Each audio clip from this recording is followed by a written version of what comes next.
Sometimes you have to send your enemy a message in the only language they understand. Blood for blood. Whatever you need, Harry. Anything at all. I want nothing more than revenge. I need to have a chips-down conversation with Victor Sarkisian. You're walking directly into the arms of people who want you dead. I spent 8 years in a Russian cell because I stayed loyal to my country. Harry sweated blood to get you back here. He'd rather die than let anything ever happen to you. Your kill squad is trying to hit my offices in London. I'm a much bigger prize. You can make a gift of me to your superiors, a senior British intelligence officer. I need to talk to Harry. Harry? Does anyone make contact with him?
You should eat. This is as good as it gets. What are you going to do with me? I will sell you on, of course. You should be proud of the price you command. There are some people who will be concerned as to my whereabouts. This place is heavily guarded. Your people have no idea where you are.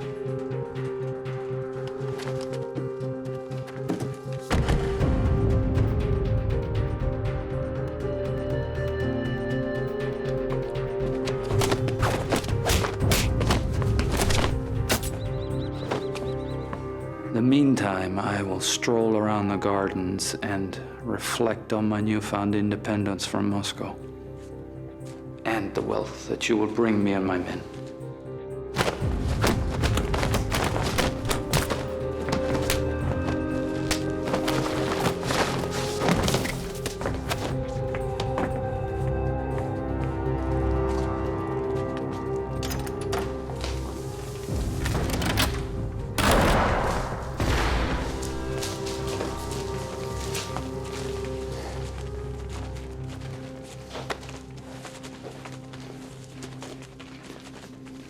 Hello, old chap.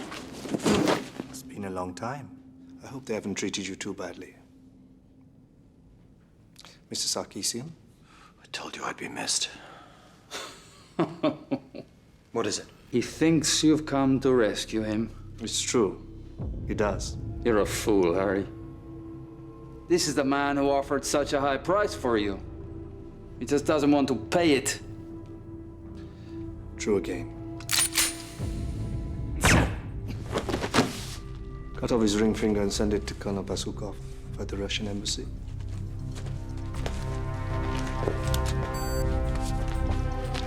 Look around you, Harry. This is the room in which you are about to die.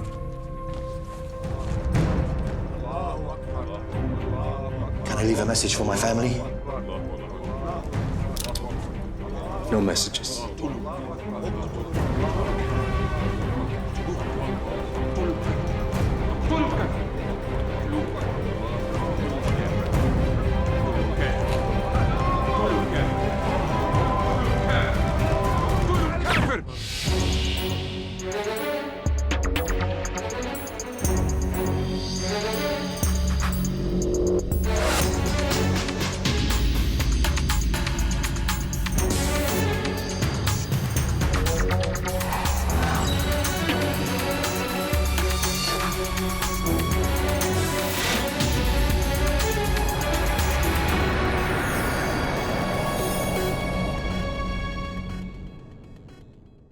Look around you, Harry.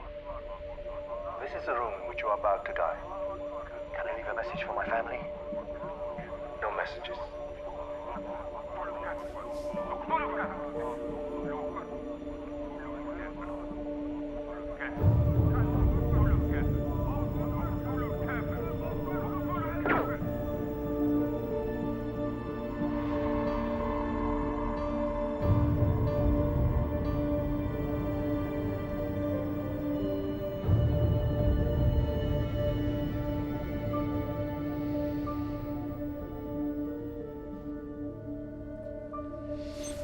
Posted on the internet, but we pulled it straight away. If it does get back into the public domain, the official line is that we're studying it for authenticity. What do we think on its authenticity? The insignia on the gunman belongs to the Sacred Army of Righteous Vengeance. Okay, so let's say Sarkisian did a deal with an extreme Islamic group like SARV. They certainly have the cash it would require. Still doesn't mean the execution's real. What do you think, Malcolm? It could be a sophisticated cut-and-paste job, but the big question is, why would they go to all that trouble? Well, if the SARV have got him, I'd expect them to milk it for ages. He's a massive trophy. Surely they'd want to interrogate him. Very quickly. They'd know we'd have red-flashed our assets and changed everything around within a matter of hours. They'd also know we'd be on the hunt. It's dangerous holding onto a prize asset for too long. All right. Despite our personal involvement, we treat Harry just like any missing asset. And remember, we still don't have a body. What do you think, Malcolm? Really? I think it's genuine. We have to proceed as if he's alive. That video's not genuine. You throw a ton of money at a Russian turncoat, you're going to want to see a lot more for your investment than one video on the web. Even if the video is fake, there's one thing we can be sure of. When they no longer have any use for Harry, they will kill him. Then we have to act fast. Abdul Hussein, the guy 6, alleged have links to the SARV. First port of call, I'd say. Politically very sensitive. You know he's claiming torture at Guantanamo with our collusion. I'll go direct to the Home Secretary. Get clearance to at least talk to him. Yep. Mm-hmm. Thank you. Victor Sarkisian's body has just been found. Identify the body. I'll go to the Home Secretary about Hussein. You cannot approach Abdul Hussein. Far less mount a covert operation against him. He might have information that can help us. It's too sensitive. This is Stephen Hillier from MI6. They have a long-standing interest in Mr. Hussein. I've heard of you. And are you, of course. Have you seen the video? Yes, I have. What do you think? I think it's certainly the SARV. Whether the execution is real or not is less certain. And what about Abdul Hussein? I do have to agree with the Home Secretary on that one. He's political dynamite. You must find another way, Ross. We know quite a lot about Hussein at our place. Very devious individual. I think you're right to consider him a legitimate source of interest. Why didn't you say that in there, then? I agreed that it was politically difficult. I didn't say that you were wrong to be interested in him. Okay. Thanks. Victor Sarkisian. Can't say we're too sorry to see the back of him. Yeah, this is Daybreak. Yeah, I can confirm. Sputnik is the stuff. He should count himself lucky that whoever did this got to him before we did. Certainly before Roz Myers did, from what I've heard about her. Sarah Caulfield. Ah, Libby McCall's replacement at Grosvenor Square, right? Yep, Libby's going home to Texas. Sit in his porch, eat hamburgers, and wait for the rapture. Out with the old. And in with the new. Libby McCall and this type of history. So who did this? We don't know yet. But Sarkisian went freelance, so I guess somebody's trying to tell the Russians not to bother going after him. So some lucky FSB colonel gets a finger in the Morning Post. You, on the other hand, get a video. Oh, you've seen it then? Mm-hmm. And? What can you say? Looks real enough. But then a decent forgery does. I will say that we had an asset taken by that group and it was 6 weeks before they killed him. Yeah, an anomaly we also spotted. Although the SARV have also used guns in executions. I hear anything at all, you'd be the first to know. I doubt that. Keep me high on the list, at least.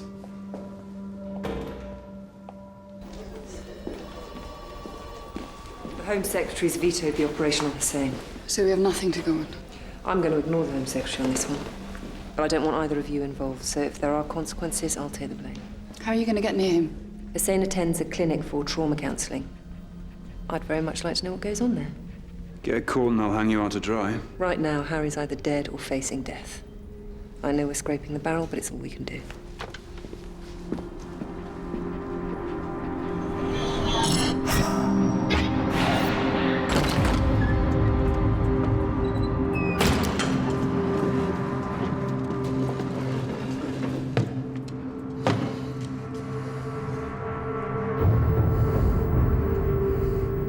Hello again, Harry. You really think my team will believe a faked execution? I think they'll entertain the thought, but I agree. They'll probably discover that you're alive.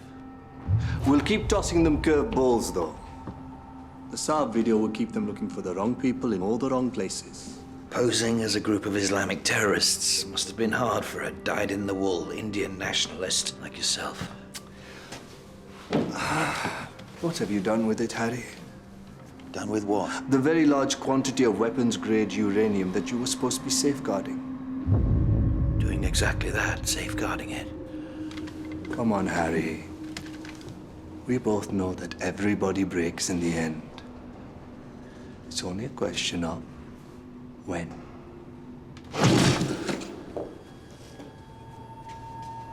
More than one way to skin a cat, of course.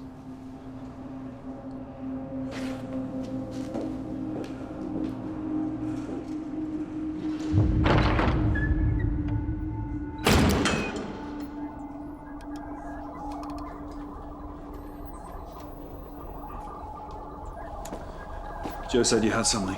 The video's inconclusive. Now, we've done some sound splitting and redub to isolate each separate noise item. No wonder you've been here all night, Malcolm. Most of it's just incoherent catcalling, but we got one word, pulled it right out of the sequence, and put wave enhancement treatment on it.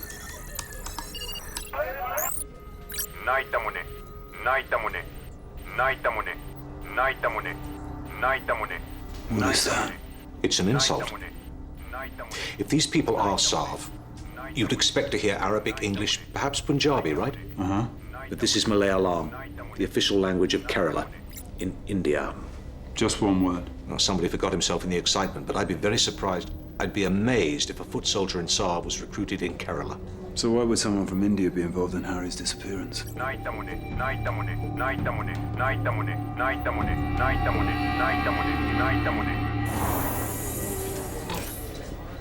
These are the psychiatric notes on Abdul Hussein. What do they show? Abdul Hussein has no connection with the Saab, nor any other terrorist group, and according to this, he never has. The notes do give us some interesting stuff. He refers a lot to an agent he knew as Ronnie, alleges collusions with the Americans in his torture. Who is Ronnie? Stephen Hillier, From Six. the same man who suggested it was worth going after him. He wanted us to smear him and take responsibility for the fallout. There'll be a reckoning with Hillier on this one, wasting our bloody time on a personal vendetta. This makes the whole Sav connection more tenuous. To waste our time while they tried to get information from Harry. But what information? There is a woman, though, who also knows what I want. The one who was with you in Baghdad. She's dead. She's very much alive, as both you and I know. She doesn't know. I think she does. But even if I'm wrong, sometimes it's the pain of others that can make people break.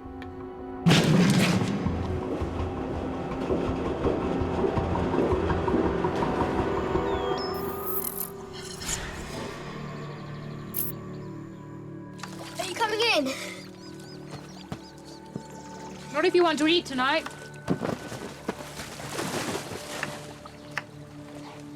Looks good. We need wine. It's okay, I got a few bottles in on Friday. And we finish them on Monday. Would it be so wrong to send Nico to get more? And why bother having children if you can't make them do stuff for you? Well, I'm quite happy without it. And me too, obviously. Good. So we'll just have water. All right, I'm going. See you in 10.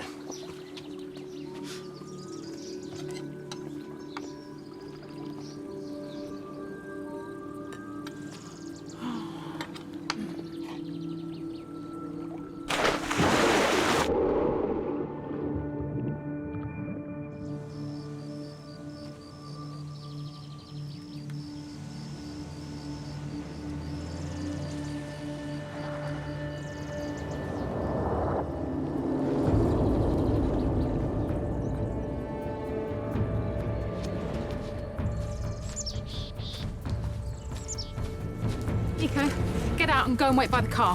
What, now? Yes, now.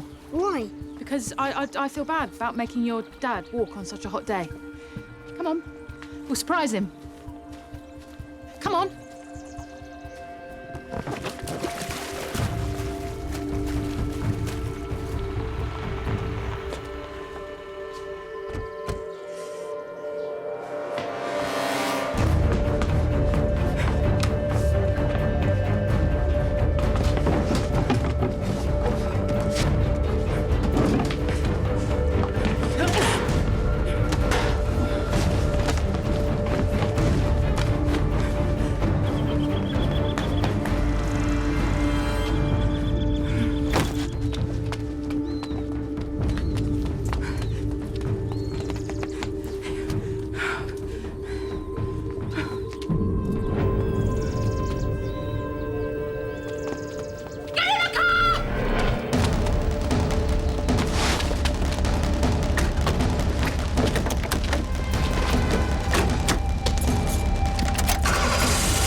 You'd better hope she returns to Britain now. If you're lucky, she'll turn for help to the only place she really knows.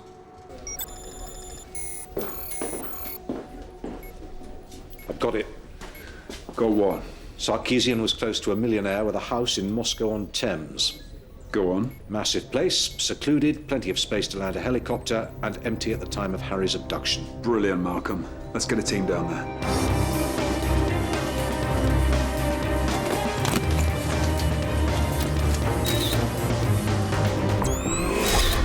Someone was killed there. We found microscopic traces of 3 different types of blood. One matched Sarkeesian's. He was executed there, but none of the blood was Harry's. They used the Russians' blood to simulate the pool at Harry's head. Then he's alive.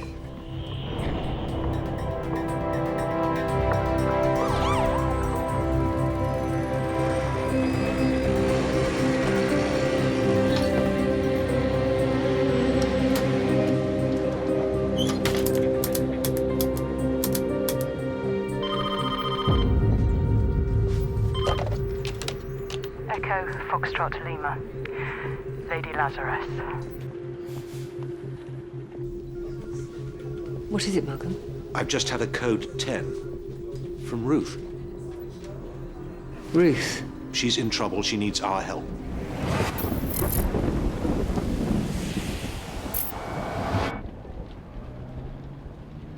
I don't like it here. Go upstairs and play, Nico.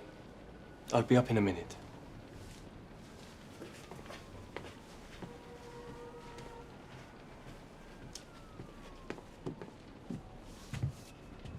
Any ideas, Ruth?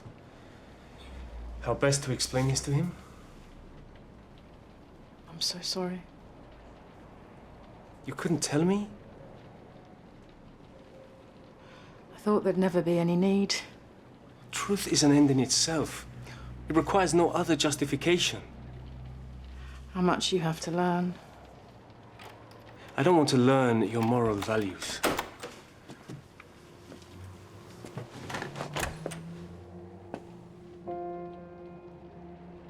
Hello, Malcolm. I didn't think I'd ever see you again. No. I was happy, Malcolm. Life was... Calm? It's like one of those scary dreams when you're taken back to a time and a place you thought you'd left completely behind. I left some fresh fish out on the side. It was so hot. They'll be completely...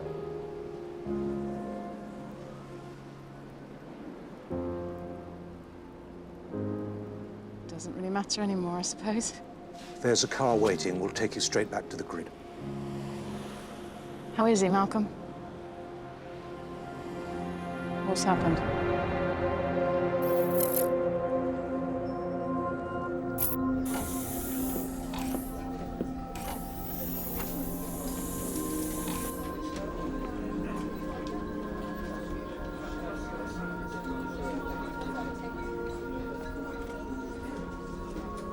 Ruth, I'm Lucas North. I'm sorry we have to meet under these circumstances. Why was I attacked? Information that you and Harry share. I don't know what that could be. What did Harry ever share with you that was for your ears only? That no one else could ever know that would be worth all this effort?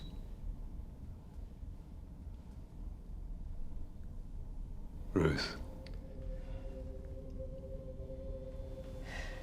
Baghdad.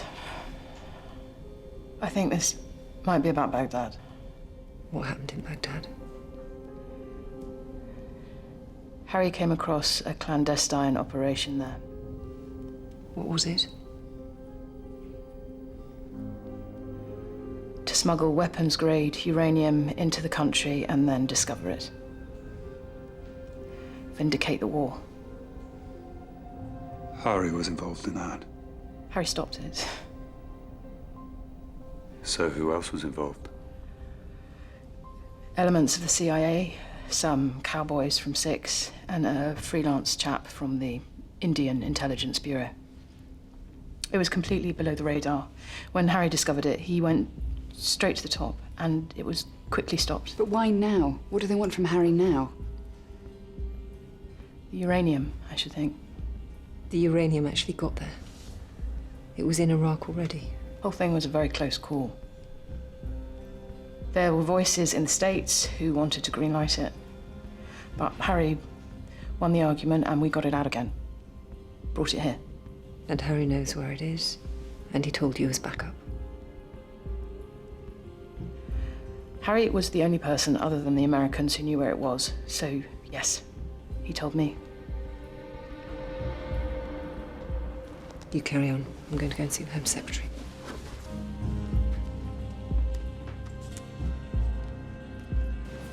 What did you know about it? Virtually nothing. It's a delicate matter. And the Indian contractor involved? The one who stole the uranium in the first place? A man called Immerse, ex-Indian Intelligence Bureau. Well, he's here now, and we think he's got Harry. You must go to the Americans. They were driving the operation. The CIA guy was Libby McCall. Horrible man. He's been here for a few years. He's now on the point of retiring. He sided with Harry in the end. Once it became clear the plan wouldn't go ahead, there was a lot of shape-shifting taking place. And the MI6 guy at the dinner? Didn't know him. He used the name Ronnie. That Ronnie. That's him. Stephen Elliott.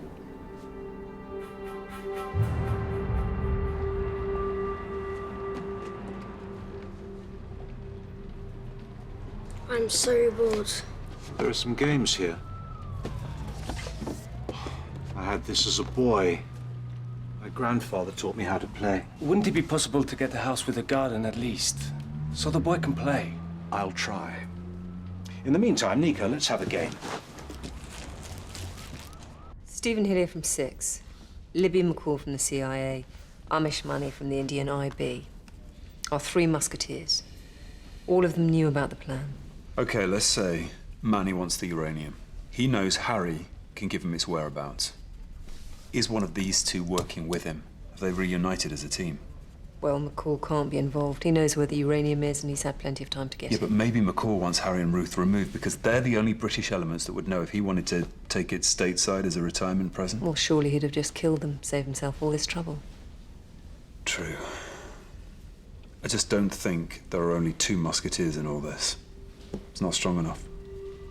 There's something else going on here. Okay. Talk to Sarah Caulfield. Shake the tree gently, see what flies out. I wanted to find out what you knew about an MI6 officer whose codename out in Cuba was Ronnie. You think I know more than you? There's certain allegations made about him, maybe a press story about to blow up. He's trying to dodge the blame, put it all on you guys. What's your interest? I'd just like to know who he deals with at your end. Okay, I'll try and find out for you. Although obviously I'm skeptical that you'd mind him putting all the blame on us.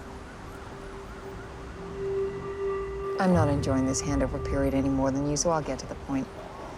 MI5 are asking questions about our relationship with one of their guys, Ronnie. What about him? Something to do with Camp Delta. Thought I should warn you. And why would you, of all people, want to do that? Because while I cannot wait for the day that you haul your sorry fat ass back to Texas, I also don't want something to come out that further damages my country. Well, thanks for the heads up. It's the last one you'll get. Your days are over, Libby. I wouldn't count on that. Nothing lasts forever. You've only got the White House on loan.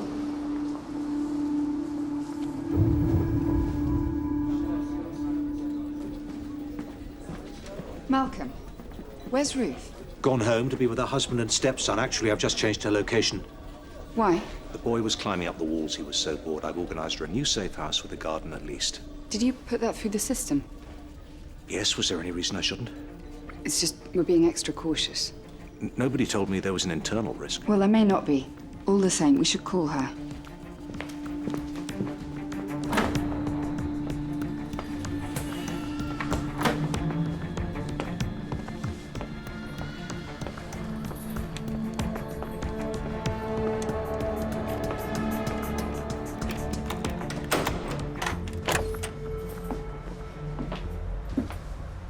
Where have you been?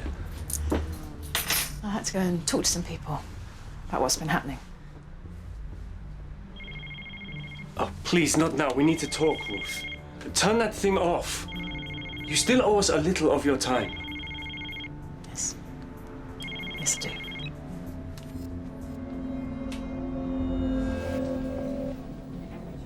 No answer. I'm going over there. Keep trying her. Lucas, Hillier might have compromised us. We cannot stay here, in this poky little flat, practically next to a motorway. They've already got us a new location sorted. It's probably them now. But this whole thing is only temporary. They'll have found us somewhere much nicer.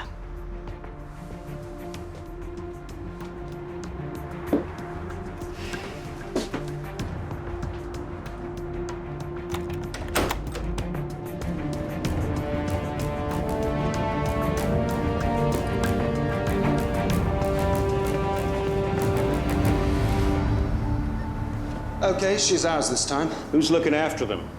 Had to use my people, or she would have suspected something. Once the husband and son are alone, the Indians will take over. We're on a limited time frame here. Now we've got the woman, things will move very fast. In the meantime, I'm making retirement plans, so I'd appreciate it if you'd speed up on that front. Don't worry. Everybody gets paid here, as long as you deliver the uranium. Good.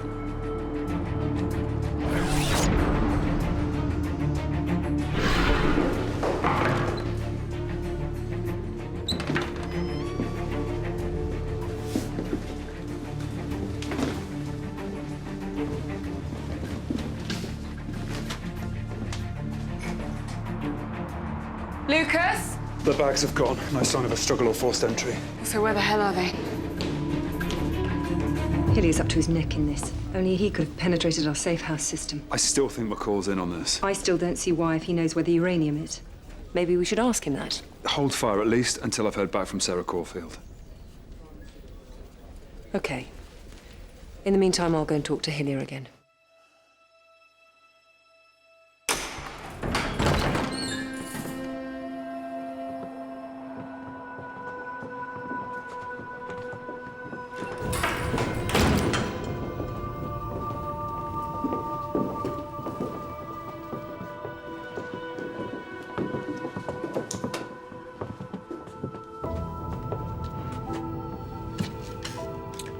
Friends reunited. What have you done with my family? One or both of you knows where the uranium is. I shall be back shortly to find out which one of you breaks first.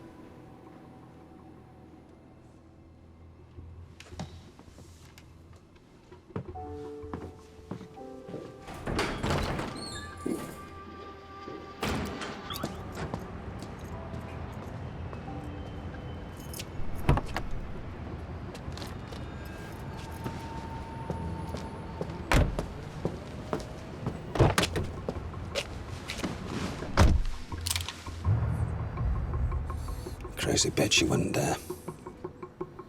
This is about the uranium. You know that. I know that. It is about the uranium, but it's more than that. And who are you working for? Harry Pierce only has himself to blame for this predicament. Why? Because he double-crossed everybody. If he hadn't moved the uranium, there would be no need for this. And he didn't trust the other people who knew where it was. And when they found out they didn't know where it was anymore, they got very upset. You betrayed Ruth Evershed and her family. Where are they? All right, but I do want assurances. Talk. Evershed's family are in another safe house, one of ours. As for Harry...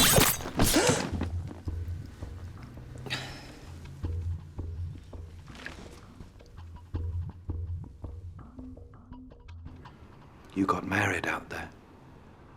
George is a doctor at the local hospital where I worked for a while. Worked.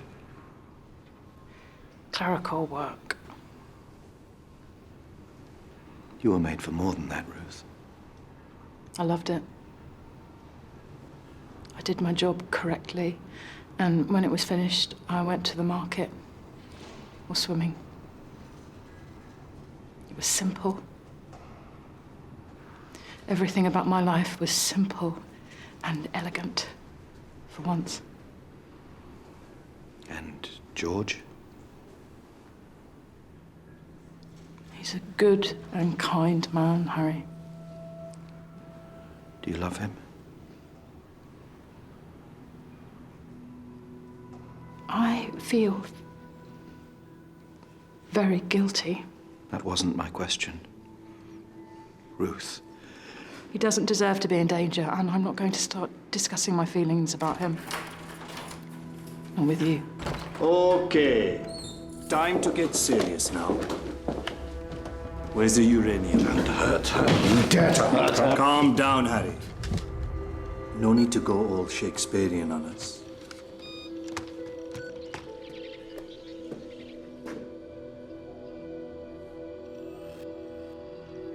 They think they are in their nice new house with a garden and that the men with guns are looking after them. Which, of course, they are, for the time being. Please, don't do anything to them. If you cooperate with me, then I shall have no need to do so.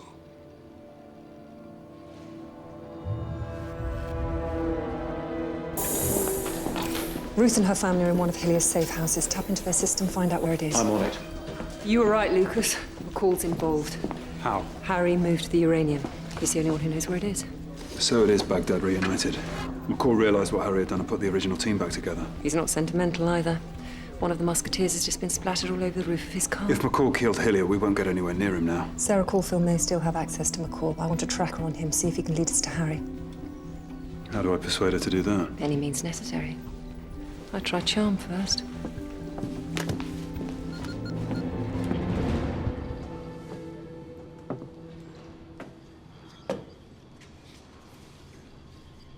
How nice. Bit of father-son bonding.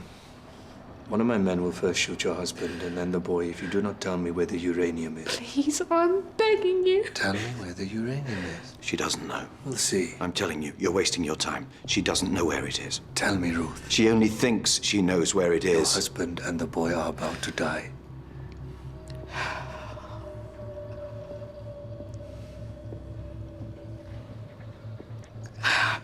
I'm sorry, Harry. I can't. It's in Norfolk. An abandoned nuclear shelter from the Cold War years. Oh, dear Harry. Take the boy inside.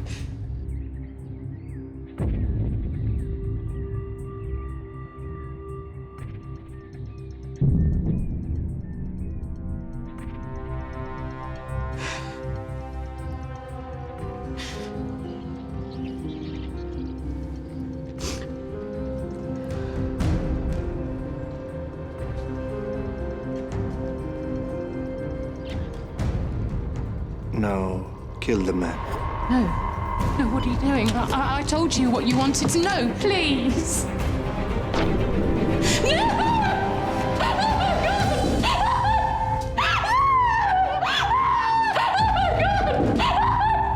If you played by the rules, none of this would have happened. If I played by the rules, the uranium would already be in the hands of terrorists. Okay, let's see how far your duty will go.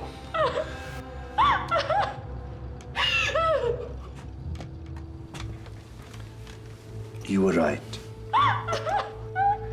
You told the truth, for which I commend you. But we've already looked in that place that you said. Now Harry will have to do a whole lot better, or the boy will meet the same fate.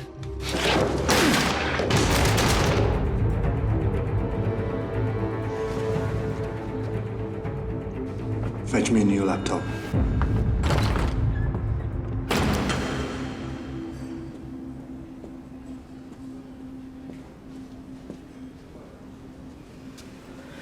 Did you tell Libby McCall that we were looking into Stephen Hillier? I might have done. Hillier's now dead. So much for the new broom.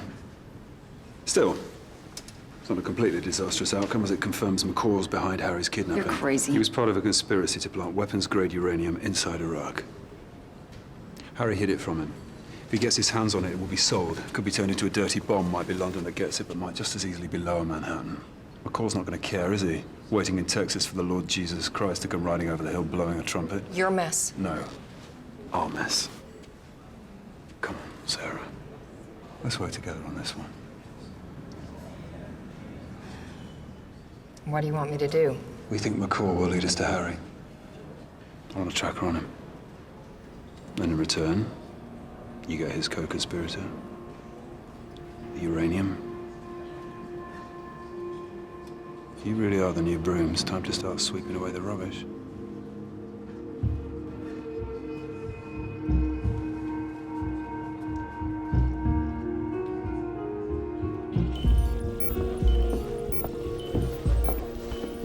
I found Hillier's safe house. It must be where they're holding Ruth's husband and child. Okay, keep a watch on the house. We can't just leave them there. We can't go charging in there either with Ruth and Harry still captive. Keep it under surveillance. But if I hadn't moved them, maybe they wouldn't have been found. The boy wanted a garden. Malcolm, stop blaming yourself. Hillier would have found Ruth anyway. Organise a surveillance team. We're really close to Harry now. I was the one who put them in danger. No, Malcolm, you weren't. Get some rest. We're dealing with this. 1,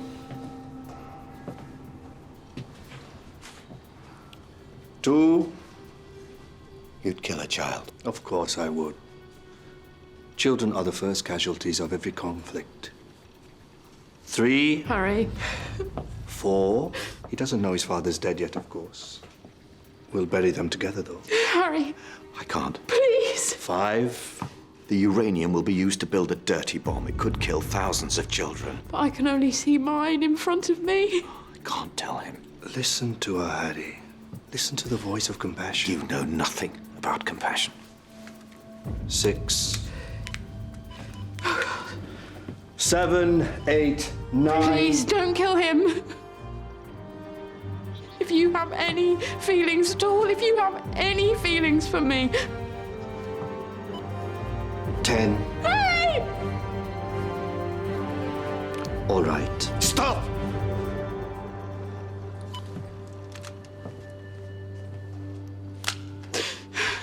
Good. Listen to me, Manny. I won't tell you. And if I won't tell you now, killing the child is totally pointless. What would you have then? A dead child and no uranium. You heartless bastard. You're calling my bluff? No. I'm making a cold statement of fact. If you kill the child, it will be for gratification, but not for any purpose. Because I won't tell you if you do or if you don't. Come on, Manny. You're an intelligence officer. You know when a man is bluffing.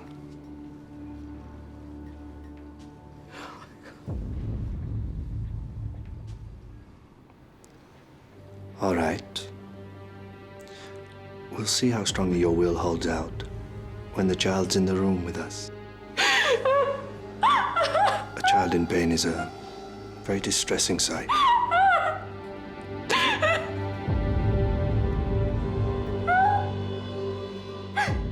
You promised the CIA both money and the uranium. Huge propaganda coup. Sarah Caulfield finds a corrupt ex-contractor from Iraq with stolen uranium. How good does she look? Harry'll never agree. If she doesn't help us, he won't have a say in the matter. But if we save him, he'll countermand the deal, you know that. Yeah, it's the flaw in my plan, but luckily we only cross that bridge once Harry's safe. Double-crossing the new CIA liaison officer on practically her first day. I like your style, Lucas.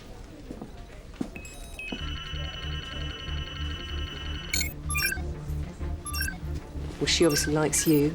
She's got a tracker on the call. Okay, let's keep an eye on him. Joe, can you coordinate the teams following? We've got surveillance up on the house, but we can only hear the boy. It's like he's there on his own. Keep monitoring it.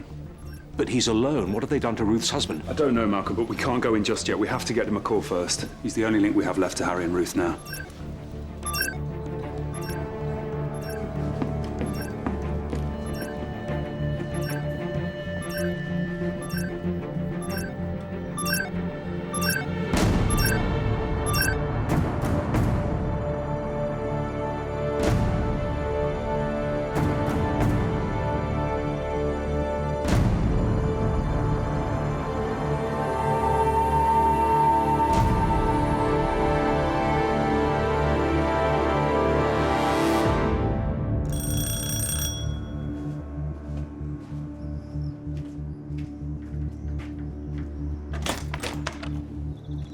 My name's Malcolm Wynne Jones. I'm an MI5 officer with a great deal of knowledge of how things work at Thames House. I'm unarmed. My superiors don't know I'm doing this. I've come to offer myself for the child you're holding here. An MI5 officer has turned up at the house where the child is being kept. They're closing in. Okay, we'll take one last shot at the woman. I'm coming over. We're gonna have to really work them this time. Don't even think of double-crossing me to save your own skin here. If it were to save my own skin, I'd do it, of course, but it's not necessary. What about the child and the MI5 officer? We're running out of time and they can't help us now. Kill them both. I want my dad. Do you want me to tell you a story? I just want my dad. He's gone to see Ruth. Now listen, okay? Here's a story I like very much. It's about a little boy who wants a dog for his birthday. But he doesn't get a dog, he gets a picture of a dog instead. Why? Because adults often make a mess of these things. We don't always get what we want. So this little boy... How old is he? He's about your age. Anyway, he shuts his eyes and he imagines things. He imagines a dog so very, very small that nobody else can see it. Shut your eyes, Nico. Imagine a dog. It's your dog, nobody else's. And while that dog's there, everything else is okay.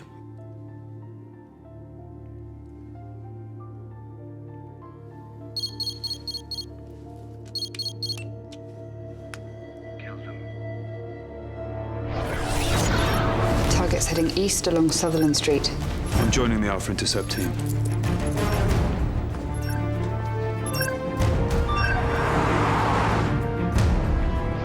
So, after he's been hit by a car, they give the boy a real dog, but he doesn't want it. He tries to push it away. Why? Well, because you see, he's grown to love the dog that lives in his head too much. He has to learn to love real things again.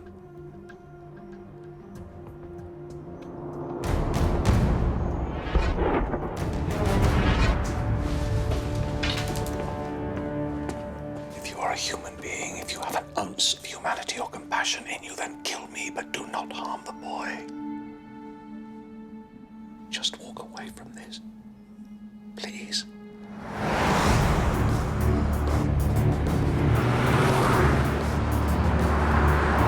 Okay, I've got him inside.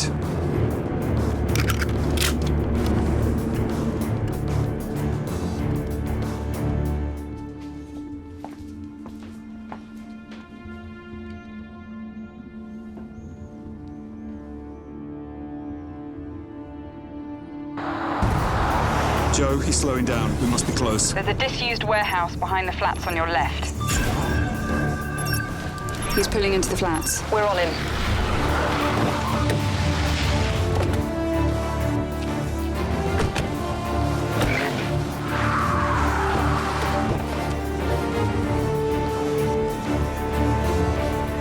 Where are they? McCall's been detained by your officers. They'll be downstairs cutting a deal, and I'll be the fall guy. Stop this now.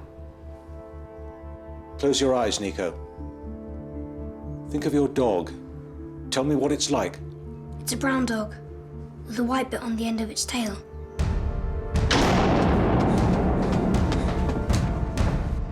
Doesn't need to be that way. We can do a deal too. I'm a dead man walking.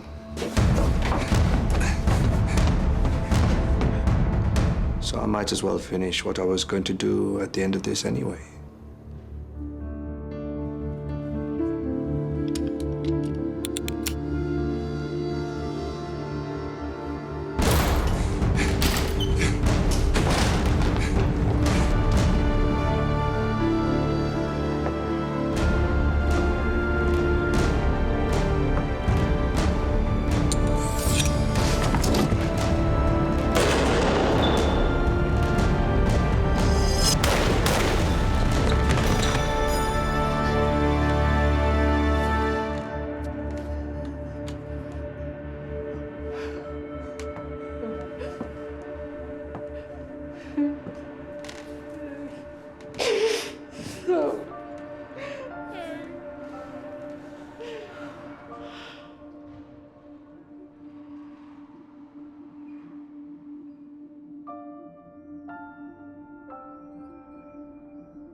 Where's Lucas? Debriefing Libby McCall? What's gonna happen to him now? He goes home as planned, of course. Empty-handed, though. I suppose a heart attack might be the second coming. And my side of the deal? Yeah, well, I'm afraid Lucas rather jumped the gun there. He didn't actually have the authorization to offer you a deal. He promised me Manny. Well, you're more than welcome to what's left of him. And the uranium. No. We might give that back to the Indians. Or keep it. Still to be decided. You bastards. We'll give you something, though, I promise you that. We're incredibly grateful. Gratitude doesn't really cut it, Roz. I don't like being messed about. I'll decide on the payback.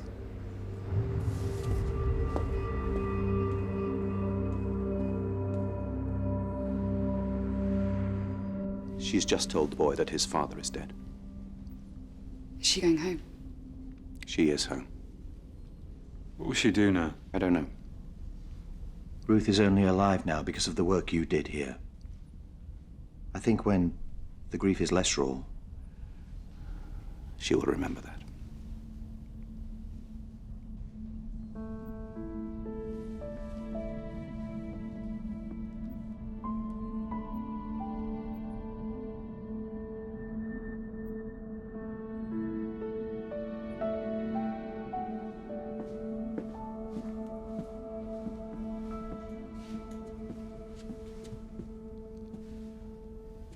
Ruth's angry with you.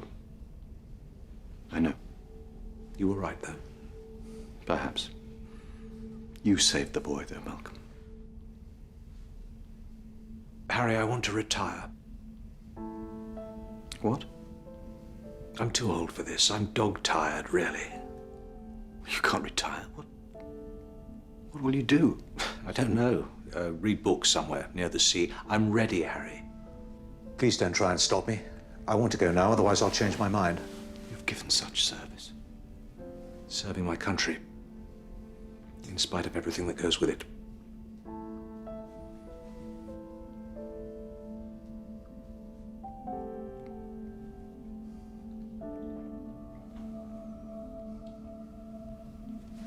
Then go home, Malcolm.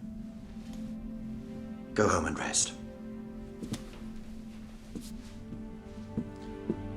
Malcolm, did you have a poem planned for my memorial service? I bet you did. but I'll never, ever tell you what it was.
The boy, your... Nico. Yes, His aunt came to take him home. but you're the... No, I'm not. I'm not anything, Harry. George was your husband. We were never formally married. There was no ceremony. We talked about it. Laughed about who we wouldn't invite. Couldn't you go back? What kind of a welcome party do you think they'll throw for me? You would have let him die. I'm not asking for forgiveness, Ruth. What are you asking for, then? I came to tell you that I will sort something out for you. Sort something out. With regard to your status in this country. You have a knighthood, Harry, and I'm dead. There's our status. I want to make it better. And if you need work... Oh, God. Ruth, I'm trying. I'm trying. With all my limitations, which you know better than anybody. Yes. Yes, well, you know, thanks for that. Thanks for trying.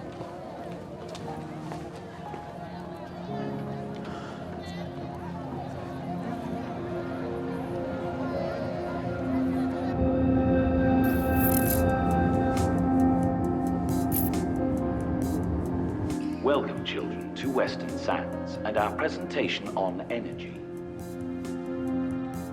Britain used to have its own gas from the North Sea. But when that ran out, we had to start buying it from other countries. This brand new processing plant... They look so bored. Beat school. The kind of gas that goes straight to your homes.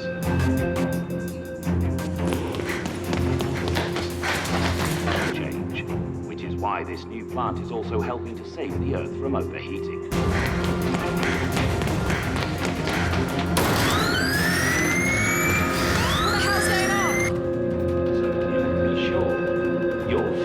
Is safe with us. Please evacuate by the nearest exit. Please evacuate by the nearest exit. Please evacuate by the nearest exit. Please evacuate by the nearest exit. Please evacuate by the nearest exit. Please evacuate by the nearest exit.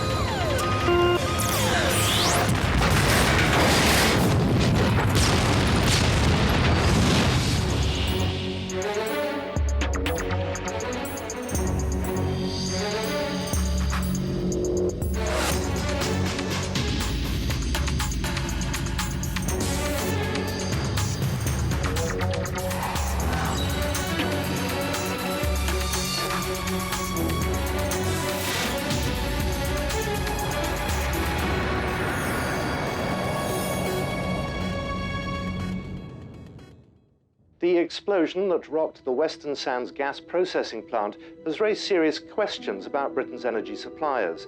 The Home Secretary, in a statement to the House of Commons, has said there is no reason for panic and that alternative supplies are on hand. There were no reported casualties in the explosion, and the emergency services are on site assessing the scale of the damage.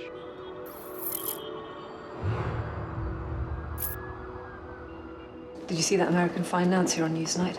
Said that Britain wasn't worth investing in any longer. I pay very little attention to the self-interested witterings of the rentier class, Ros. Ah, good. Home Secretary. Miss Myers. Home Secretary. blast at Western Sands was not terror-related. It was an accident. In spite of every Tom, Dick, and Osama claiming responsibility.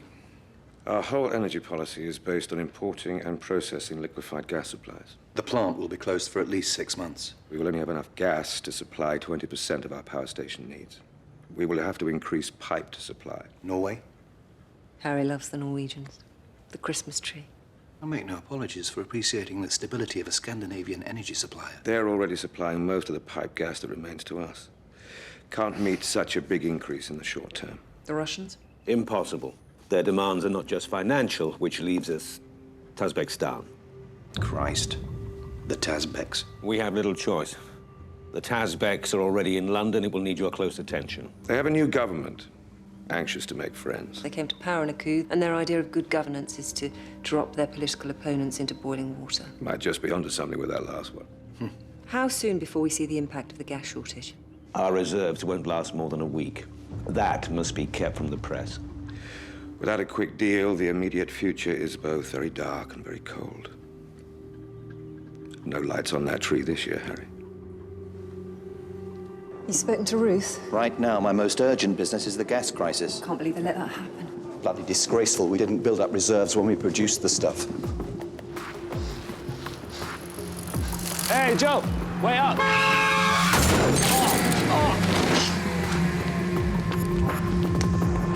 Tarek, are you okay?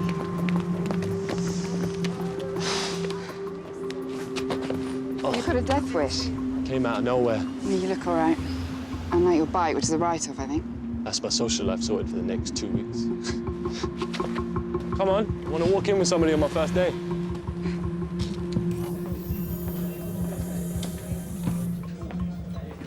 What is that? Marco's replacement. Joe's been showing them the ropes. Line Ross, service modernization. Tell him to lose the T-shirt. We're not the bloody NME Awards.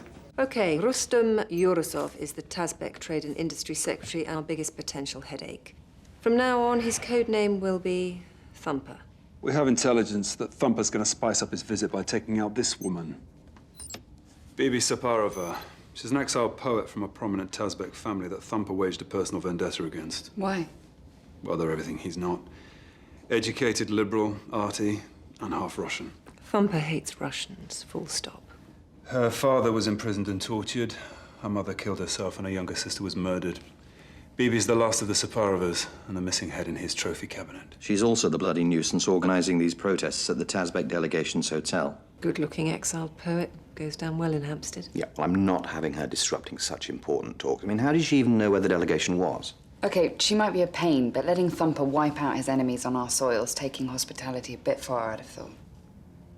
So let's keep Bibi out of the picture. I want to know everywhere she goes and everyone she talks to. Nothing and nobody gets in the way of their signature on that document.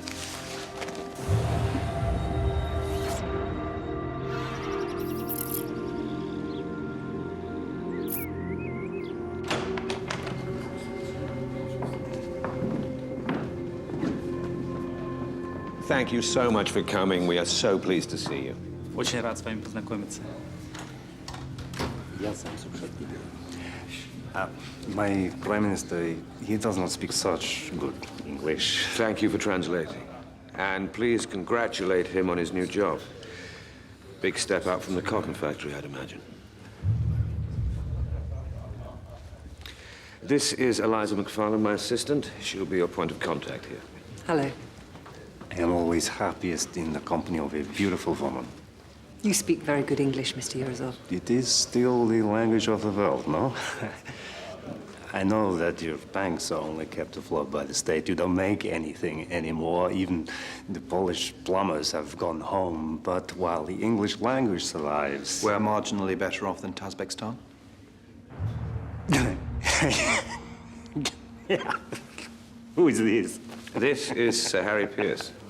Stalks the corridors of power, spreading good cheer. Yes, Harry, a sense of humor is very important in time of crisis. And you really do have the crisis. I think the fact that we need your gas is not going to be something we're trying to conceal in these negotiations, Mr. Urozov. Doing business with you will enrage the Russians, of course. They'd much rather we did a deal with them. Except they will demand every firstborn British child in return. We'd certainly rather deal with more reasonable people like yourselves. Well, you know what they say about my enemy's enemy, Mr. Home Secretary. You know, we did have some protesters at our hotel. I was surprised at this. We'll find you a better hotel.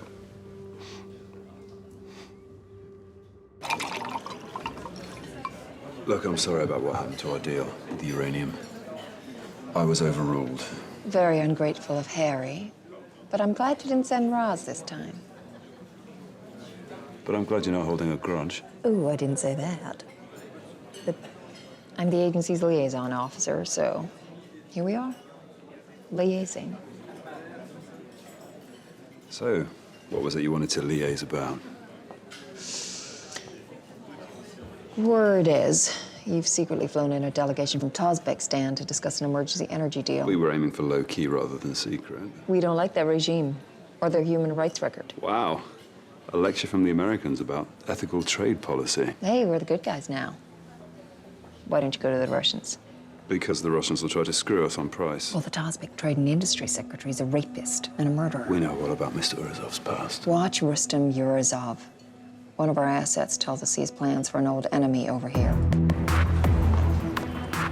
Visual on BB. Over to you, Echo 4. Copy that.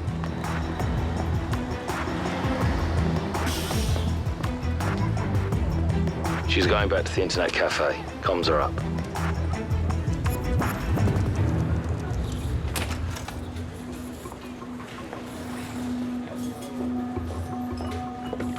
Hello. BB, thank you so much for coming. Thank you.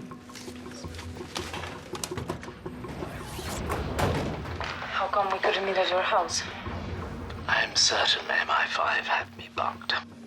My wife teases me, says I'm paranoid. Just because you're paranoid? What did you want to talk to me about? I have it from a very good source. That Rustam Urazov is going to try and kill you while he's here. You may not get much protection from the British state. I also hear that we're going to call for the lifting of the EU weapons embargo against Kazakhstan in return for their gas. Where's he getting this information from? Do we have an ID on this guy, Bravo 1? Thanks. Matthew Plowden. He's a freelance journalist. You should think about lowering your profile. He destroyed my family. I have nothing left to lose. Your life? I'm not frightened anymore. You're brave. I'm not frightened, but that isn't the same as brave. It's a disgrace that we're rolling out the red carpet to these murderers, but I'm going to make sure that everybody knows what's going on. We're going to have to deal with this. He could cause us some real problems. Thank you for your help, Mr. Plowden. I'm only doing what's right. Bye. Bye.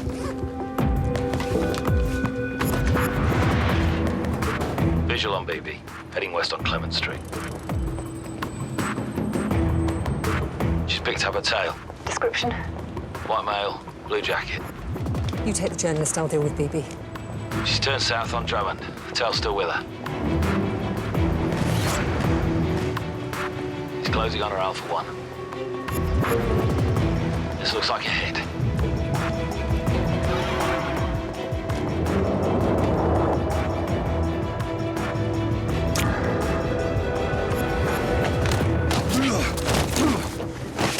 God, are you all right?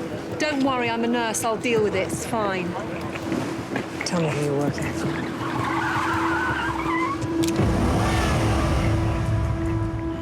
Go near BB again and I'll bring my people next time.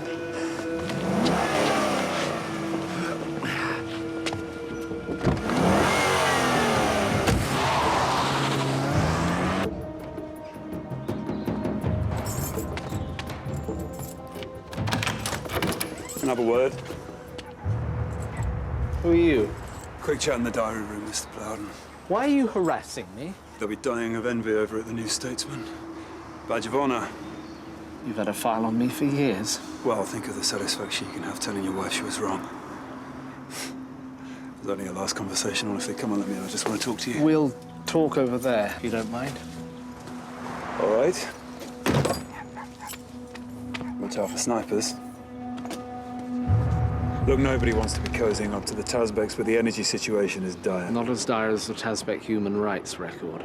But who cares when cheap gas is at stake, right? If our power stations stop running, we can kiss goodbye to economic recovery and people will die. People who matter will die, you mean?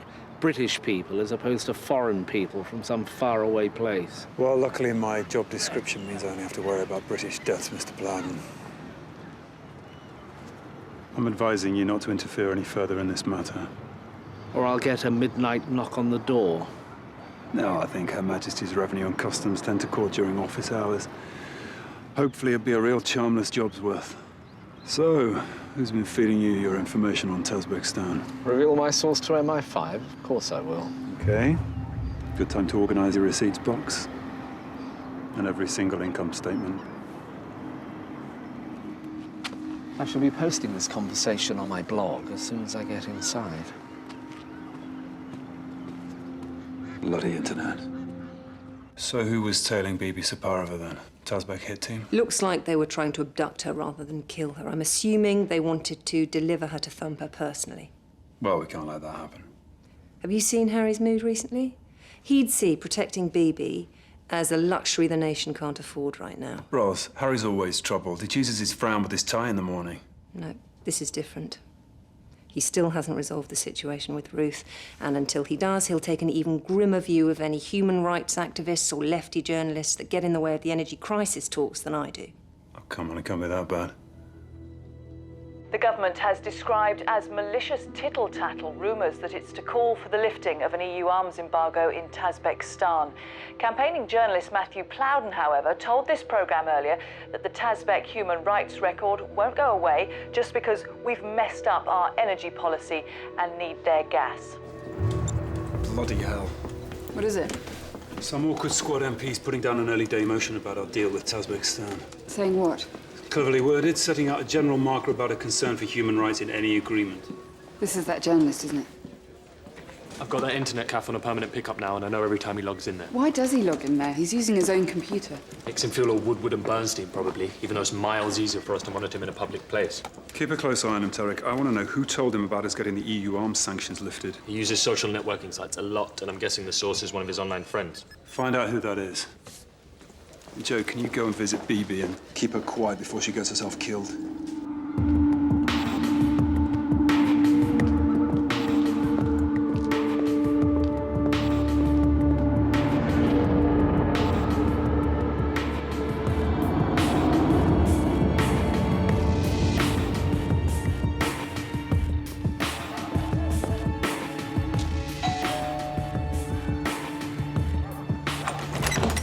Miss Saparova? Yes? I'm Gabby Fuller from the Metropolitan Police. Can I have a quick word? Yes. Thank you. You could be at risk if you continue to campaign against Rustam Orozov's presence in this country. Britain's new best friend. I'm trying to help you. I don't need your help. I need justice. I understand that. You understand nothing. The boys from the estate. They sometimes come and do this because they know I live alone. If you keep following Urozov around, your life will be at risk. And if he had killed every member of your family, would you just shut up and go away?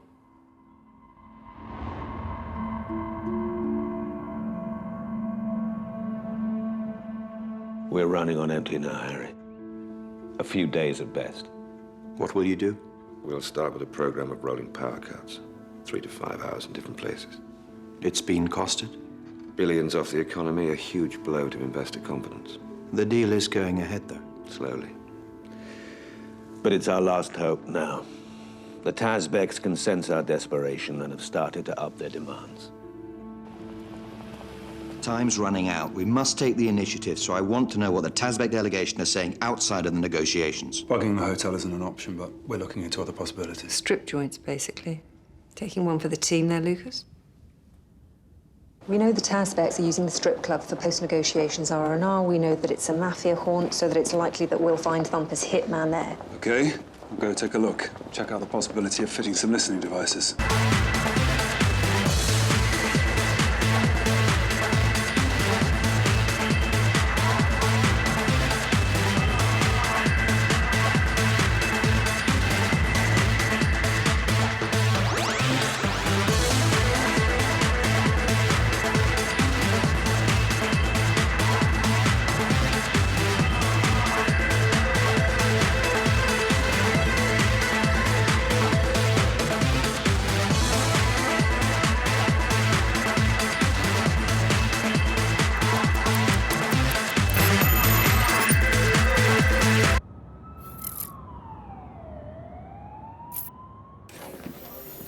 Tarek's pretty good with the tech stuff. He built the miniature high-resolution camera into my watch. Yes, we've got it now. The hitman is Gozguli Garadanov. He runs drugs and girls out of the club, old army buddy of Thumper. I think we'll know him as Flopsy. He was the one who was tailing BB. I think they're lining something else up. Thumper had a copy of the newspaper that Plowden writes for. Did I not say to shut that bloody journalist up? We're supposed to be MI5, not the Stoke Newington branch of the Green Party. I'd like to think we can play a little dirty sometimes. Okay, I'll go lean on Plowden a lot harder. Let him know what the score is. Threaten his career and livelihood. That often does the trick with soft-centered media types. Shall I speak to Thumper? Warn him off? You're supposed to be special advisor to the Home Secretary. He knows what I am. He's not stupid. All right. But very, very delicately, Ross. Let me be absolutely clear. Our energy security trumps everything at this point. You might want to take a look at this. What is it? The lip reading software from the strip club. It's given us a live translation from the Russian, but I think they're coding. Talking in euphemisms. Because of Plowden's press campaign against them. They're going to take him out. Where is he now? We're running a tracker on his mobile and playing it through CCTV feeds. Do it quicker. He's going to the internet cafe. Maybe he wants to meet with BB. They're starting to pick off their targets. Stay in contact.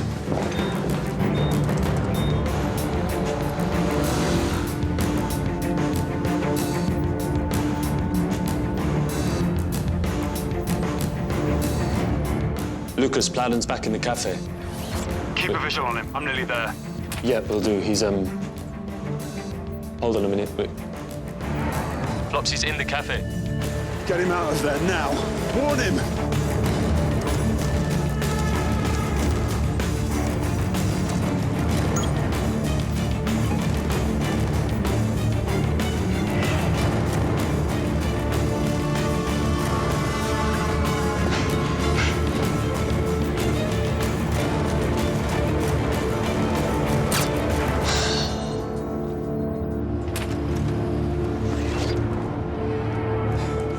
You're too late.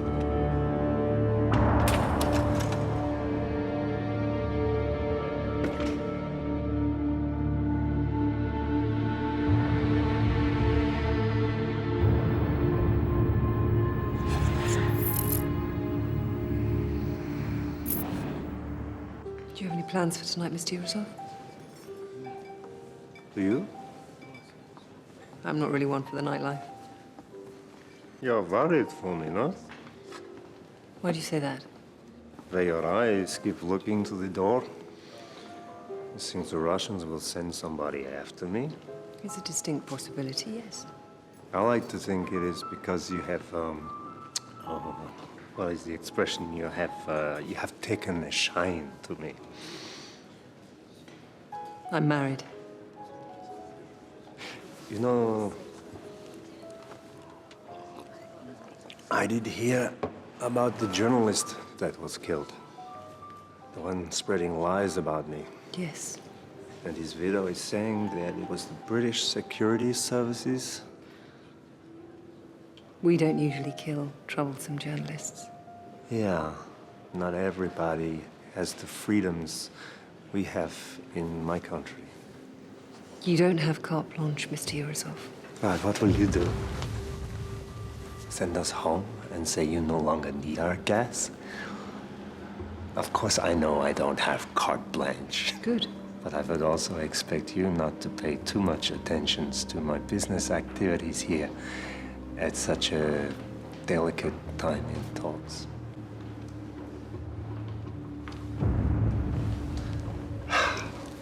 I must take them out,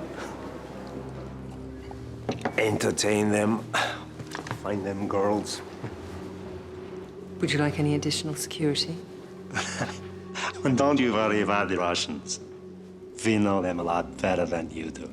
The point is, Matthew Plowden was a British citizen. Plowden stood up and painted a massive target on himself. Now, sometimes you get a press award, sometimes you get something quite different. The person who had him killed is openly gloating about it. It'll be BB next. I know that, Joe, and I have told Thumper that he does not have carte blanche. Thumper is making it quite clear what the price of keeping him on board Yeah, is. and that's a price that keeps going up. But without the Tazbek gas, we'll pay a much higher price. Besides, BB Saparova is not a British citizen. Are you saying that BB is a price worth paying? That we should just look the other way? Operational matters are down to you, but I do not want the talks jeopardized. I am also still waiting to hear what the Tazbek delegation are saying away from the negotiating table. Now, these are your priorities, not some bloody poet who's ignored every warning we've given her. Can I have a word? I went through all Plowden's online friends and kept his status open, posted a few things to suggest he's still alive, and carry on drawing in his contacts. Nice. And your response? There was only one of them I couldn't hack into, Violet Franklin. Her status was protected with encryption devices you really wouldn't expect on a social networking site. Violet Franklin? But once I'd hijacked his status, I was able to get a location from which he posted, even though I couldn't read the message. The American Embassy. Nice work, Tarek. I'll set up a meet.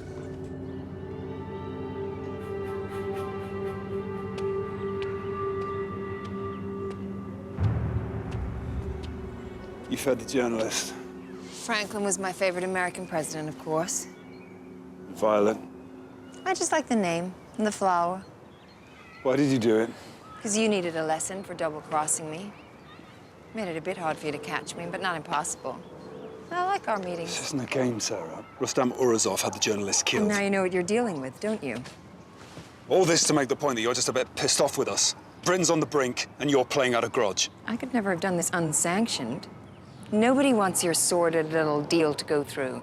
On this one, we are in total agreement with the Russians. Well, that's good to know. The world's gone bipolar again. You think the Russians are going to allow a hardline nationalist regime to flourish in Tajikistan? Sarah. You think we're just going to let them cozy up to Iran and China? You stay out of this. If you interfere again, I will... do such things. What they are yet, I know not, but they shall be the terrors of the earth. Come on, Lucas, stay. Let's talk. It is with great regret that I must inform the House that the rolling power cuts will be from 3 to 5 hours. I cannot pretend there is an early solution to the problem that faces us, although I can promise this House that this government is pursuing every option available to us, and I hope to have good news to bring to the House very shortly. The Tazbeks are stalling. These power cuts will weaken opposition. We'll be completely over a barrel. So, how do we square this circle?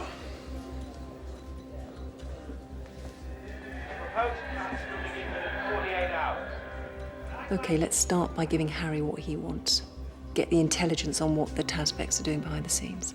I'll get back to the club. It's swept for bugs, but Tarek thinks he can beat that. And Bibi? Look, Joe, I am sick of hearing about Bibi Saparova. If you want to make her your personal cause célèbre, then you go right ahead. But you definitely do not have my blessing, and I definitely do not want to hear another word about it. Do you understand? All right.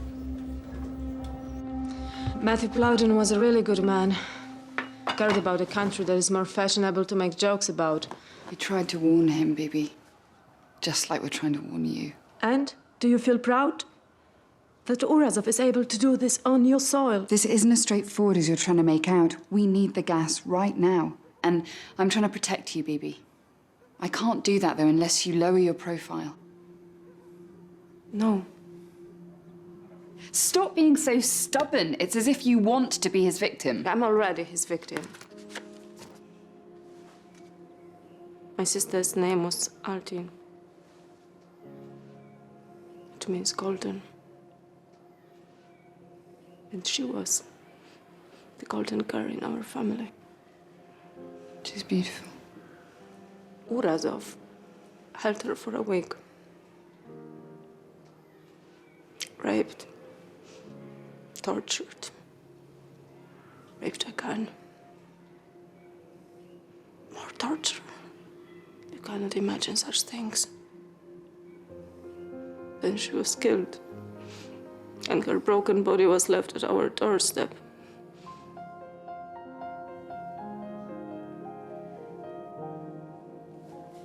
I know that feeling. My name's Joe Portman. I work for MI5. I won't let him hurt you.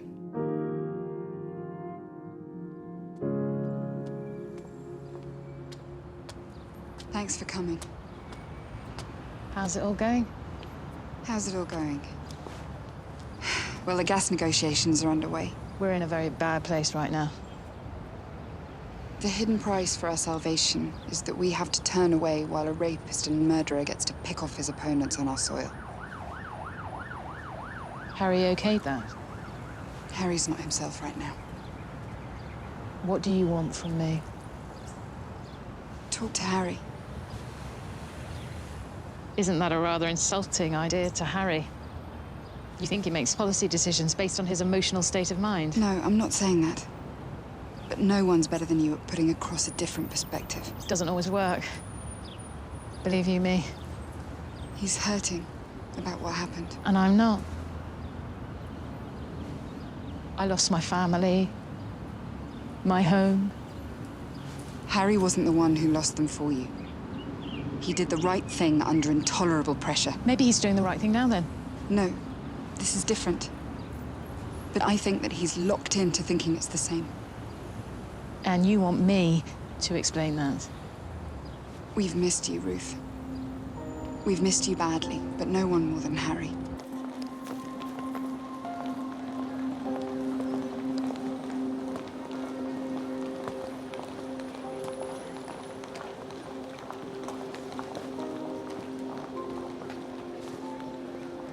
We need to talk.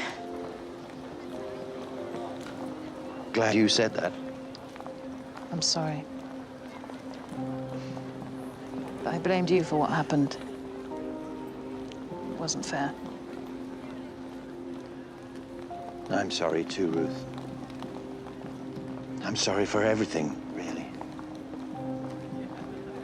Truly sorry. More trouble for the government today as the Home Secretary admits the gas shortages may be more serious than we originally thought. The opposition has accused him of misleading the House of Commons and taunted the government as being more empty and exhausted than our gas reserves. Meanwhile, health experts are warning that the death toll could reach into the high thousands as homes are deprived of heat and light. Turning to the Tazbeks was a bitter pill, but one we were prepared to swallow because we thought we would get cheap gas fast. You said the talks would be a formality. What's the obstacle? Every time we get close, that smarmy little shyster throws in a new demand. Smarmy little shyster being? Murazov, of course. He's following his own agenda. Why aren't your people doing their job and finding out what that is? I think he has several agendas. We cannot have come this far to end up with nothing. In 36 hours, the lights go out. And that will make the banking crisis look like a walk in the park if we don't get it sorted. Fast.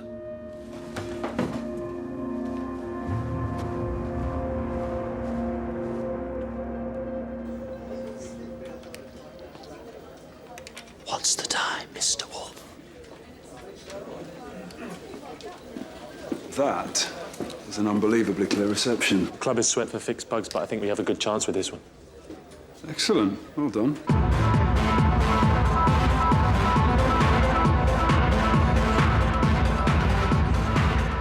I've got a thumbprint for you.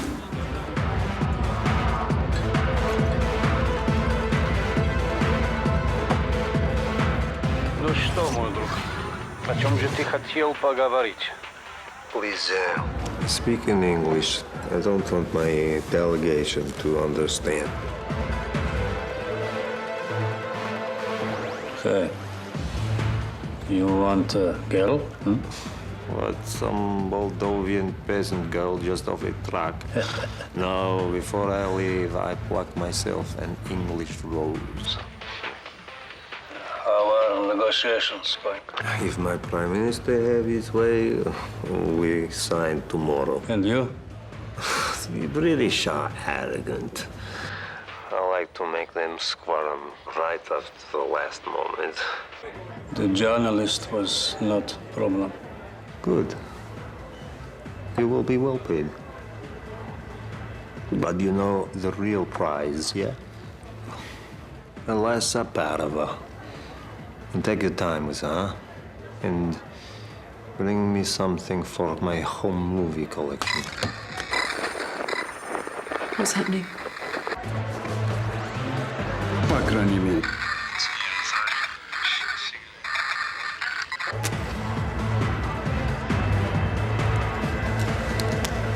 Пожалуйста. You know you should come home soon.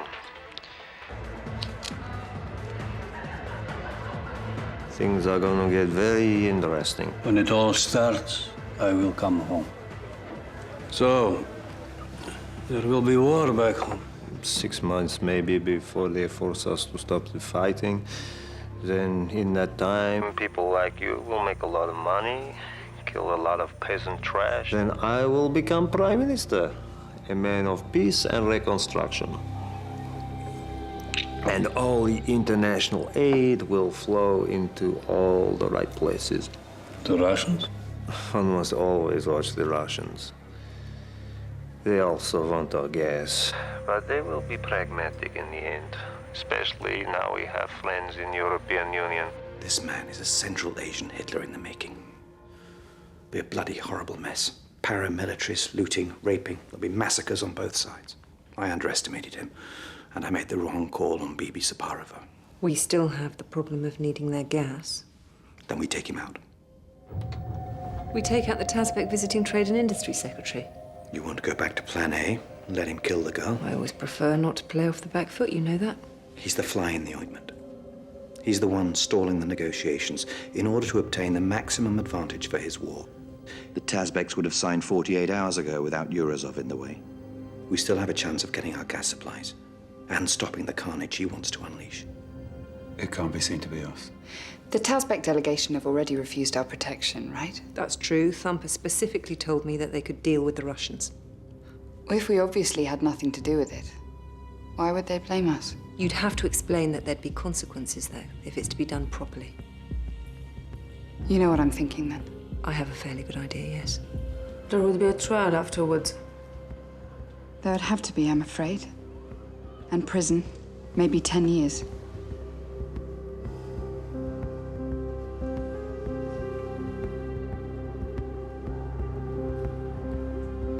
You already knew what my answer would be.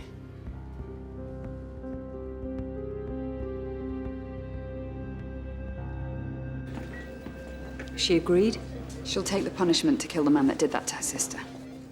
She has a great motive for killing him, and everybody will think the FSB were helping her. She'll say anything we want her to say afterwards. There'll be no comeback on us. All right, but it won't be easy. For a start, how do we set the honey trap and get him into a different hotel room? You heard what he said about the English rose. I think Joe just about falls into that category. Cheers, Ross. No worries. Fine. But we'll also need eyes on the corridor, keeping watch for bodyguards. Worth breaking him in with something simple. Got to learn about multitasking. Young, scruffy, minimum wage written right across his forehead. Perfect. Good day. How are the negotiations? These things always take longer than you think. I do hope you're not playing games with us, Mr. Eurosov. Oh, you still don't want to play games. What a shame. On that subject, there's a young lady across the bar who's making eyes at you.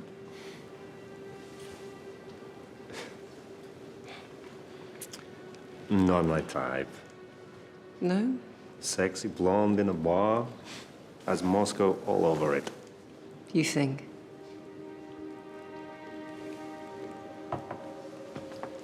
She's heading for room 627. And I assure you, Mr. Eurosov, the only Russian you'll find in Camilla Hamilton Blythe's DNA is likely to be Romanov and predate 1917. And we like to keep our guests comfortable. Thank you.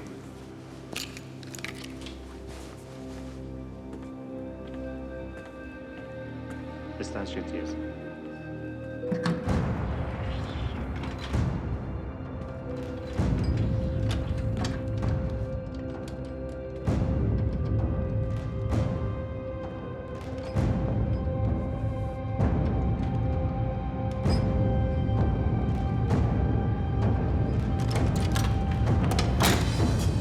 They're in the room.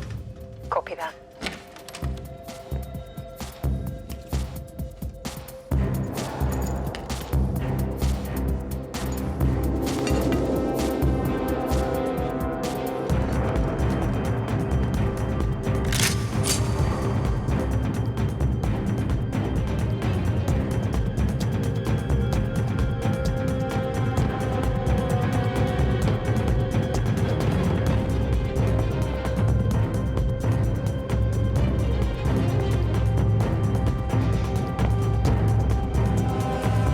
take your dress off, leave everything else on,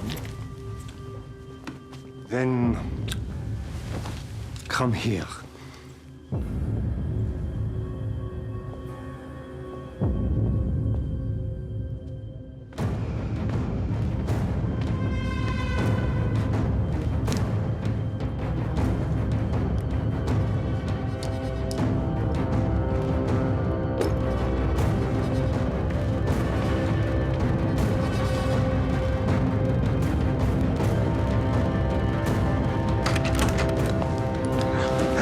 What are you doing?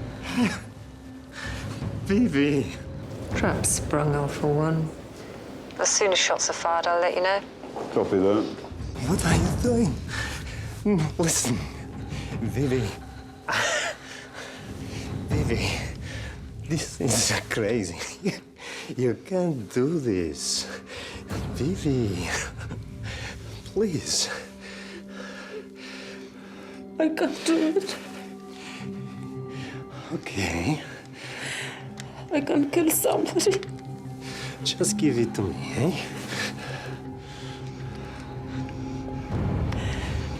For your sister. Miserable horse.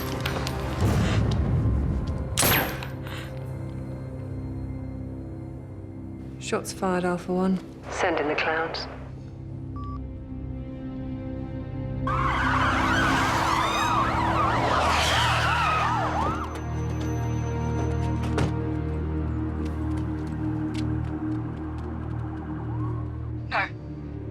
No. No, please don't. Something's wrong. Joe's in trouble. Please! Oh, no. More shooting in the room, Alpha One. Something's wrong.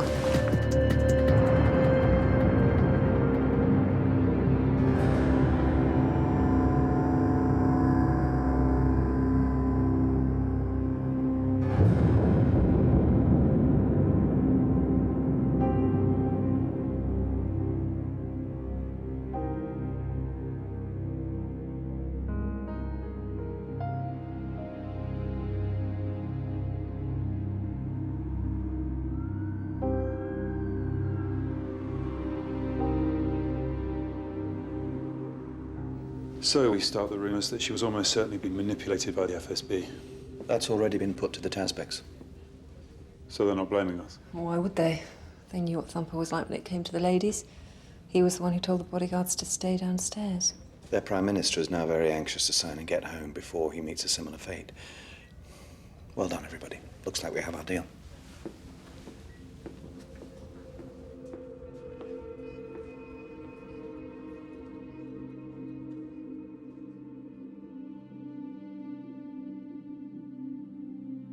Awful news about the shooting of that chief negotiator by the Tazbek dissident. We strongly suspect she was being manipulated by the Russians. Indeed. I'd like to welcome everybody here today. Our own Foreign Secretary would have liked to attend, but has unfortunately been caught up in the latest Middle East.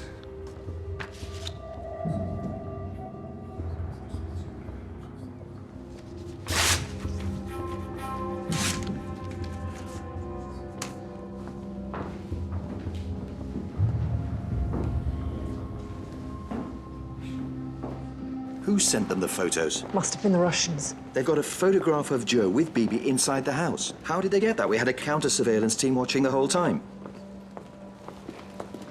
Play for time. Insist they're forgeries. The Tazbeks will already have had the photographs checked out. And how did they get pictures of you inside the flat? The kids at the window. I need justice. It's the boys from the estate. They know I live alone. What? Kids from the estate. Hassling Bibi. They came banging on the window. She said they always did it. I bet they're not there now. FSB must have been watching Bibi in case they did decide to use her. So, how do we get out of this one? We'll have to go to the Americans. Last time I checked, there wasn't a gas pipeline across the Atlantic. The Americans can broker a deal. The Russians are our only option now. It's what they wanted all along, a great big Cossack boot over our throat. We can't even begin to negotiate with the Russians. This is what I mean. We'll have to get the Americans to go to the Russians on our behalf. With what? What are we offering? The intelligence we have, that the Tazbeks are planning a war on their autonomous region. They probably already suspect that. Yeah, but they don't know the details of Thumper's little plan. Obviously, we'll have to gild the lily, but it's an opening gambit at least. The Russians will never just settle for that. Obviously not, but we can at least get the ball rolling with a suggestion that we can give them something. All right. I'll go and talk to Sarah Caulfield, see what they say at least. Here we are. Hey, Lucas. My boss. Samuel Walker, given the hard task of trying to keep an eye on this one. I don't envy you. Hey, enough of the compliments. So we've spoken to the Russians on your behalf. Thank you. And? It was an audacious gamble taking out Yurizov. Shame it backfired on you. But they, like us, are not unhappy with this removal, so you haven't lost any friends that way. And our offer? They like your offer, and are keen to talk about what you know. You can have gases from tomorrow at a similar price the Tazbeks were offering you.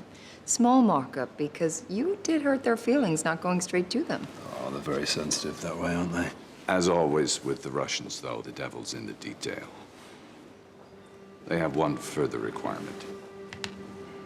And what would that be? They want the Tazbek Prime Minister. What?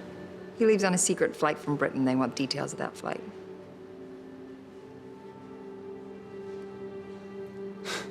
So what, they're going to shoot his plane down? No. But they are going to explain to him in their own good time what will happen if he continues to follow an agenda they consider hostile to their interests. So they hijack the plane, force it to land? As I say, Lucas, the devil is in the detail. I'd leave that part to the Russians.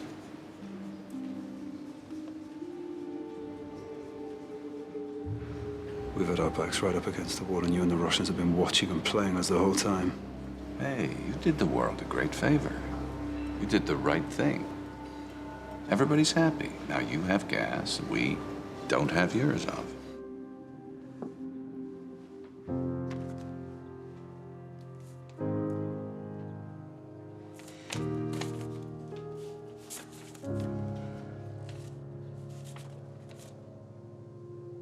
Dear Miss Boatman, I'm sorry that I couldn't get to know you better. I think in a different world we might have even been friends. But the sorrow in my heart is too great for me to continue now. I wanted you to know, however, that I appreciate your efforts on my behalf. Thank you. Bibi.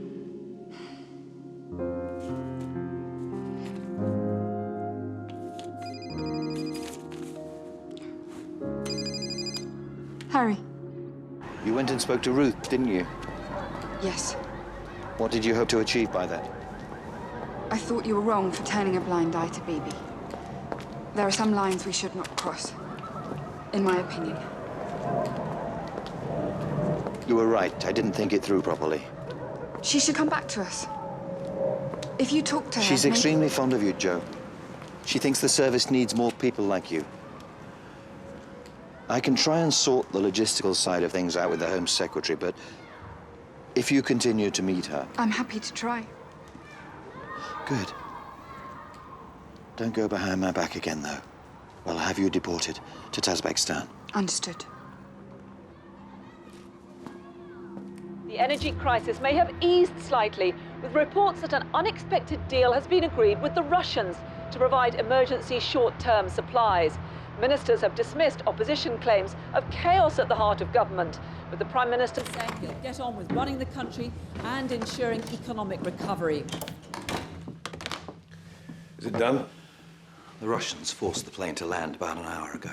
They can be very persuasive in these situations. Plague on both their houses. We have to look after ourselves now. People have every right to be angry. We've let too much slide through our fingers. Things will look better in a year's time. And a lot of people who would have died will now not die. It's breathtakingly simple sometimes. Doesn't always feel that way.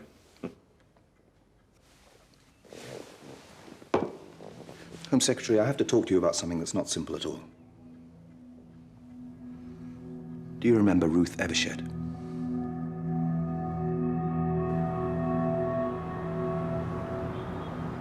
I've never seen London look so pretty. Well, the gas is flowing again. We're laying in some proper reserves this time. The lights don't stay on all by themselves. You gotta work hard at keeping a society going.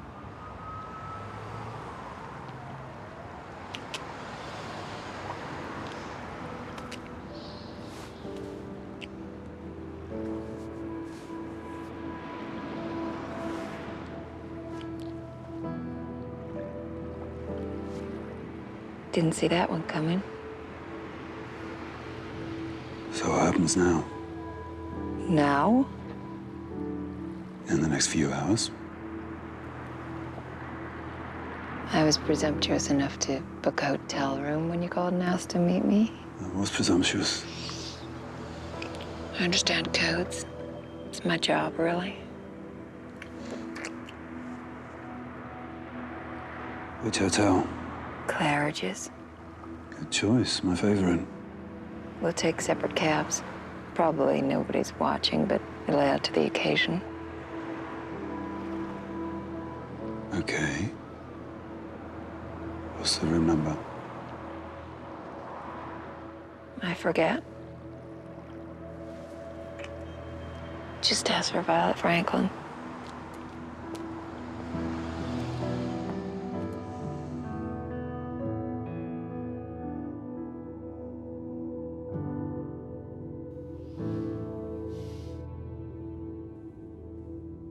Not often we see you this time of night. Must be something important. You think you're being bugged here? Spies listening to spies. What are you worried about? I've been approached. By whom? An American contact. Name? I can't, Harry, but somebody high up. He had grave concerns about a plot to challenge the world order as we know it. A plot, as in? He didn't go into specifics, but he talked about divisions in their intelligence services and a high-level meeting in Switzerland. I think he wanted me to warn somebody. So here I am, warning the somebody that I trust the most. We'll look into it. My contact is not a man prone to exaggeration. Whatever that meeting was about, whoever was involved, he made it sound very big. He was scared, Harry.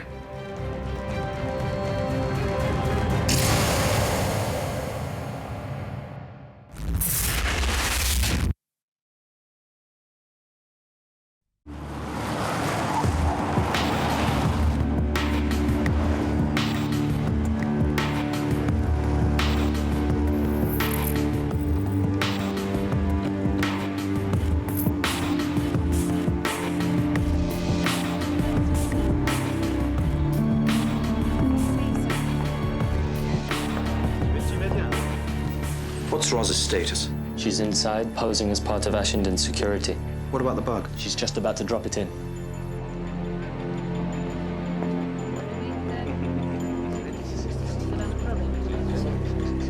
Heading for main meeting room. I always thought the Bendorf group was just a conspiracy theory. Not only does it exist, its meetings dictate policy to half the governments on the planet. Including ours. Between them, the 8 members of the Bendorf group control 75% of the world's natural resources. I don't think any of our votes can compete with that.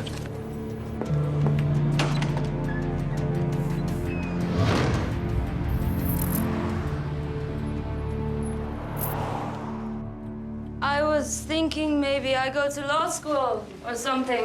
I have to say I'm surprised, Nina. You're wanting a desk job. Working for me? Yes, as I said, Uncle, people change. Your father will be proud. Well, I think it's for me. I said to my friends to pick me up here. You could be my driver, Nina. I'm nearly ready. Yes, it's for me.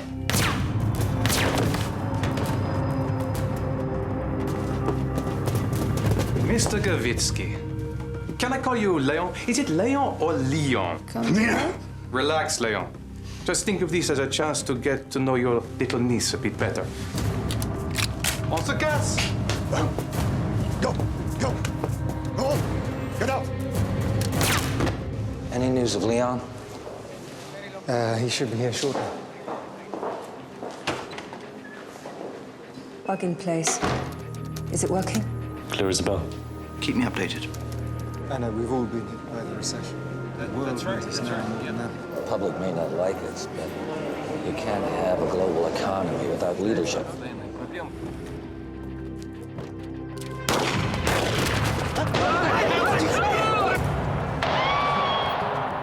Ros, what's going on? We have a security breach. At least 5 of them, heavily armed. Everybody down on your knees! On your knees!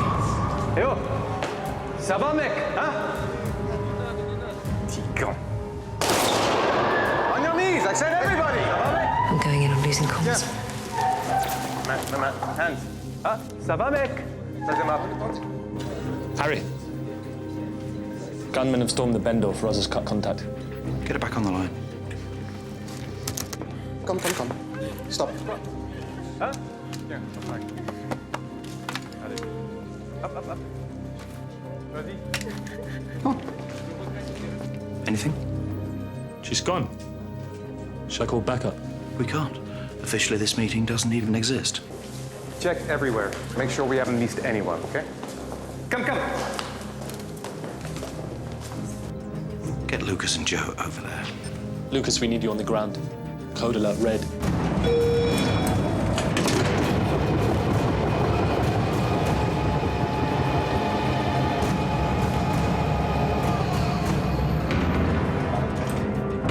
Down on the floor against that wall. Dépêche-toi, come! Allez! What the hell is this place? Panic room. Come on, sit! Down! Sit! Rudy, the lift. It's manually controlled. There's no override. Now the only way anyone can get down here is if we let them. You can thank your dear host and his prophetic paranoia, which led him to getting this splendid bunker put in place. Not exactly what you had in mind when you had it built, huh? What do you want? Why don't we all make ourselves comfortable, and play a round of who doesn't want to be a dead billionaire?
Must be there somewhere. Pull up old traffic camera footage from around the building.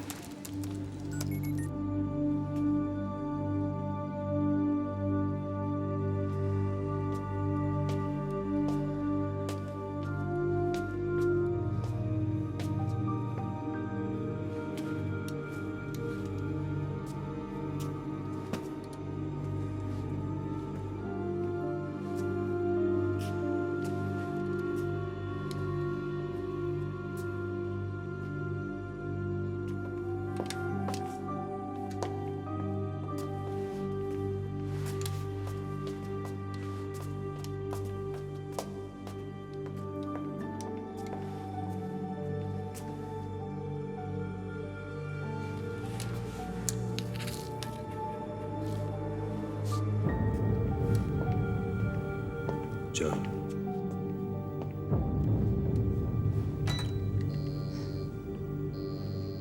Yeah, well, find me the Home Secretary and tell him I'd like to speak to him urgently. Tarek, give me the plans to this building. I'm on it. Whatever ransom these guys ask for is going to make winning the lottery look like small change. We need to find out who they are. You're all flustered. Yes, well, that happens sometimes. Such as when a group of armed thugs kidnap 8 of the wealthiest and most politically powerful men on the planet. And on my first day back, too. Harry, you shouldn't have. Well, either that or a basket of muffins. Oh, no, you really shouldn't have.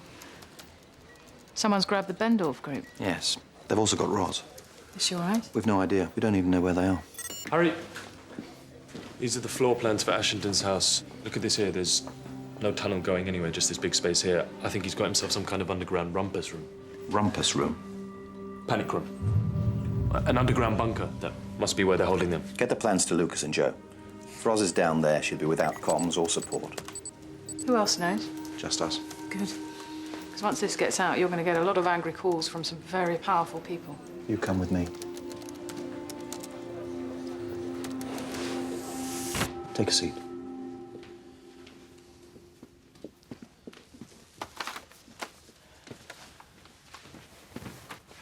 Open it.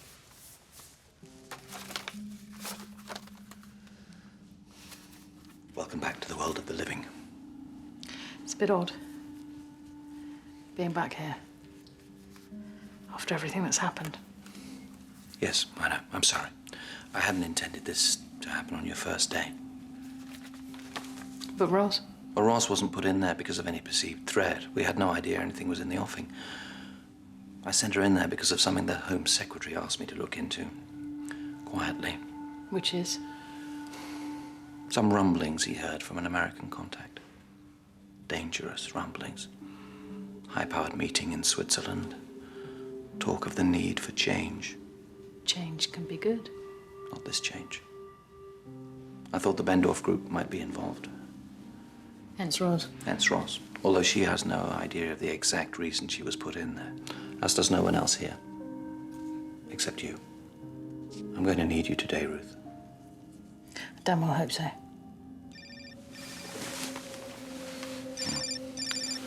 The fun begins. Harry. Home Secretary, we have a situation with the Bendorf group. What do you mean, a situation? They've been taken hostage by armed terrorists. What, all of them? We believe so, yes. Roz Myers is with them. You do realize who we're dealing with? Those men have the power to influence political decisions that can affect every person in the country. We're doing everything we can.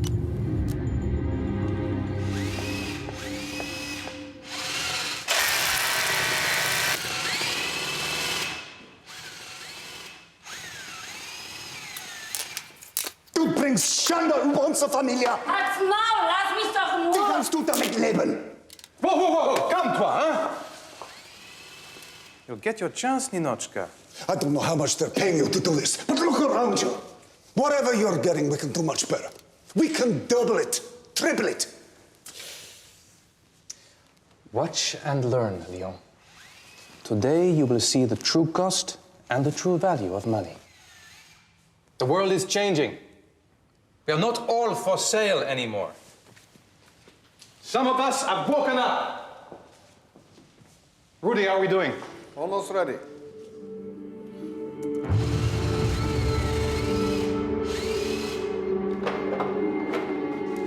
Tell me about this lift.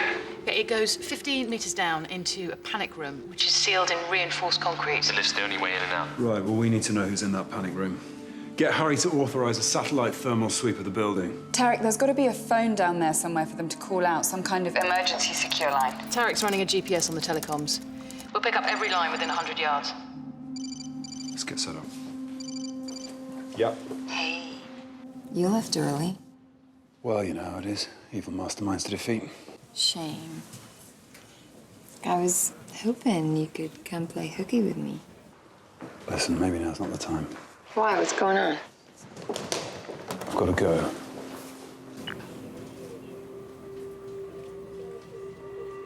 So the thermal image should tell us who's alive.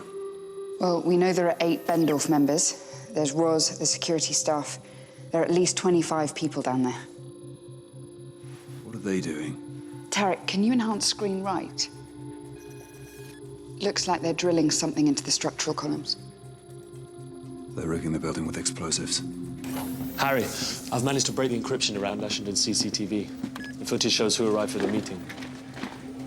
It's B.S. Cheng, China's $60 billion man.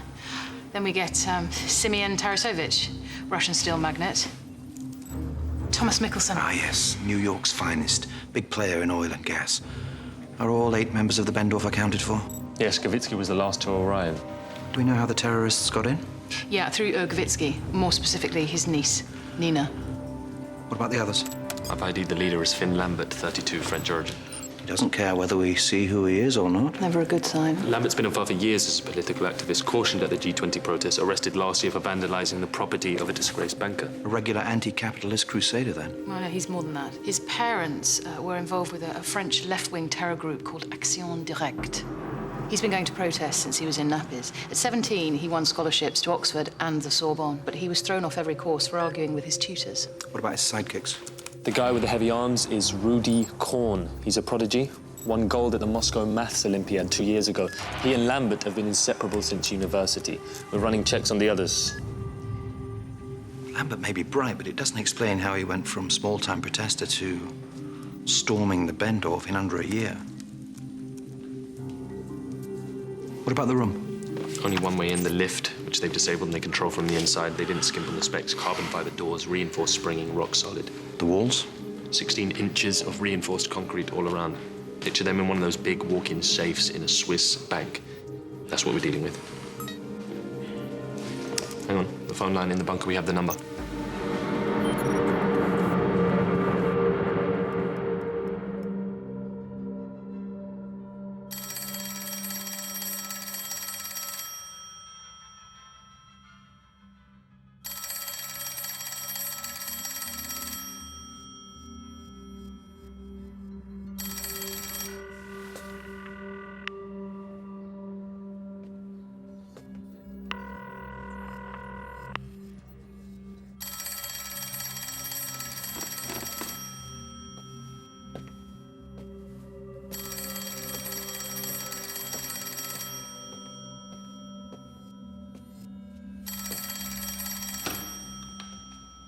My name's Simon Rose. I'm authorized to speak to you on behalf of the British government.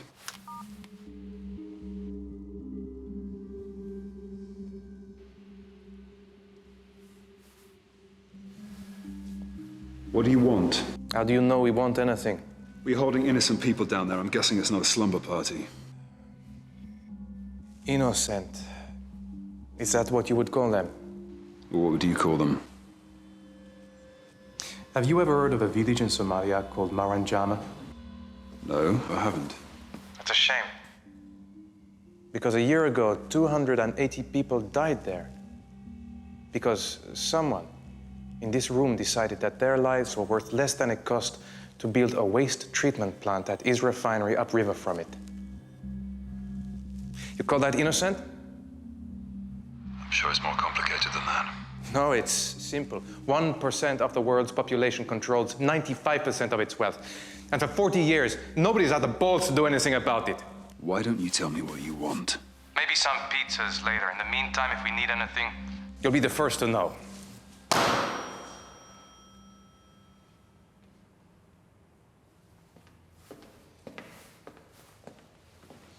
We're good to go. Mr. Mikkelsen, if you would like to join us, please. Harry, some of the blogs we've been monitoring, protest blogs, anti-globalization rants, you know the spec. They've been going haywire the last 10 minutes. Saying what? Something about staying tuned for a major in it. Hang on, there's another one.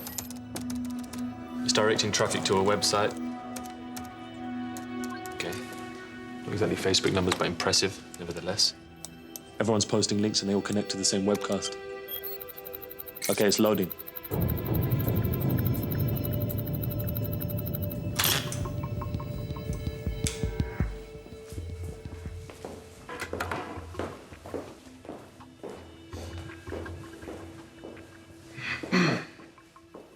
Okay. A lot of you will be familiar with this gentleman. Our first guest, Thomas Mikkelsen. Born 17th of November 1951 in Bryan, New York. Graduated from Yale, summa cum laude, 1972. Followed by an MBA from Wharton 3 years later. Currently ranked by Forbes as number 23 in the world's rich list. What the hell are they doing? They're putting him on trial, Harry, with the whole world watching. Can you stop this? I'm still trying to figure out how they're doing it. Can't you disable them? These guys are smart. They're server jumping. They set up thousands of mirror websites around the globe, using hundreds of different servers. Every time you shut down one IP address, the website's already active using another. Surely we can just shut down all the servers involved. They're shuttling the connection 5 times a second. You need to close down the World Wide Web. I didn't even think it was possible on that scale. But Mr. Mickelson's boys' toys and other trappings of ultra wealth are not what we are here to talk about. No. We are more interested in how Mr. Mickelson makes the money to keep himself so amused, and what the consequences of his actions are on the mere mortals of this world. Shall we begin?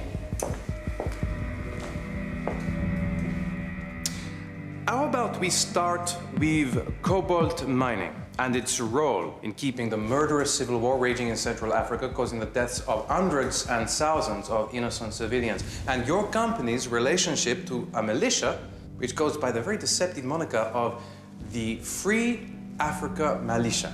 I don't know what you're talking about. I don't have any relationship with these people. Tommy.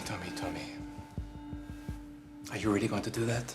Are you really going to lie through your teeth with all these thousands of people watching? Don't, wait. Don't answer that.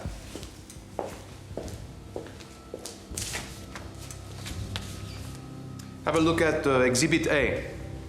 These reports from human rights groups, and this one from UNIFIL's Regional Director for Central Africa.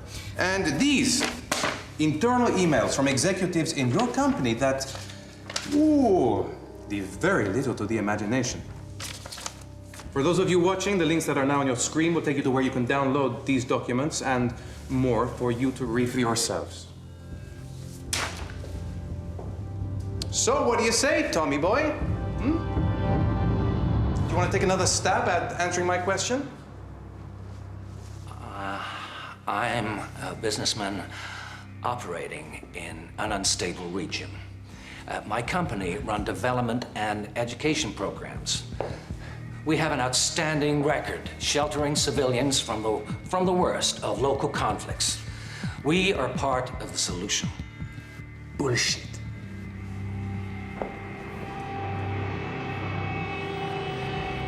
Not all of the documents are coming through. Heavy traffic.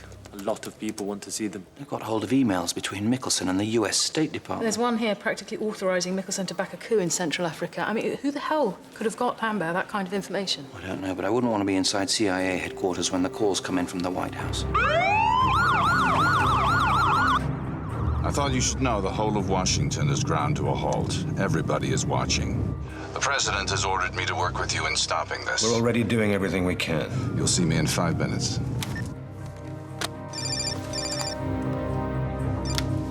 Home Secretary. We have to find a way to end this, Harry. This is a highly sophisticated act of terrorism. I know, but you need to end it now. I've had a call from the CIA. They know it's happening on British soil. Every skeleton in the Pentagon's cupboard is being exhumed and paraded for public consumption. We can't take the rap for that. I understand.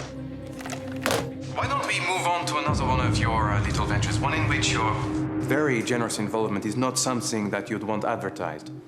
I'm talking about the Foundation for a Greener Planet.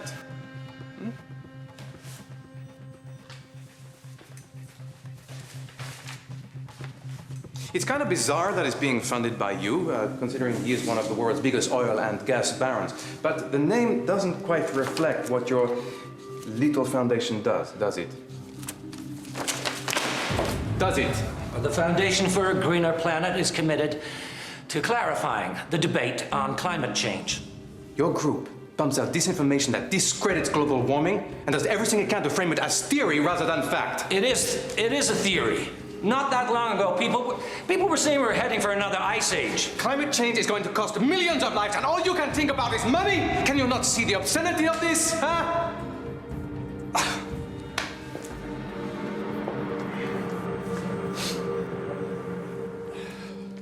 I checked the immigration databases. And?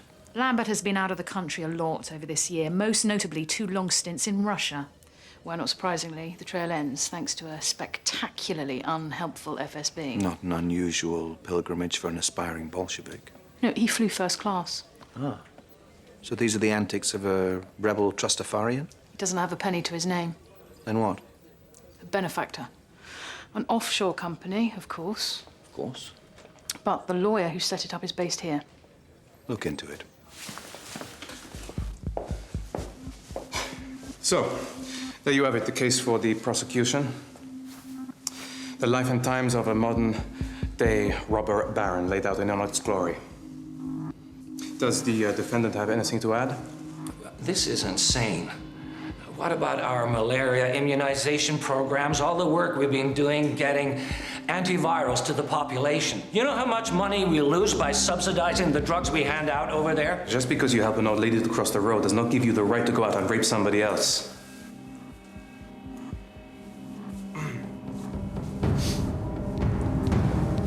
You have heard our evidence, and Mr. Mikkelsen has given his point of view.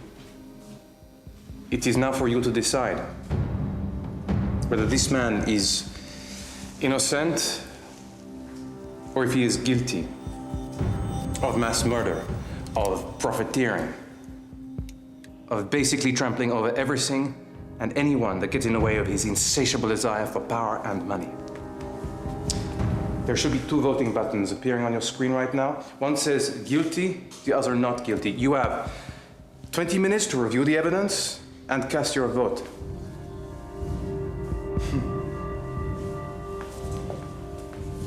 You can be the jury for once.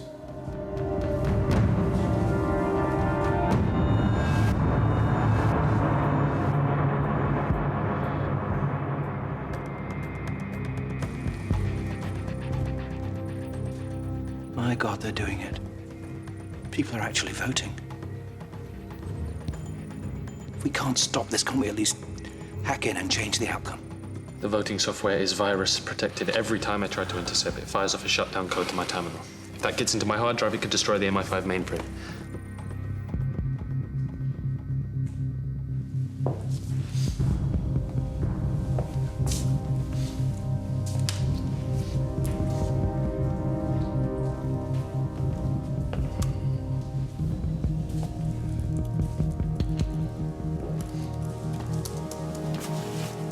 Okay. We have some early figures coming in. Guilty, 2,153. Not guilty, 174.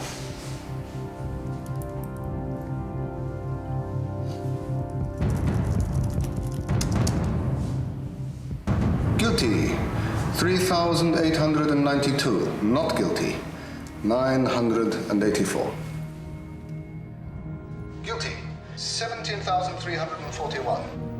Not guilty, 4,015. Guilty, 42,191. Not guilty, 7,280. Okay, final figures. The polls are closed.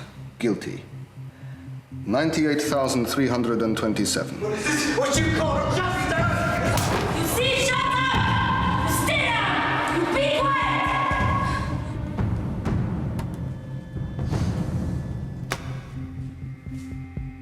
The people have spoken. It only remains for me to pass sentence.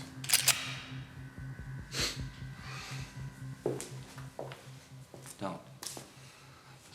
Please don't do this.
The choice. Your fate is in your hands. Lying. Denying what we can prove. will not help your cause. Tell the truth, on the other hand. Apologize. Lay it all out plain and use this camera as your confession booth. And maybe, just maybe, these good people out there will see fit to forgive. Don't. Please don't do this.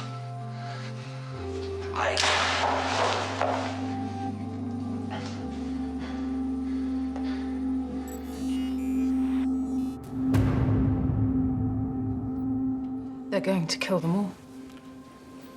We don't want this turning into even more of a media frenzy than it already is. The fact that this is taking place in London hasn't been made public yet, has it? No, but the press will figure it out before the next trial kicks off.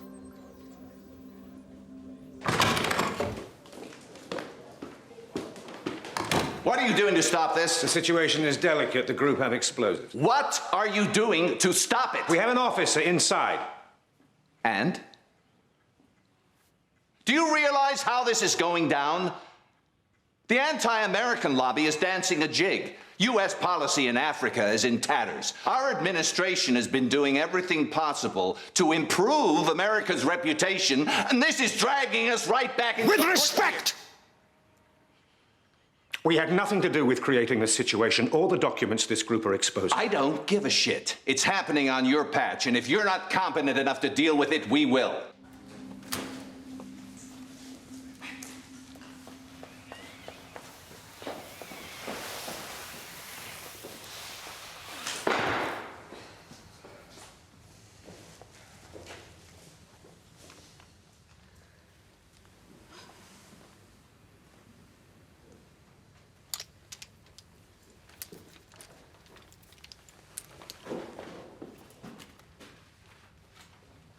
You didn't expect it to feel like that, did you?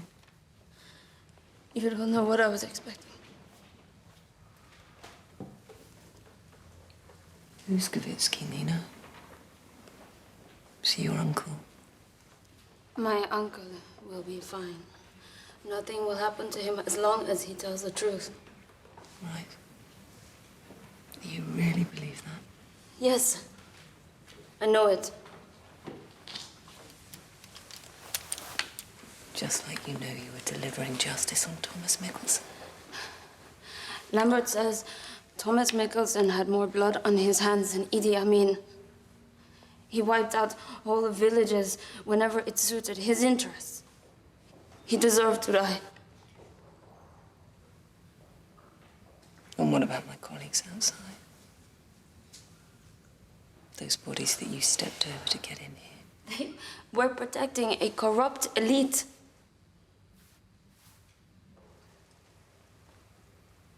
Two of those bodyguards had children, Nina.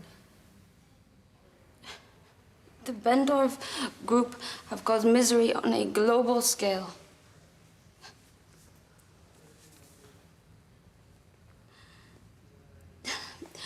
Because your courts and your governments are so weak, so easily bribed, so feeble, we have had to act. You keep telling yourself that, Nina.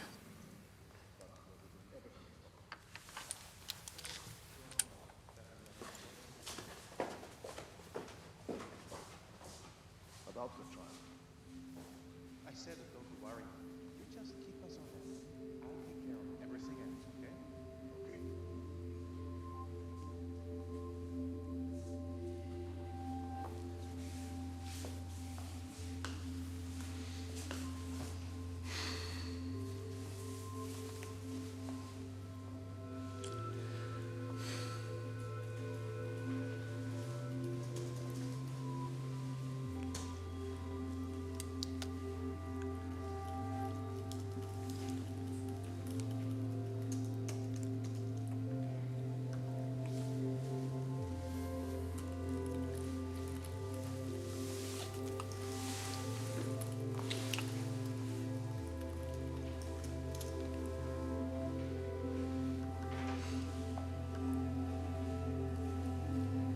du monde.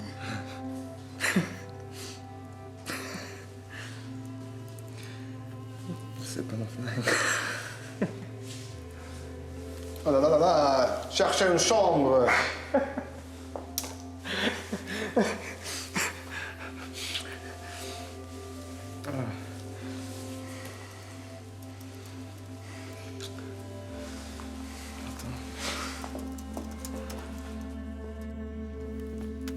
Home Secretary. Talk to me, Harry. We've made a breakthrough, something which may help us shut this down. The next trial is about to begin. We can't allow it to go ahead. What are you saying? What do you think? Storming would be suicide. I won't do it. I'm ordering you to do it. There is one entrance. It's a lift shaft. The room is rigged with explosives. If we go in, it'll be a bloodbath. And I've got Rosmeyer's in there. I'm sorry, Harry, this is hard for everyone. But if you won't order it, I will do it myself. Goodbye.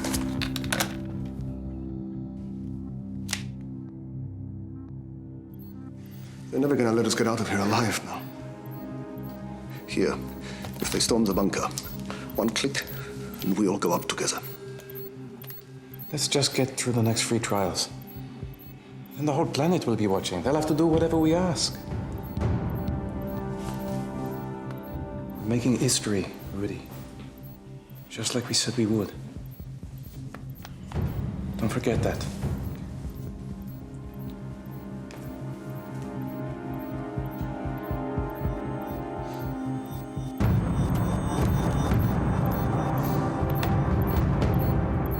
My boss has spoken to the Home Secretary. Everybody agrees you have no choice but to storm that building. If we do that, everyone dies.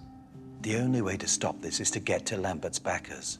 But even if I knew, I don't think this is the time to be following the money trail. And I don't have the authorization to give up assets. Everyone seems very concerned with the Bendorf group, but not about getting them out alive. If those trials aren't crushed, Harry, it's gonna be like a green light to every wannabe Che Guevara out there. It'll be like 68 all over again, except this time the radicals have had a 10-year masterclass from Al-Qaeda on how terror really works. We have the money trail. We know Lambert is connected to this lawyer, Benson, who doesn't seem to be doing much lawyering. And if we can come up with this much information in such a short time, I shudder to think what the combined resources of the world's media will find once we tip them off about Benson. Are you blackmailing us?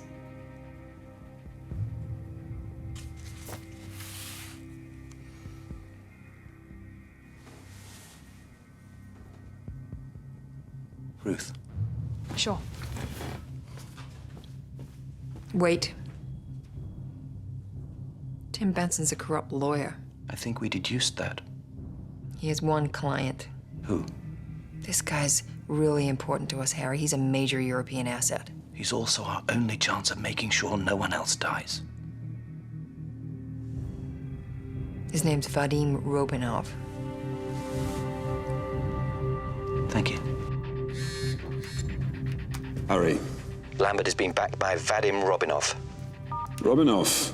So what's a billionaire oligarch doing in league with a Marxist revolutionary like Lambert? I don't know, but you need to find out. What now? This is our last chance, Lucas. Time's running out. Good. I'm on my way.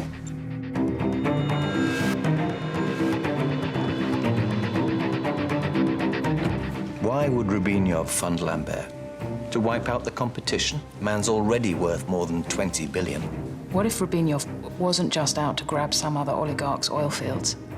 What if he was after something much bigger? Explain. If Lambert can make Gavitsky and Tarasovich spill their guts and embarrass their patrons like this, it could cause a popular backlash in Russia and even help bring down the government. do you think Lambert's idealistic crew know what this is really about? I doubt it. But if they did, if they knew they were being played... They might turn against Lambert. How do we get this information to Ros? It would have to come straight from the horse's mouth. We've no time for subtlety here, Ruth. Speak to Jo and tell her the situation. CO-19 have arrived. They're preparing to move in.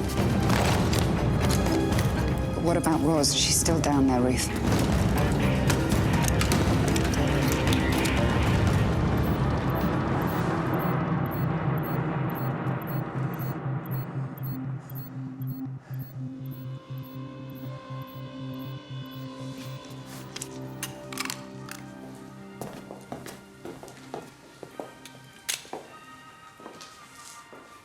So,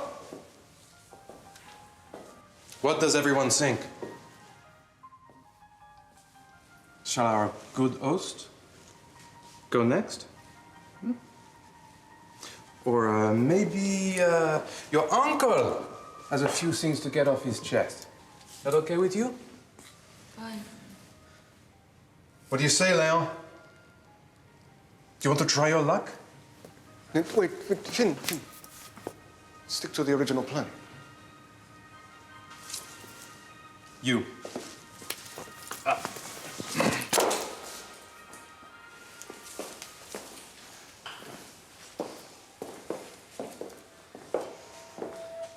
Sit! Sit!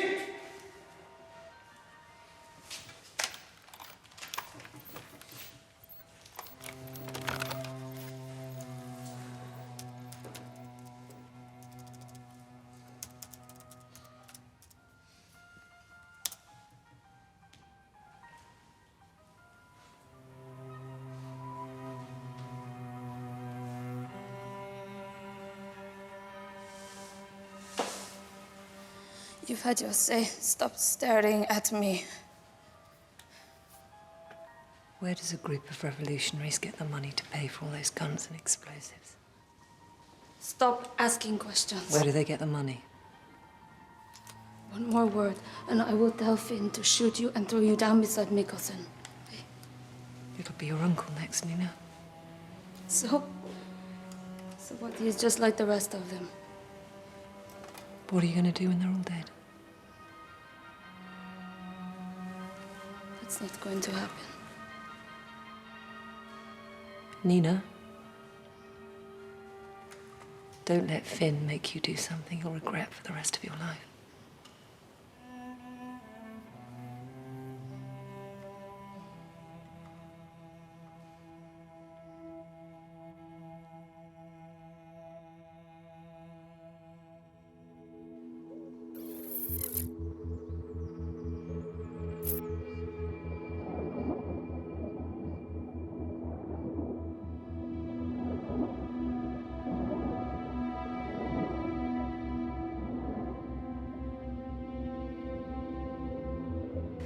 Very pretty. Don't speak Russian. Harry, I'm at Romanov's. This is our last chance, Lucas. The next trial is starting. Hey, who the hell are you? I said, who are you? Tell me about the Bendorf Group and Finn Lambert.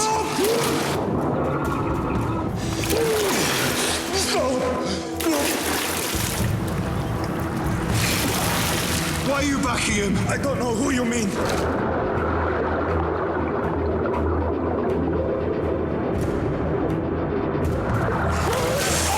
All right, I tell you.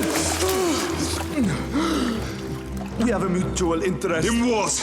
Change!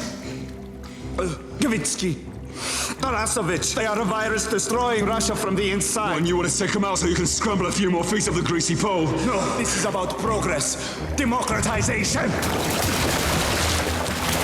What about Lambert? I met him at a political seminar in Moscow. We disagreed about what should happen afterwards, but we both knew the old guard had to go. How convenient for you. No, for just making money, it's better that things stay the same. But I know someone needs to do something. Anyone can see the mess our world is in. You really think the men who created it should stay in charge to get us out of it? I don't think a Baader-Meinhof groupie waving around the AK you gave him for Christmas is going to change anything. Do not underestimate Finn Lambert. He will not be stopped. Well, let's put that to the test, shall we? No! Please! Stop! Please! You set him up. You can call him off. Tarek, I'm with Robinov. Patch me through to Lambert.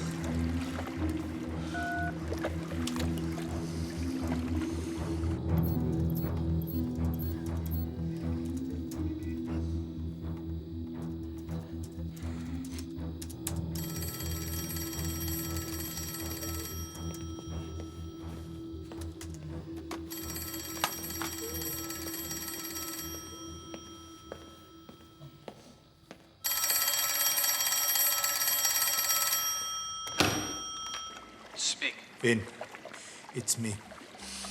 What do you want? I've been watching what you've been doing. It's excellent work. What are you talking about? We've only just started. You've sent a message the whole world has seen. Now I want to rethink the rest of our plan. I can help to get you out of there. D'accord. Who put you up to this, Vadim, huh? MI5? I funded you. I backed you, Finn. Now I'm ordering you to stop. You can tell them we will not stop.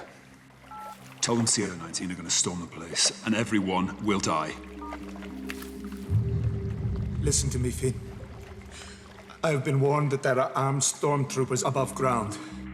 Unless you back down now, everyone in that bunker will be killed. Are you listening to me? This is your last chance to get out of there alive. Tant pis.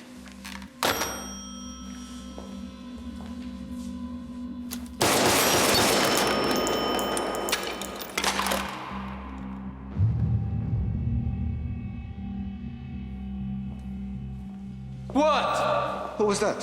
What did they want? They're scared. They know it will never stop.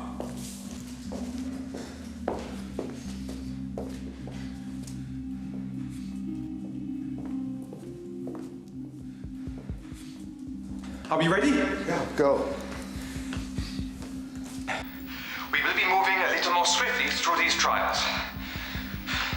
Sir Robin, I know that I talk for a lot of people when I say I am in awe of your business methods. Home Secretary. I'm calling as courtesy to inform you that I have personally ordered CO-19 to storm the bunker. You're signing the death warrant of everyone in there. I have no choice, Harry. Huge chunks of the South American rainforests bulldozed. Thousands of indigenous tribes people forced into shanty towns. Even the murder of troublesome activists. Tell me, why do you even deserve a proper trial?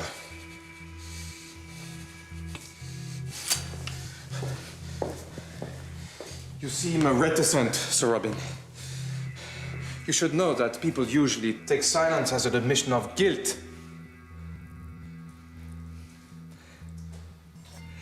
I may not have a perfect record, but I will not dignify your repulsive bullying with an answer. How noble. Now, why don't we try again? Something more simple. Did you, or did you not, personally finance the imprisonment and the assassination of people who obstructed your business interests in South America? No, Frank.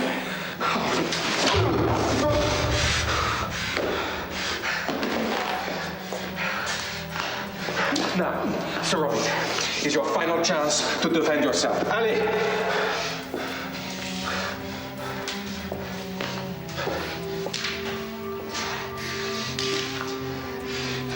It seems that your allotted time has elapsed. Jesus, Finn, be kindish! What? Justice. That is what you said. Not murder. This is the only justice that these people deserve.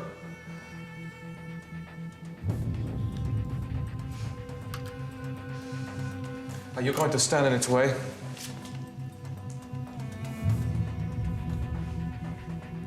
No, no, no, no.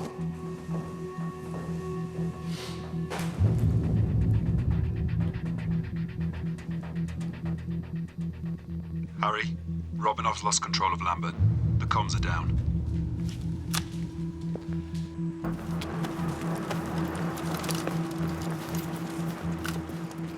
Harry, it's over. They're preparing to move in. Nina, he is insane. He's going to do the same thing to every single person here. You have to help me.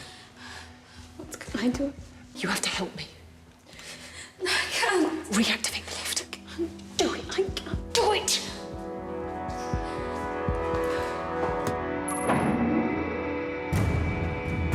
Wait.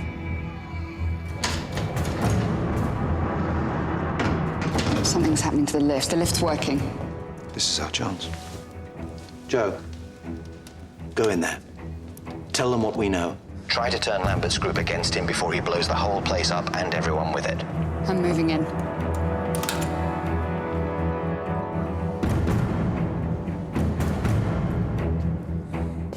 It is my unfortunate responsibility to pass sentence on your crimes.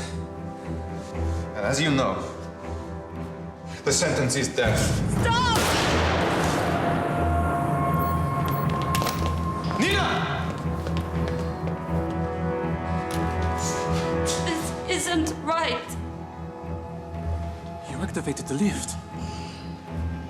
Ninochka? Don't shoot! Don't shoot! I'm unarmed! I'm unarmed! Finn's been working with Robinov from the start. All the money, all the planning came from him. Tell me that's not true. Finn! We have to fund this somehow. We made it here. We made it in here, didn't we? How could you?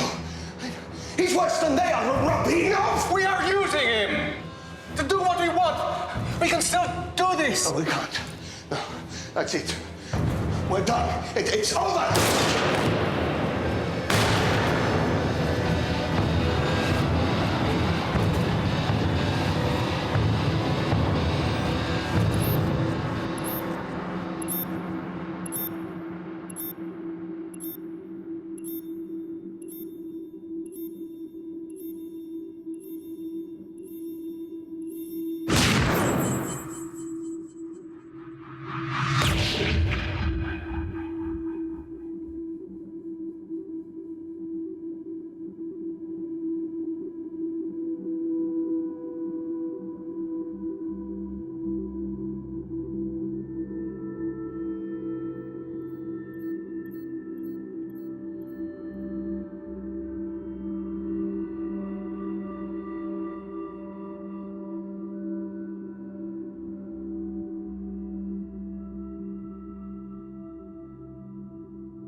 Thank you.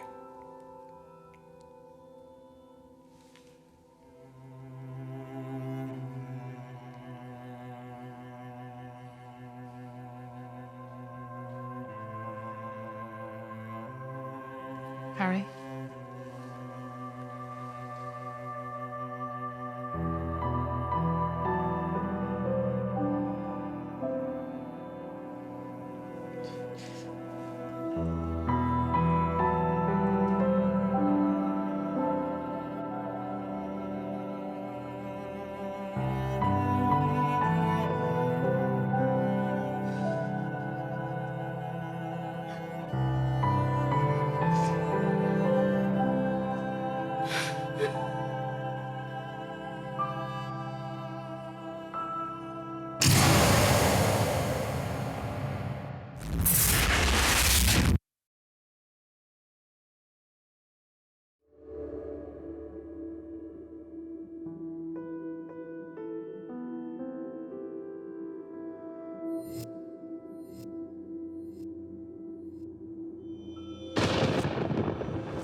Just tell him.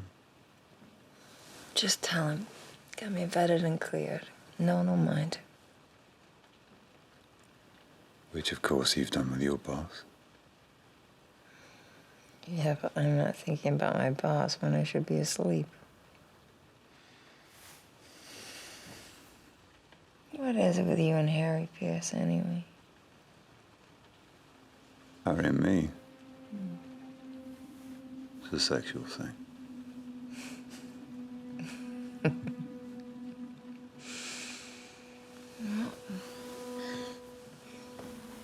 No. You're getting me jealous.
Are you okay?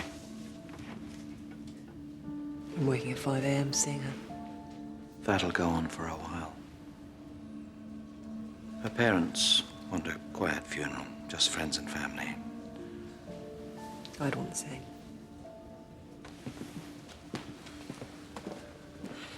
Cleared her desk already. Yep, that's HR for you. Unbeatable efficiency.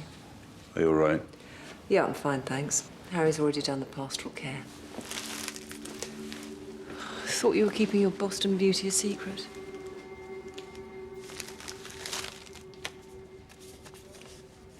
Poetry? Not exactly. I need you to see this. There was a riot at Clarksdale Immigration Centre in North Kent earlier this morning. One detainee dead, one escaped. Who escaped? This man. Came into the country a week ago as Maxim Sell. Had a Hungarian passport but no visa. Now watch this. What's he saying? I think it's someone's name. Whose? Mine. Who is he, Lucas? Grieve. Lucas, who is he? Oleg Deshavin.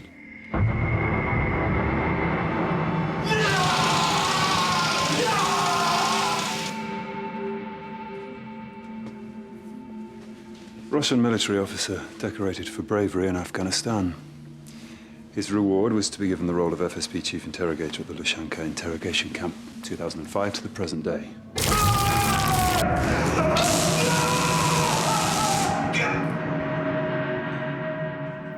Tasked with interrogating you. So what's he doing here? He wants to see me. That's what grebe means. It's a bird. Lushanka was surrounded by marshland. He used to take me for walks between sessions.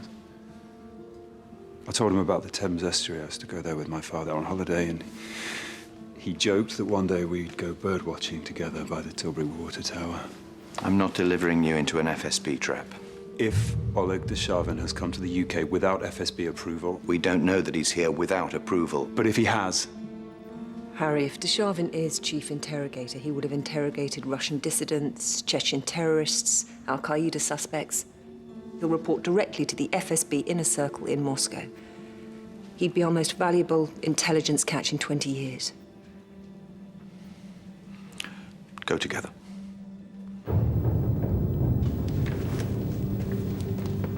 I know why you're worried.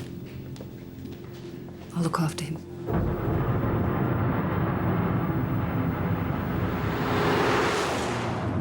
Tell me about Oleg Deshavin. Well, he's quite the Anglophile. Loved the Victorian social novelists. Put me to shame with my knowledge of Anthony Trollope.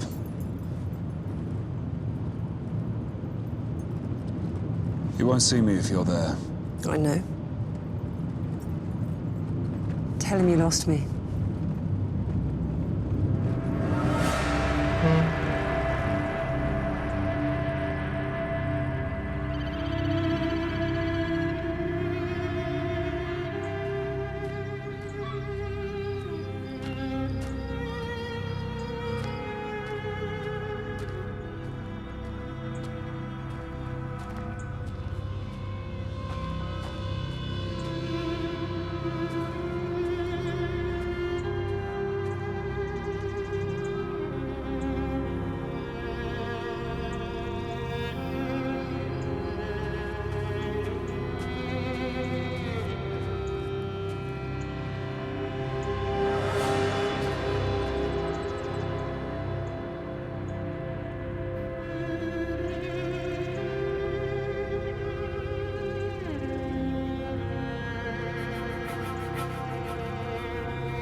Undress and put on the boiler suit.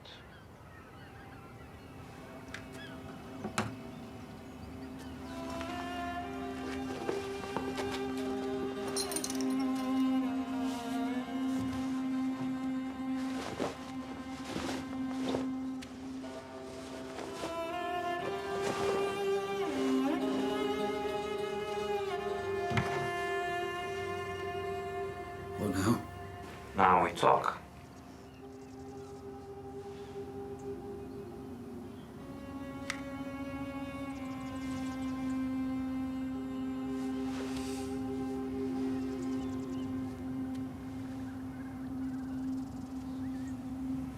Came alone.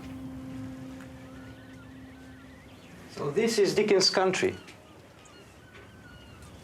Reminds me of my home.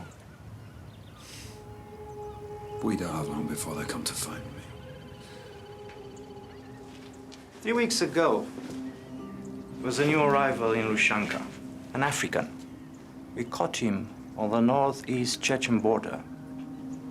Training for a terror attack. An attack where? Here, in UK. After a little chat, we discover the details.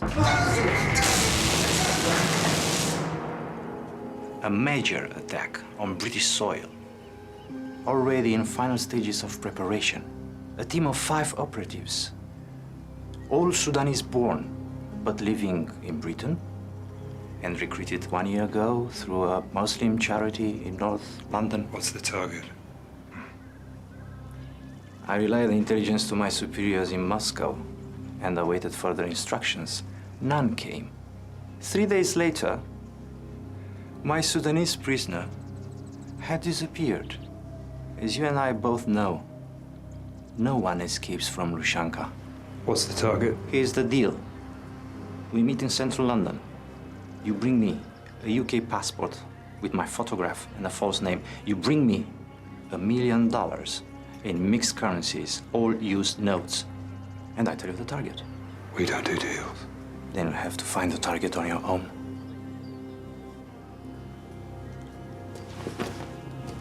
Where do I go? White Cube Gallery, 1 o'clock. Come alone, Mr. Gray, no tail. Show me respect.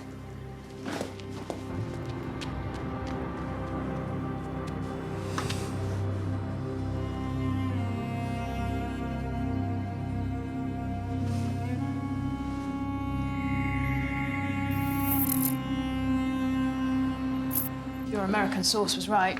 The Intercontinental Hotel in Basel hosted this meeting earlier in the year. It's 25 guests, and all names and passports on the booking are false. But we're hearing chatter that intelligence agents were involved, but we don't know who else was there. Thank you, Ruth. Keep this to yourself, would you? Dealing with the Sharvin is our priority at the moment. I have to go. I'm picking up one of Malcolm's old dead drops.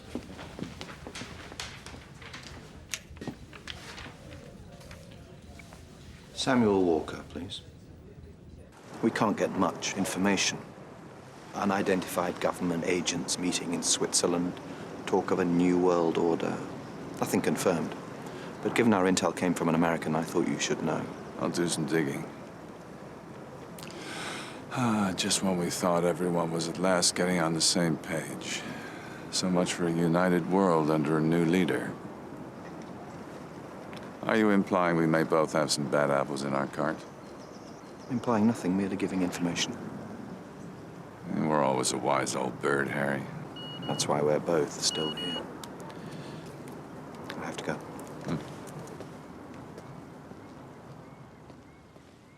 Ruth, I want everything we have on radicalism amongst Sudanese Muslims in North London. We're looking for a charity that was active 6 months ago and that's recently gone quiet.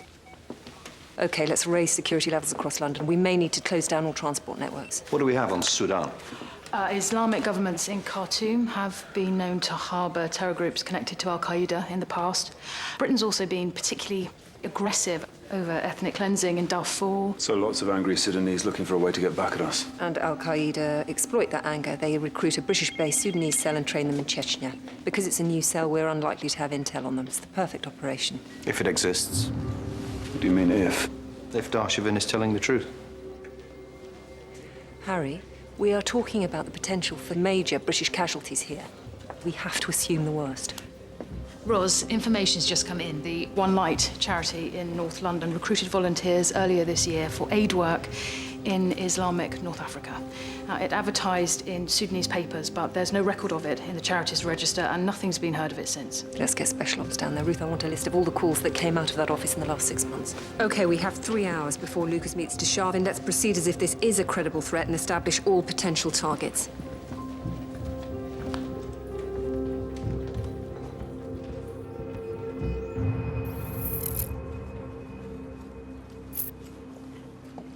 I'm glad to see you still like to get your hands dirty. How's the op going? Slow. But you know how it goes. Have a seat.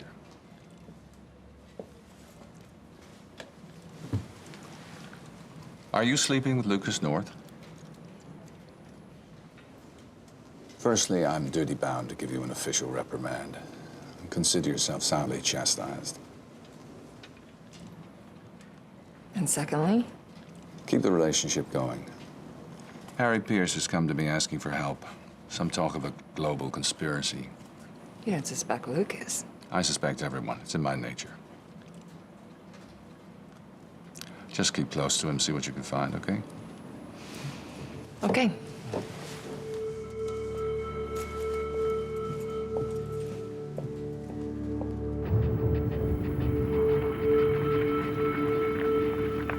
This is the raid on the One Light charity. The office was deserted. The phone in the office was used repeatedly to call 5 different pay-as-you-go mobiles over the last 3 months. But all the lines are now dead. 5 mobiles, 5 operatives. The office also called this number last week. What is that? I've no idea. I can't trace it. That's a Russian military phone, coded number. There's no way of tracking the recipient. Ruth, chase up any other leads from that office. Post, couriers, anything that can help identify them. Russia learns about a Sudanese attack, and rather than alerting us, it supports it. Why? To give them greater leverage to deal with terrorists in their own backyard. We make this public. We risk diplomatic meltdown. Get onto the FSB, see what they know. I'll call the Cabinet Office. Tarek, I need a simulation of London phone call, Sudanese to Sudanese. It needs to mention an attack on the UK, codes the lot, good enough to fool the FSB. Hang on, you want the FSB to know that we know about the attack? Yeah, let's see if we can draw them out.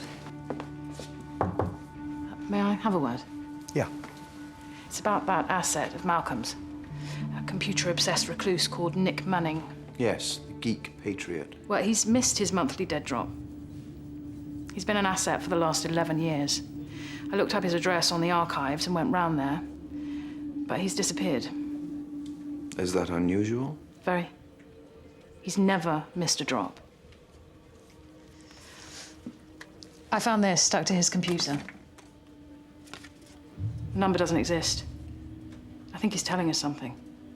Well, given we have a major terror threat on our soil, I think Mr. Manning will have to wait. Manning's an expert on African terrorism. What if he's warning us about the Sudanese attack? Any proof? No. Well, then let's work with what we have. Thank you for finding the time to help us, Boris. That's why Moscow sent me to London, to cement relations between our two countries in this brave new world of ours. And we appreciate it very much. I know that Russia has some influence over Sudan. This was recorded from a London payphone. There is a transcript. It mentions an attack on London tomorrow. Just to be clear, you're not accusing Russia of any involvement in this. None whatsoever. Good, because I can assure you it has nothing to do with us. May I, in the spirit of collaboration, ask a question in return? Of course. A friend of a friend has disappeared. They want him back. Another FSB Adonis? You don't know him. I could discreetly ask round. He claimed the Russians know nothing about the attack. They're lying to us. He also showed me a photograph of Oleg Deshavin, tried to elicit a response out of me. Poor fool.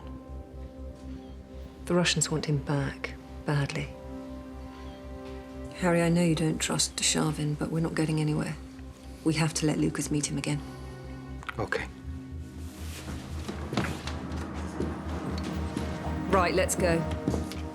One British passport. I've installed a satellite encryption within the coding so we can track him anywhere in the world. It'd be like having his own little sat-nav. Take it out. He'll know. Not with this one, he won't. Tarek, trust me. He will know. Okay. What about the money? No money. Not until the target's confirmed. Non-negotiable. Okay. Lucas, he tortured you for 4 years. I'm fine. Be careful.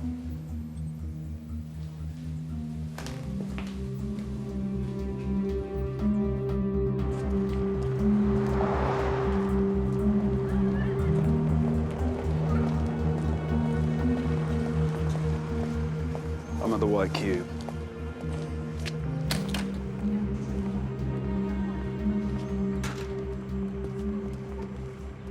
Hi. I'm supposed to be meeting someone here. Are you Mr. Gray? Yes. Mr. Wilde left a message for you. Thank you.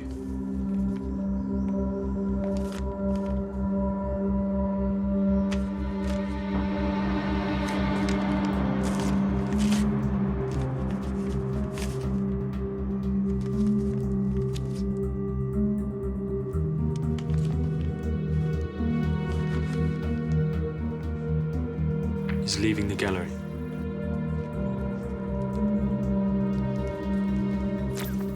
He's dropped his wire. What are you playing at, Lucas? I'm with you, Mr. Wilde. It's just you and me. Alpha team, we've lost comms with Echo 1. Visual on Echo 1. Maintain eyeball.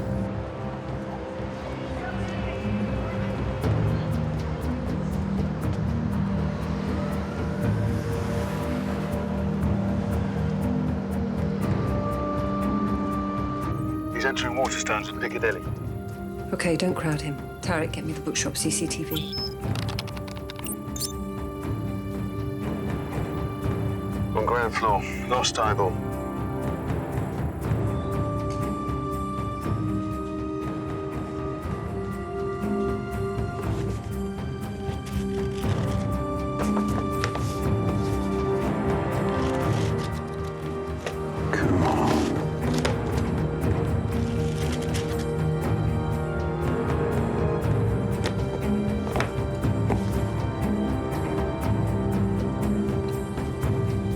Ground floor clear. Heading for level 1. Found you. Good.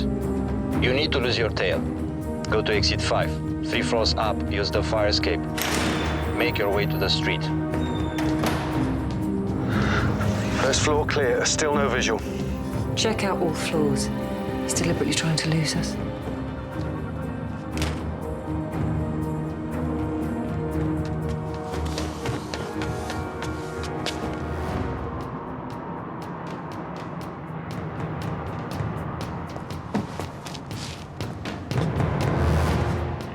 I'm out.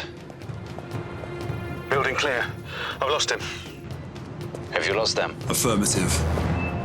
Go to the Immerse statue. Someone is following you. Oleg, I lost my tail. I know I did. A mistake, Lucas. Did you speak to the Russians? Nobody spoke to the Russians. I'm disappointed. The deal is off. Oleg, we can't stop now.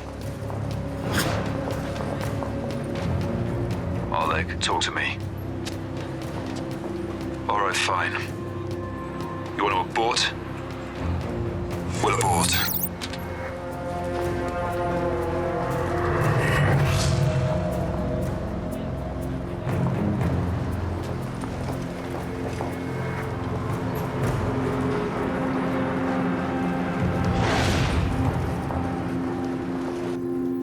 Ross.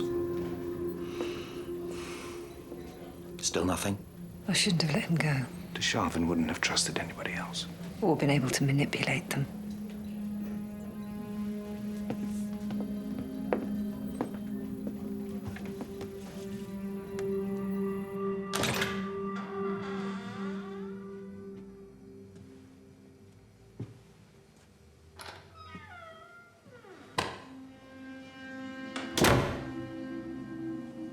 You are lucky I chose to trust you. Where are we? In my flat. That's risky. It's the one place they'll never think to look.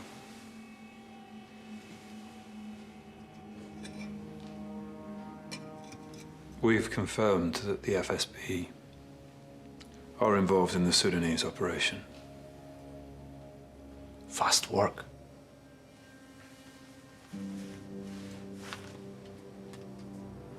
Thank you. That must have been hard to get. What's the target? Where's the money? Of course. You give me the target, then you get your money. I give you the target. You can let me hang. I won't do that. Just a reminder, Lucas. I supervised your interrogation for 4 years. You tortured me. Are you playing a game with me? Are you? You have to trust me. I will get you a whole new life. But I need information on the Sudanese terrorists. And I need the target.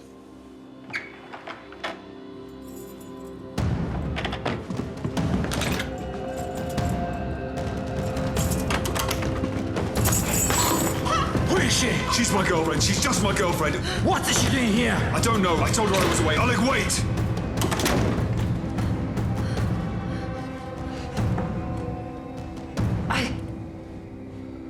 I didn't believe he was going. I thought he was having an affair, so I just came to check. I'm sorry. Do you know what job he does? Yes. Of course, he's a police special branch. So why don't you believe he goes away? I'm sorry, we're still quite new at this. Can you please just let me go? This is all my fault. I didn't What job does she do? She's a lawyer. Prove it.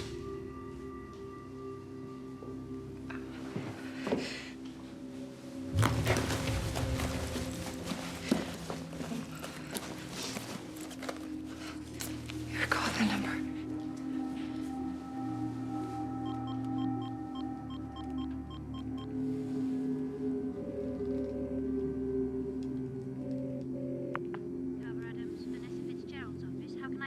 I would like to speak to Vanessa Fitzgerald, please. I'm sorry, Vanessa's in court this afternoon. Can I take a message?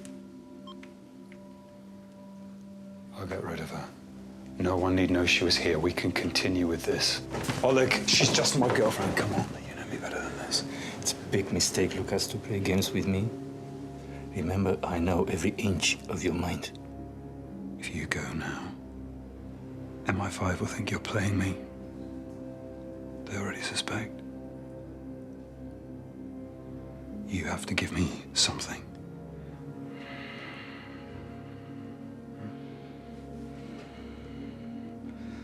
The prisoner I interrogated, his operational name is Omar Salim Al-Khalad. How will I find you? I find you.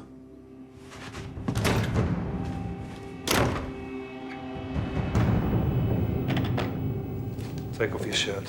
What? Jesus, Lucas.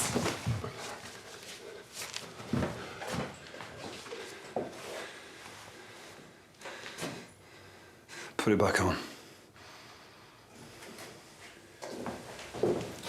Why are you here? I told you that I was away.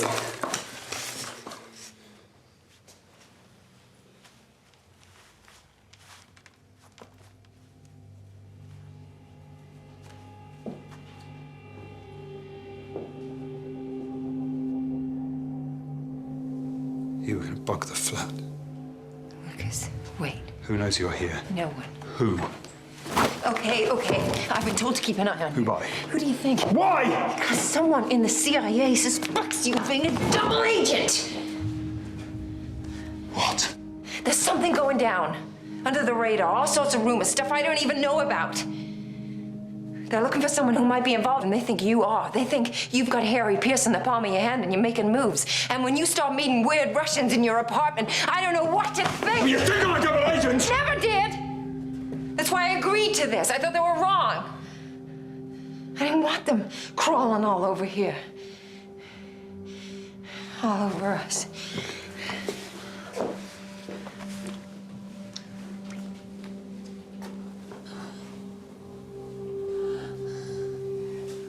That's why you're with me. That's not true. Isn't it? No!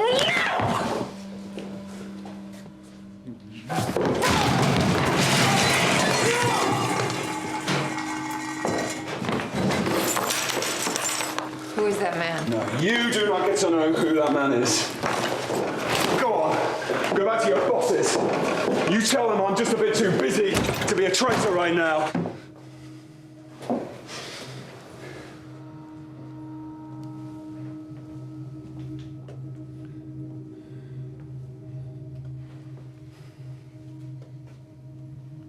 Who is he?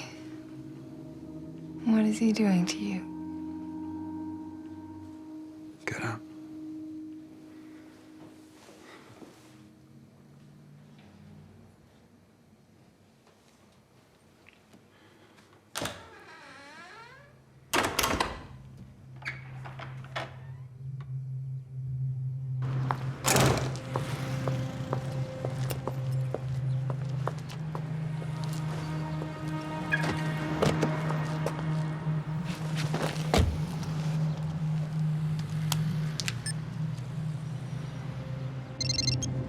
Yeah.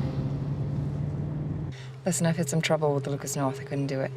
Okay, forget Lucas North for now. Listen, I've got some intel on Harry Pierce's possible global conspiracy. Get to the tower ASAP. Yeah, will do. Drive.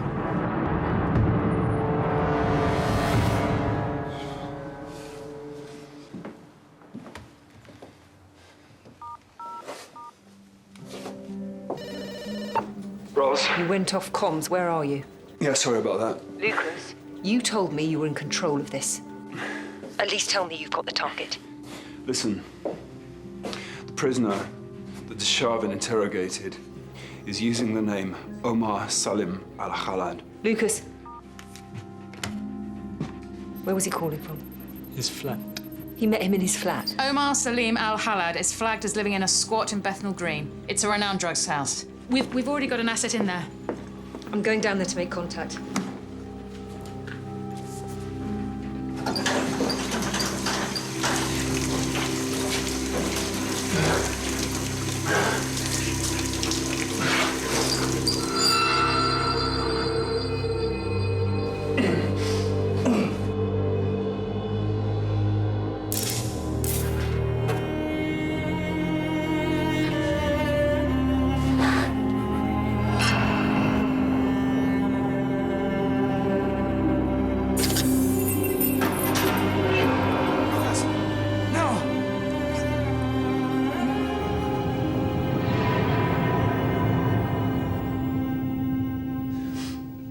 Thank you. The recorded delivery to One Light, it was a delivery of stationery. The stationery company is emailing me copies now. Here it is. Rencon Solutions. Doesn't exist. There's no such company. It's a front. So are they using the Rencon paperwork to get into somewhere they wouldn't otherwise be able to access? Rencon.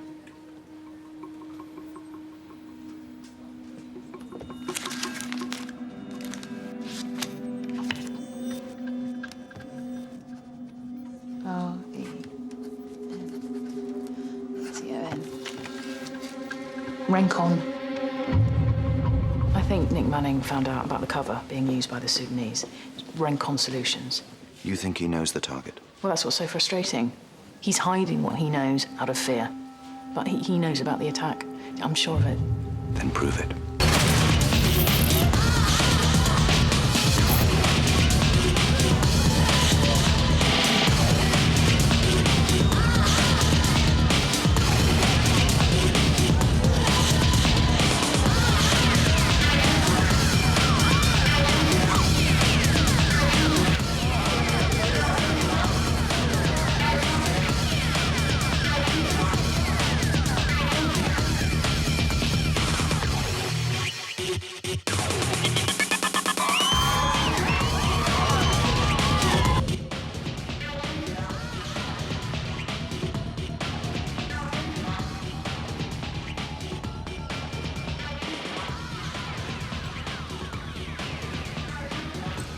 There's a room at the end of the corridor. On the first floor. 666. There's a Sudanese guy in there. He never leaves the room. I need to get a bug in there. There's a dealer in the room next door. His name's Tom. Be careful. Tarek, if you were a computer genius... If? Right, of course, sorry. And you were in hiding, but you wanted to give me a crucial piece of information in a way that was untraceable. How would you do it? I'd hide it on the web. How? It would be a key to research into something only you would know. For example, the telephone number on this card.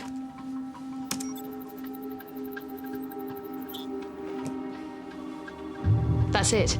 It must be the time and location of the attack. Nick Manning, you clever boy. I'm looking for Tom.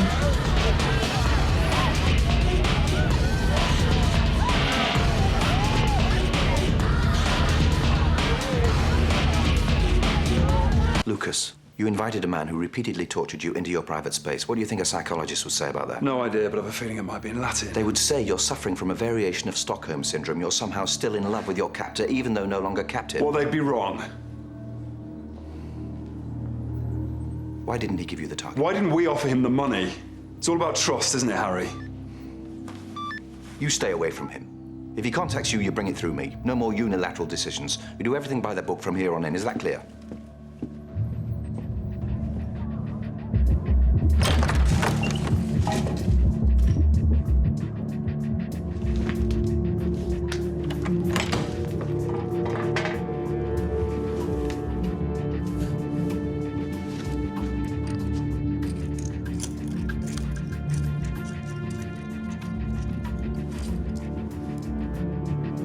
Bug going in now.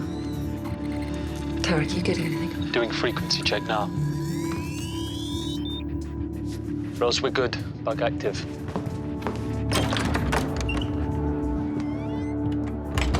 Let me know as soon as you hear anything.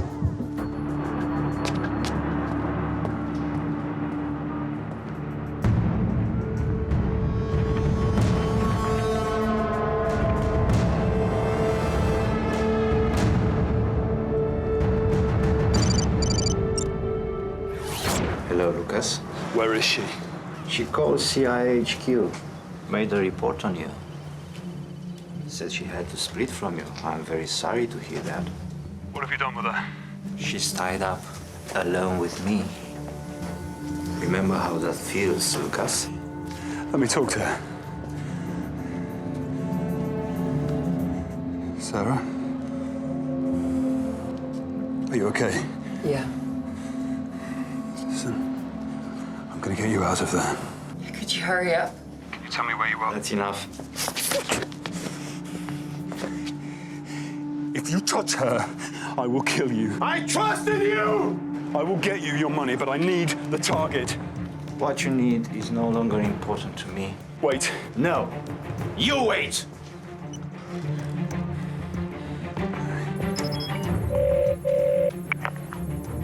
The plan's been changed. There's a new directive. Go to the window. Rose, get in there now.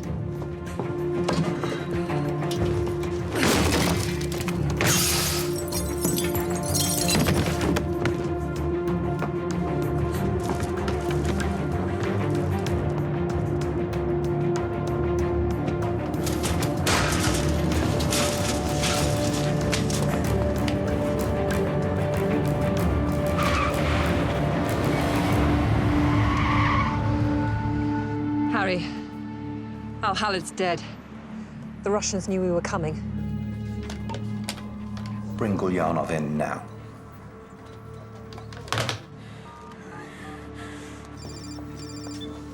Lucas, where the hell are you? Deshavin's got Sarah Caulfield as a hostage. Can I presume there's something you're not telling me? I've lost control of him and I don't know what to do. Al-Khalid is dead. Get in here now. We're taking the direct route. What you have done is an outrage. You can't just drag me in here and not expect consequences. Calm down, Boris. Spare me the righteous indignation. We don't have the time. The plan's been changed. There's a new directive.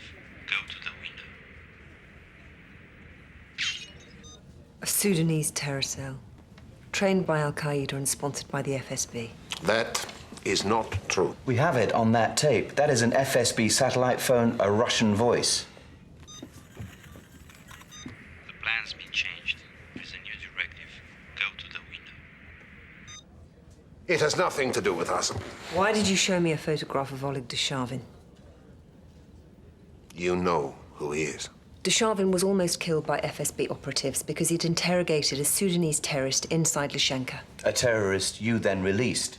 Not true. Yes, true. Maybe not. Play that again. The plan's been changed. There's a new directive. Go to the window. That's Oleg Deshavin. I don't understand. Means you were right, Harry. He's been playing us all along. Deshavin did interrogate a Sudanese prisoner.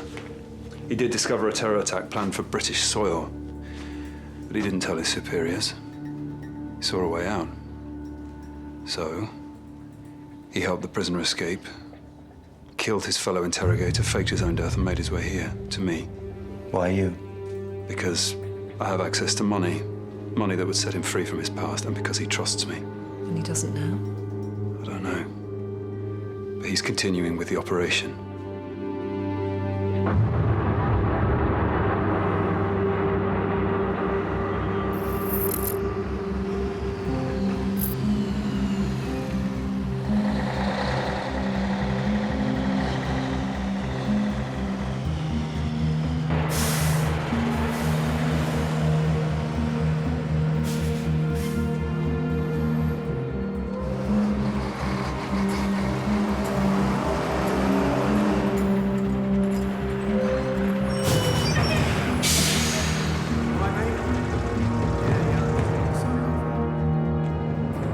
I'm heading back to the marshes. Where are you? I'm in the square mile. Roz, I think he might try to play me. Take the money, disappear, and let the attack happen. Well, why would he do that? He wants to punish me for lying to him about Sarah. Oleg Deshavin thinks he owns me. This would be his ultimate victory. Then prove him wrong. I'm waiting.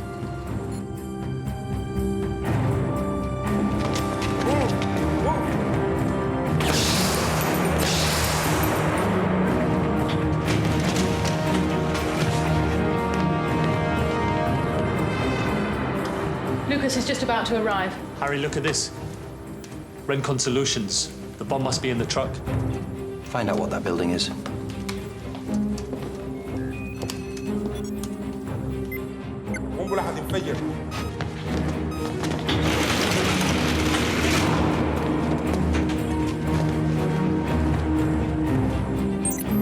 Northfield Insurance, there's the address. Roz, it's Northfield Insurance, 12 Dublin Lane. Hurry, Ross. Thousands of people work in that building. Oleg! Oleg! I've got the money. Where is it? In the car. Don't be stupid, Lucas. If I give you the money, you'll kill her. To punish me. If you don't give me the money, I kill her. And thousands of other people.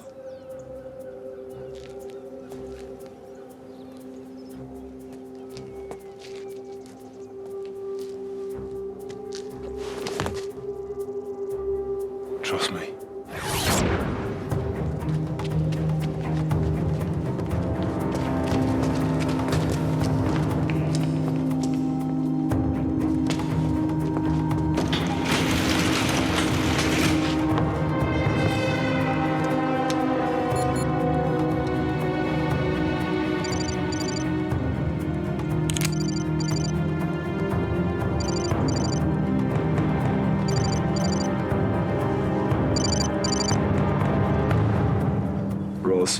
Lucas, I'm at Northfield Insurance Building. I've located a multiple thermo device. There's no time to evacuate. The only way to stop it is to get the code from Deshavin. I need the code. 3,000 people, Oleg. Give me the money. You owe me! I owe you nothing. Lucas! 60 seconds. 4 years. You kept me in solitary. 4 years of torture. That was not my decision. Days of beatings and then weeks alone so that I'd crave the beatings just to know that someone else was there. I was always there for you! Making sure that you were the only person that I could talk to. Pushing me to break so that you could be the one to come and pick up the pieces. I saved your life! You destroyed me! And then you chose to let me live! But that does not mean that I owe you. I owe you nothing. 40. The deal is still on the table. The money, a new life. But you give me the code. 30 seconds, Lucas.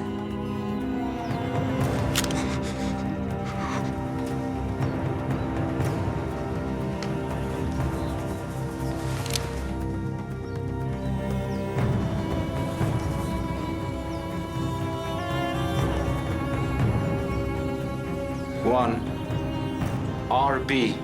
1RB. 74. 74. H09.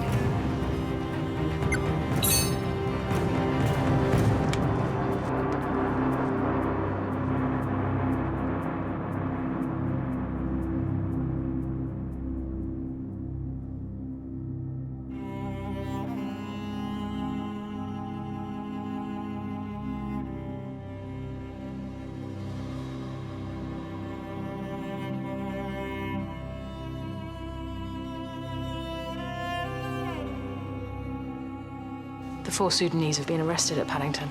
They're being taken in for interrogation. Lucas is in the car.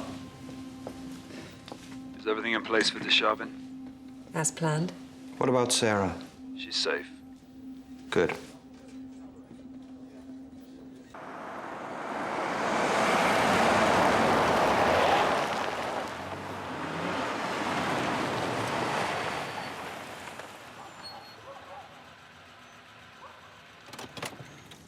This is not the way to the airport.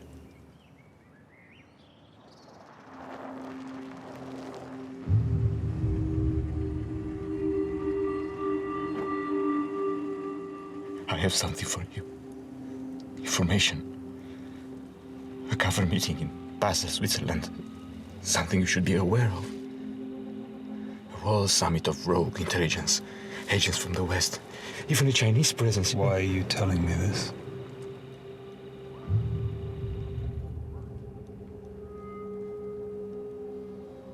Be careful who you trust.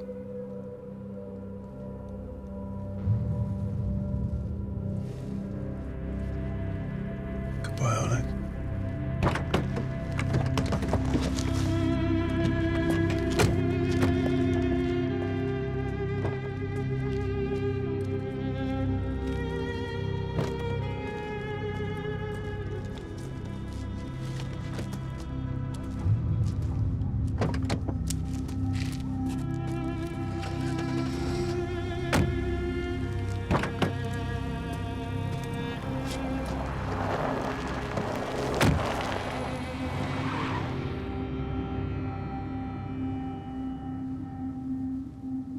I have to say this, Lucas. Sarah Caulfield should have been formally vetted through me.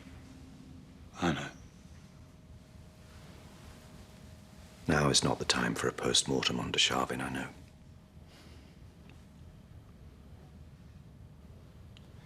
He told me something. About a secret meeting in Switzerland.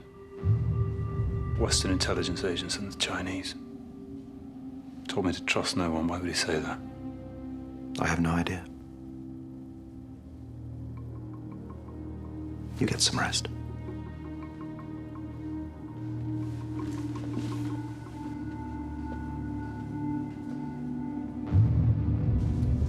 This meeting in Switzerland troubles me. Because? Western elements, South Asians, Chinese, strange kaleidoscope. Is Lucas North involved? To be honest, I don't know. When I looked into flight bookings for the Basel Group, I discovered a U.S. credit card was used. You suspect one of our guys? The new administration isn't as popular as you might think. No, the card wasn't traceable, so I can't be sure. So what's the next move? I've asked Swiss immigration to send photographs of all passengers flying into Basel that week. I should get the information tonight.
I just wanted to see how you were.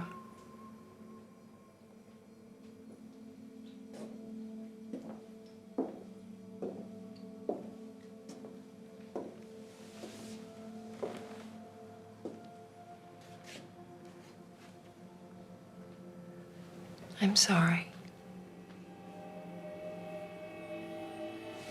I'm so sorry.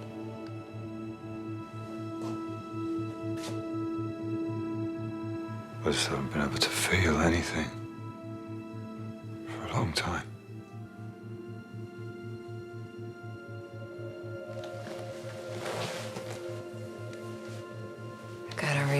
stand, so if you want me to leave. Stay.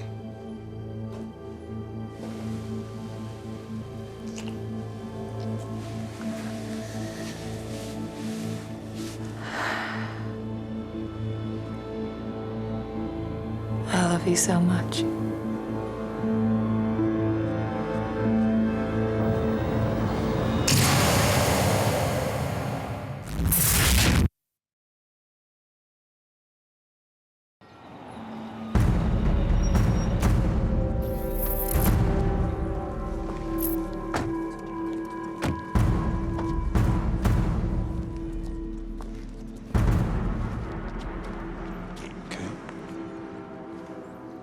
Can't stop thinking about Sam's girls.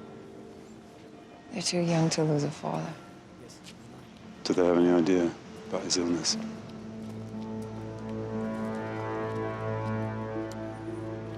Walker was a fighter, wasn't he? Fought the odds every day of his life. It seems odd that he waved the white flag to cancer. He didn't. Sam wasn't sick. We had him under surveillance for months. 10 days ago, we found the smoking gun and an account in the Turks and Caicos Islands. 8 deposits over 50 grand at a time. Who from? The Chinese. Dear God. I was supposed to confront him. The plan was a signed confession for the archives, followed by a dignified resignation. So what did he sign? No, I never got that far.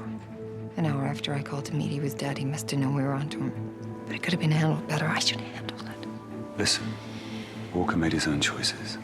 He knew the risks. Hey, what the hell am I doing here?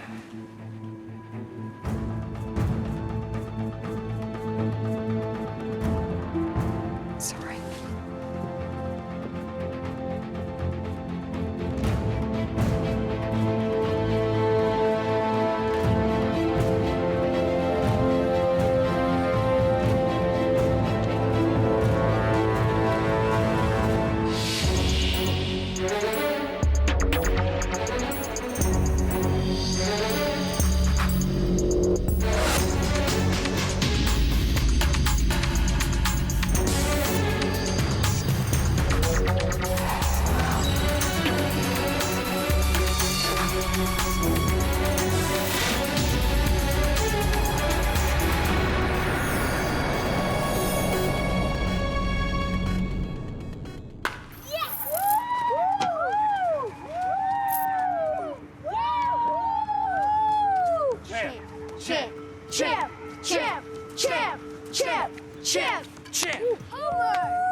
Next time you're dead. Anytime, Mike. You guys need the bathroom? No.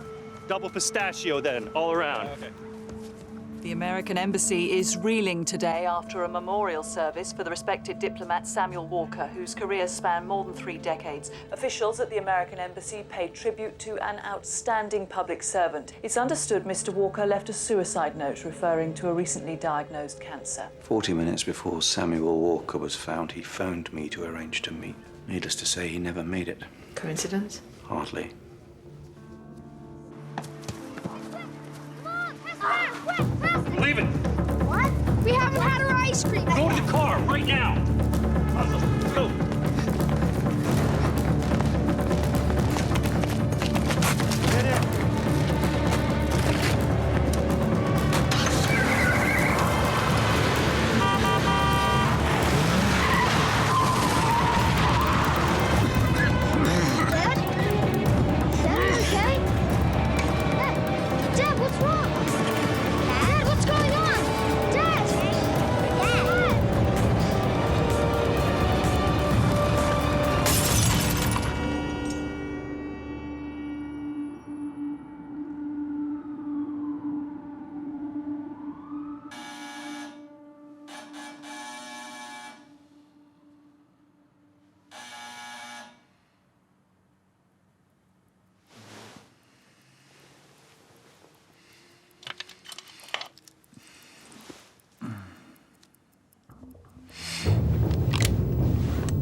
coffee?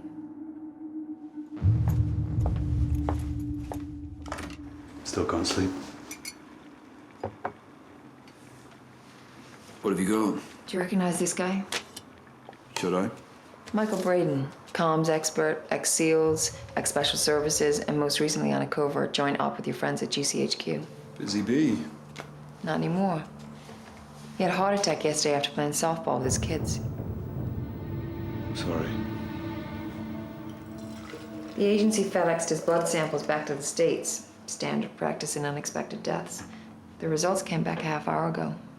Turns out he had traces of oxometacaline in his bloodstream. Now you know all about that one, don't you, Lucas? MI6's drug of choice when it comes to promoting unhealthy hearts. Oh, sorry, you can't seriously think the 6. They found a puncture mark on Braden's left thigh. It was murder, no question. One of our guys in your city with MI6's fingerprints all over it. 6 aren't the only people to use oxometacaline, not anymore. I sincerely hope not. Why would they want him dead anyway? But not everyone was a fan. Braden's remit was to look at security breaches. God knows what he found. All right. Leave it with me. Thanks. Now, how about some breakfast? I'm not hungry. Sarah, I know how close you were to I'm me. fine, okay? I'm sorry. Just give me time.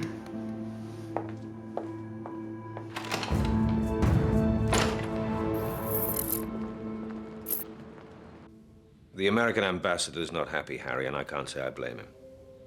2 officers in less than a week. What the hell is going on? The honest answer? We don't know. So far, we've made no connection between Walker and Braden other than they both worked for the CIA. There is one other possibility. Shortly before he was killed, Walker called me. Said he had more on the Basel meeting. Did he give specifics? Unfortunately not. You have to find out, Harry. If this is connected to Basel, I want it top priority. Have you heard any more from your contact? No. He was terrified about telling me what he did. Brief your team now. If these 2 deaths have anything to do with that meeting, we may already be too late. The Home Secretary has received a warning from a highly placed source about a meeting in Basel. Turns out officers from Western and Chinese intelligence attended, all off the record, all traveling under assumed names. Their agenda, to realign the geopolitical map once and for all. So does Shelvin was right. Why wasn't I briefed about this? Why did you keep it to yourself? There was nothing substantive. It was all rumor. That's changed with Walker's death. We need to find out what it was he was about to tell me and why it was worth killing for. Twice. What do we know about the building where Walker died? It was being used by the CIA as an observation post. When the Met attended, they found all exits and entrances secure. They impounded Walker's body so fast the Home Office pathologist was still in his PJs. CCTV? All feeds conveniently disabled. Can we get feed from the vicinity? Shouldn't be a problem. Traffic in and out, 1 mile radius, 2-hour window. What about Braden? He was working with GCHQ on a suspected security breach, and the CIA are pointing the finger at us. 6 won't use oxymetacline, not now it can be traced. Assuming, of course, it was ever actually in his body. He thinks Sarah's lying. Well, it wouldn't be the first time the CIA have falsified blood tests. Sarah could just have been the messenger, in which case this whole thing could go a whole lot higher and deeper.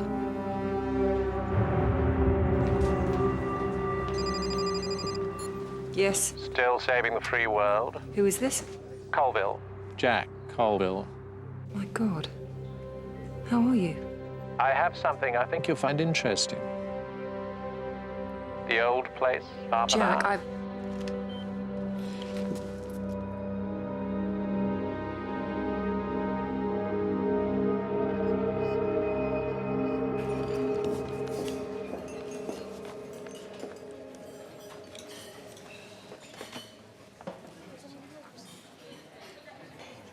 Thanks for coming, Ross.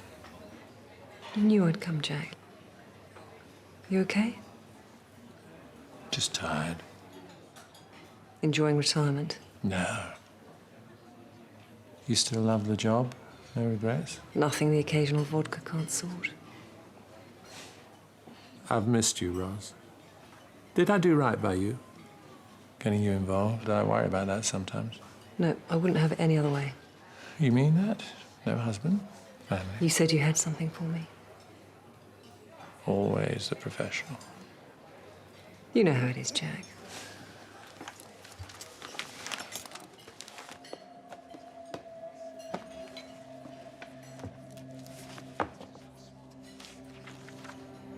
You're not serious. Your memoirs. Just the first few chapters. Why? When one gets to a certain age, one thinks of posterity. You know the scrutiny committee will never allow this through. Plenty of foreign publishers out there. Yeah, just don't expect your driving license to work, or your passport, or your credit card.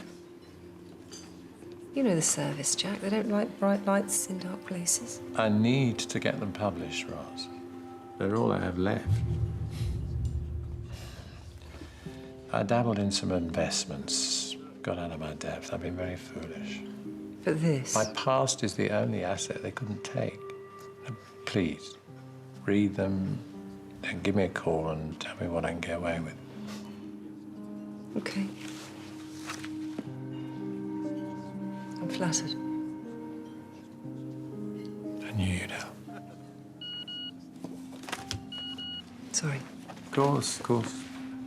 Oh, you may find chapter 3 of particular interest. It's all about Harry and Gibraltar.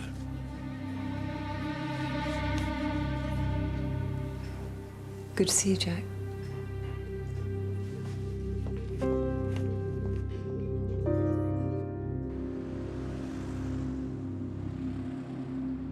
Her story adds up. Sarah phoned Walker to arrange a meeting. He got scared, realised the game was up. Why didn't she tell us earlier? No one likes washing their dirty linen in public. Walker was very dirty. For which we only have Sarah's word. Sorry. I suppose what it comes down to is whether we think Walker was the type. You knew him, Harry. Walker was a political operator, but he's also an old-fashioned patriot with an old-fashioned sense of duty. I can't see him selling out to the Chinese. Well, if the suicide's a smokescreen, it brings Braden back into the frame. So Braden finds a serious lapse of security. The first person he'd tell would be Walker. He'd take a steer from him before sharing anything with GCHQ. Braden gives intel to Walker. Walker contacts Harry, and someone feels so threatened they give him the push, literally. We need to focus on the big question. How deep inside the CIA does this go? We need to find out what went on inside that building. The swipe reader's straight ahead.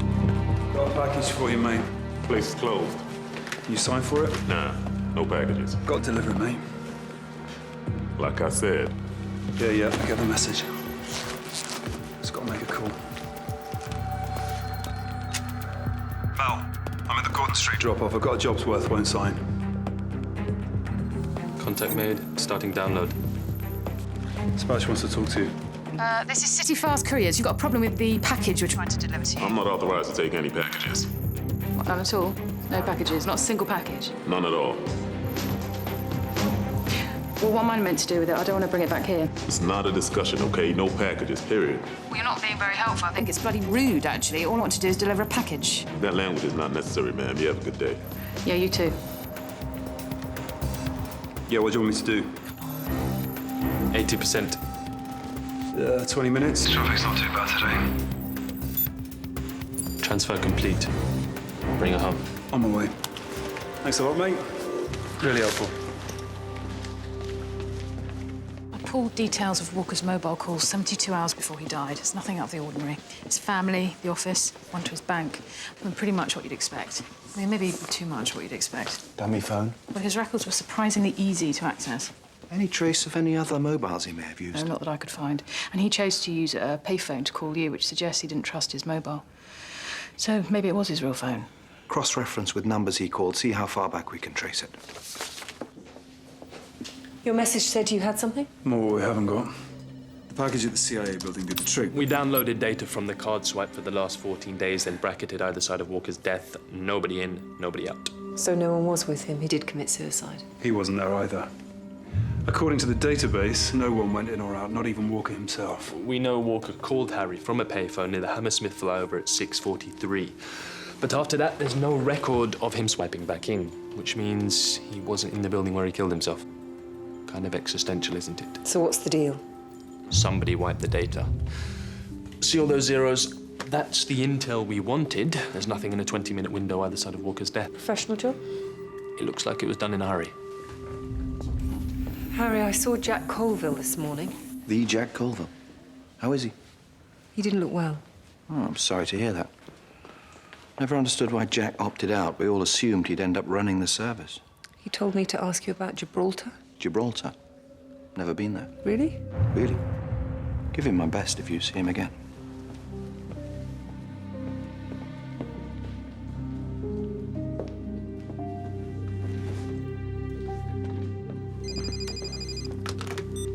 Yep. What do you think? Literary masterpiece? Show him for the booker? Jack, I'm so sorry. I've only had a chance just to flick through it. Bit of a shocker about Gibraltar, don't you think? Should get some media interest. No, you got it wrong, Jack. Harry was never there. You mean when you asked him, he denied it? Yes. Remember interrogation training? Of course. My little aphorism. There is no art to find the mind's construction in the face. You know how the rest goes. He was a gentleman on whom I built an absolute trust. Macbeth. I was there, Roz. I saw what he did with my own eyes. Check the records. Harry Pierce, Gibraltar, 1983. You'll see.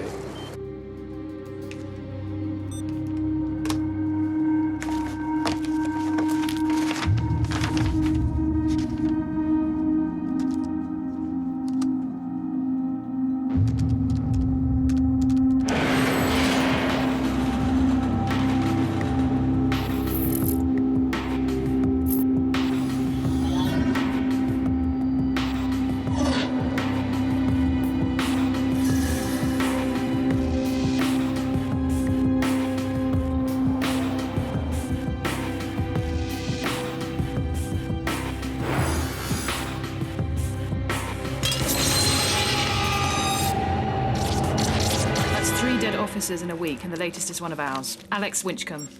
Born 1957, BA and PhD in modern languages, MOD for 8 years, 3 seconded to the US Army in the early 90s, joined us from GCHQ in 95 as an expert in Balkan dialects. He's been on the 4th floor ever since. Apparently, he's one of only 2 experts in his field. Was. How did the police know he was one of ours? Someone left a helpful note. It's a full CV, complete with details of every operation he worked on. Half this stuff's classified. He was in Gibraltar? Yes, he was stationed there for a couple of years, 83 to 85. Walker, Braden, Winchcombe. Is there a connection? Get a full breakdown of all Winchcombe's postings and liaison officers, including the Americans specifically, Samuel Walker and Michael Braden. Ruth, dig up the personal relationships, finance, recent trips abroad, usual stuff, and get a printout of all Winchcombe's calls over the last couple of months. Whoever compiled this had full security clearance. If they can get this level of detail, what else have they got access to? Contact all serving officers. Increase alert levels across the board. That includes us. This kind of access, we're all at risk. We need to stop this before any more MI5 officers are killed. As I thought, pure fiction. No element of truth. Roz, do you really imagine I murdered an innocent civilian during interrogation? No. Thank you. So why write it? Jack knew it would take me about 5 minutes to check the system. There were rumors after he left of a breakdown. He seemed perfectly rational. And desperate for cash. Sensational stories sell and are almost impossible to disprove. Of course. I'm sorry, Roz. I know how important he was to you. He was a fine officer.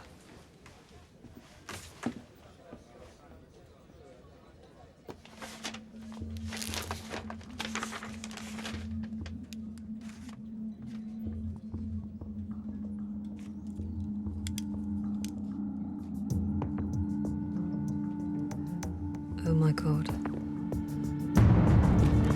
Jack.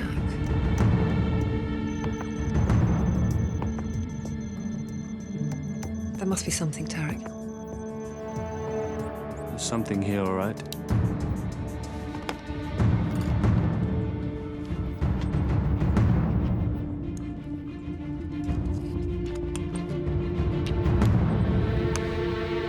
Combo Bluetooth Wi-Fi chip.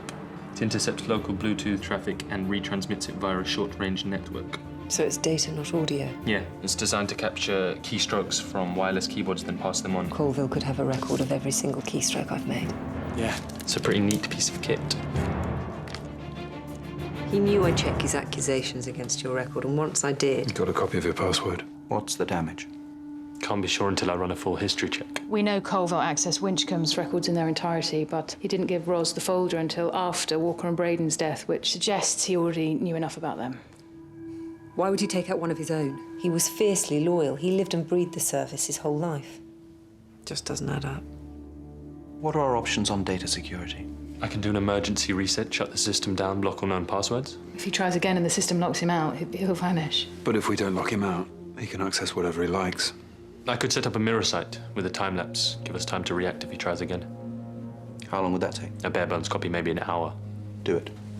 How does Colville make contact? Phone, never the same number twice. We have to find him. We have to go through everything we have on him. If Colville tries to access the database again, can you monitor what it is he's looking at? Shouldn't be a problem. Call me the second he tries.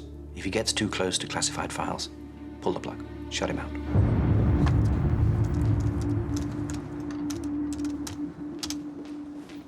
Colville's chip, is it still transmitting? I deactivated the battery until the mirror site's up and running. Turn it back on. Isn't that a bit risky? The Bluetooth hooks up to a mobile, right? Yeah. Which then calls another mobile. Which we can triangulate as soon as the call goes through and find Colville. Smart boy. We've got an address for Jack. Get on to CO19. No, Harry, we don't know for sure. Roz, how much more do you need? Let me talk to him, please.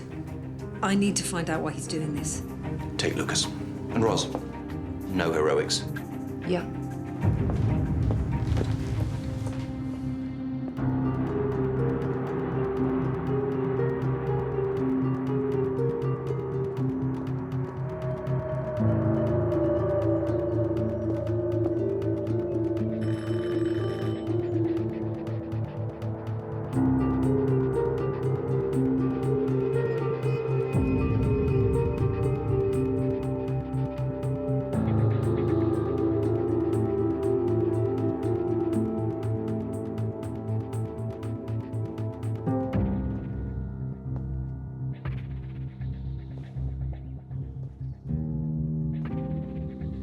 Place is empty, Lucas. Apart from a copy of Macbeth, Colville's favourite play. Claimed it told you everything you needed to know about the rise of evil.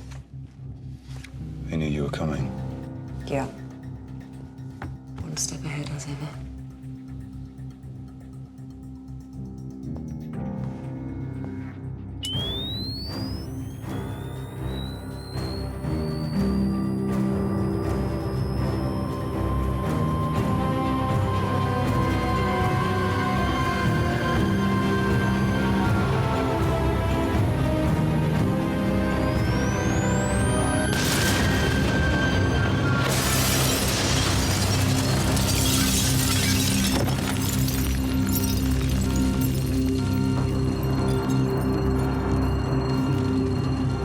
Yes.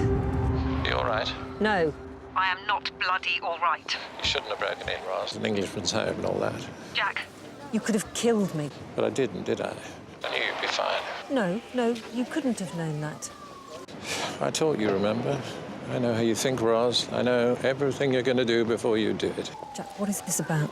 What are you trying to achieve? I'm glad you're safe. Jack Colville was one of the finest officers Six has ever had, specialising in covert operations in pretty much every theatre we've operated in over the last 25 years. Smart, courageous, innovative, the complete package.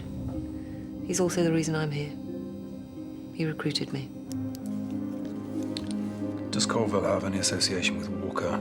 There's nothing definite. The only thing linking our victim so far is an Operation Acorn. A joint UK-US covert operation in the Balkans, shut down in the 90s. Work on it. Get a full list of personnel from Six. Lucas, liaise with Sarah. See what she can give us from her end. List of officers involved, nature of missions, any unforeseen consequences. Colville's accessing the database. We've got a 20-second real-time lapse.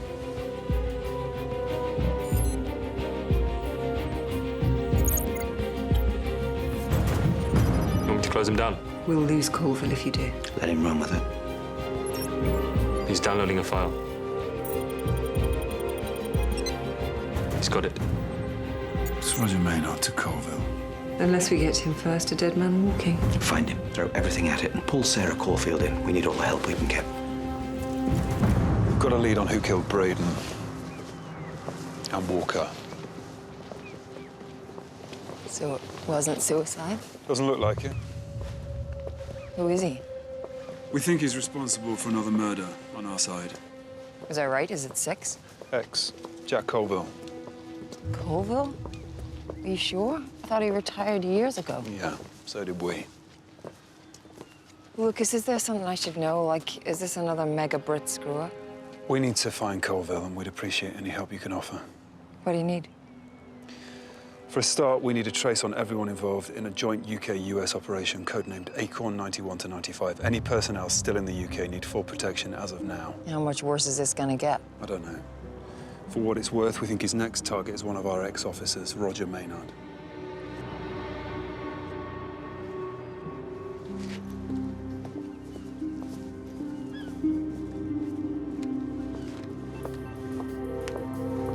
Yeah, we just got lucky. Get me everything you can on Roger Maynard. Sure. Why? Because Jack Colville wants him. And I need to get to Colville before MI5 do.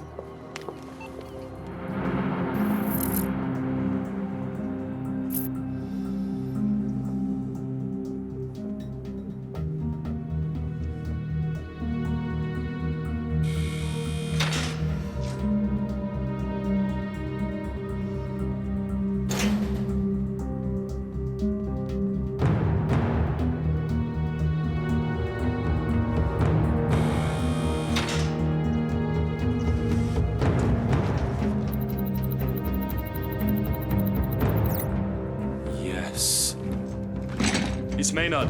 Roz. Got him. Where? Right here. So far, Vladich is refusing to even acknowledge the International Court of Human Rights. But this doesn't mean he can't be convicted. The evidence against him. We have to get there before Colville. Lucas is in the field. Get him over there now. And contact Maynard. Give him a liaison point. Just make the call.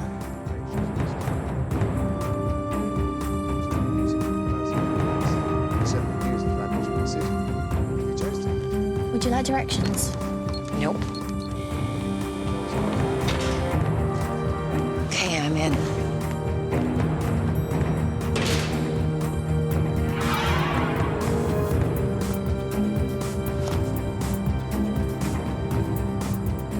On my way. What are the wider implications of this trial? Well, this trial could also prove embarrassing to the West. They certainly used Vladich when it suited them. If he chose to, he could implicate several intelligence services, including our own. Maynard's still in the studio, 3rd floor.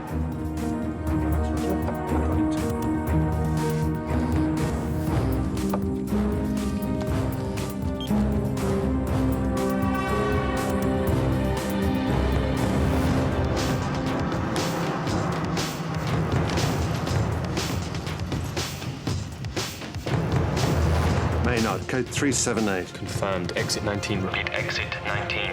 Copy. Exit 19. Intercept from MI5. Target to exit 19. Check back route. Okay.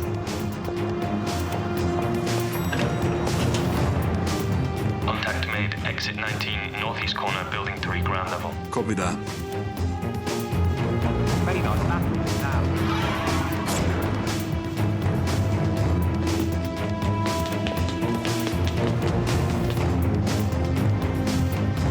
Exit 19, no sign of Maynard. He's on his way. I'll intercept. Roger Maynard. Sarah Caulfield, Section D. I'm here to escort you to exit 19. This way, please.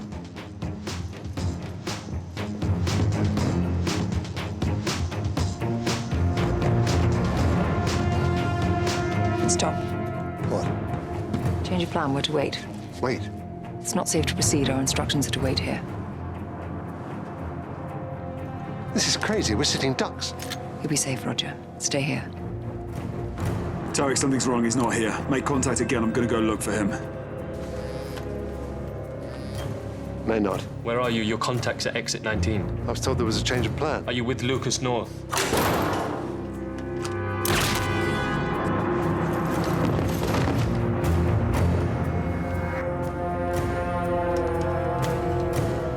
Hold it right there. Don't think I'd hesitate. Drop it. Kick it. Hands where I can see him.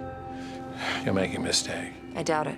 CIA? Shut up. I have no argument with you. Nor may you. Unlucky, I guess. You just happen to be my get-out-of-jail-free card. Sarah!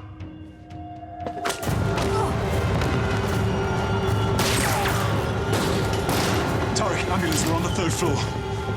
I tried to stop him. You're okay, Roger. You're going to be fine. There's an ambulance on the way. Look at me. Look at me. Do you recognize the man who did this to you? His name's Jack Colville. He was with MI6. How do you know him, Roger? Look at me. Stay with me. I need to know why Colville targeted you. Baronova. Mina Baronova. Who is she? Is she Russian? Come on, Roger. Fight it. Fight it!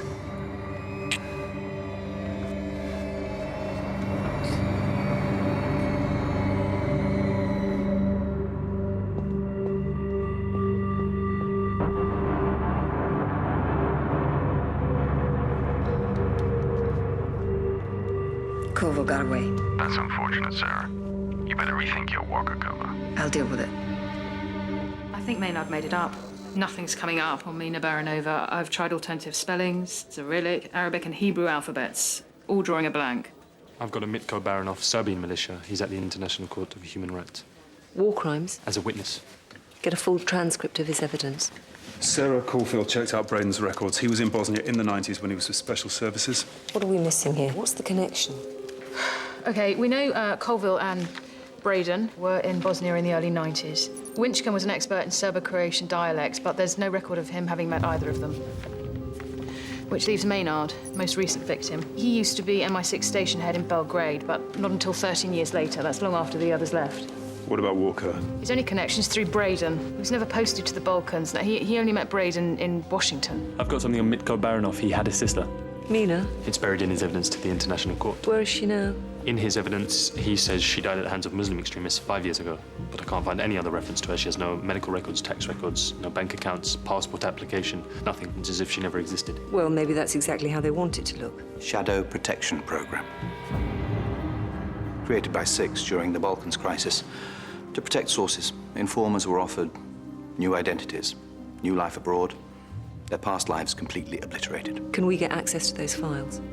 We'll have to.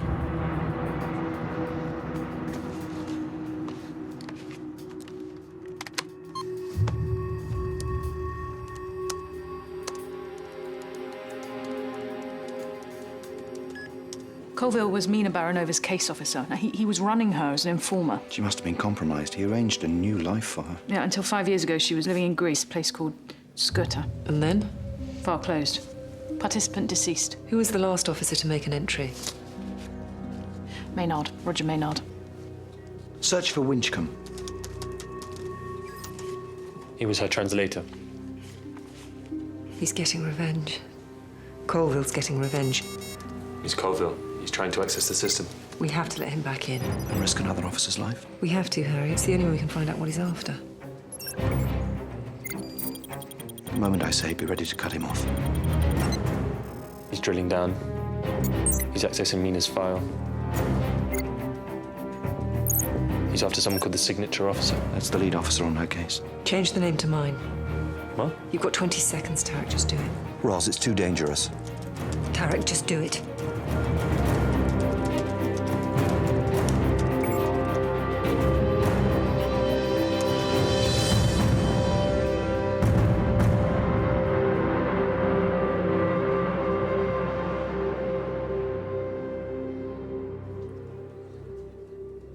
He may not come after you. This could all be for nothing. In all other cases, he killed within hours of accessing their files. This time it won't be any different. Either in the street, in my flat. He won't wait till tomorrow.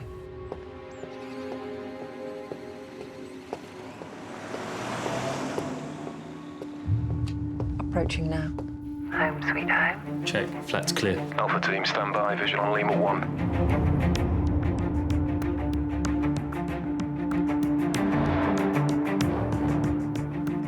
Alpha 4, update. Lima 1 approaching property now.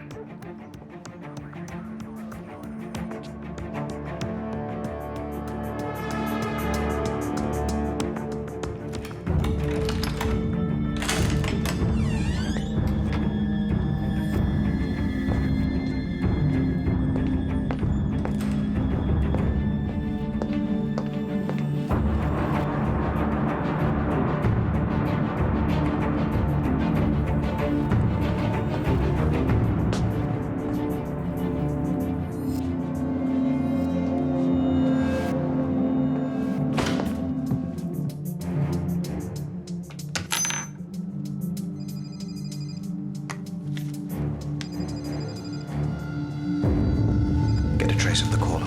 It's not her phone.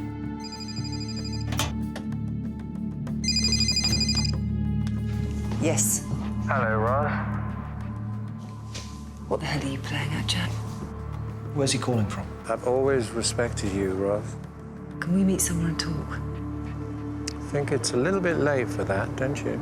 No. I never think it's too late to talk. In that case, you better come and find me. Goodbye, Ross.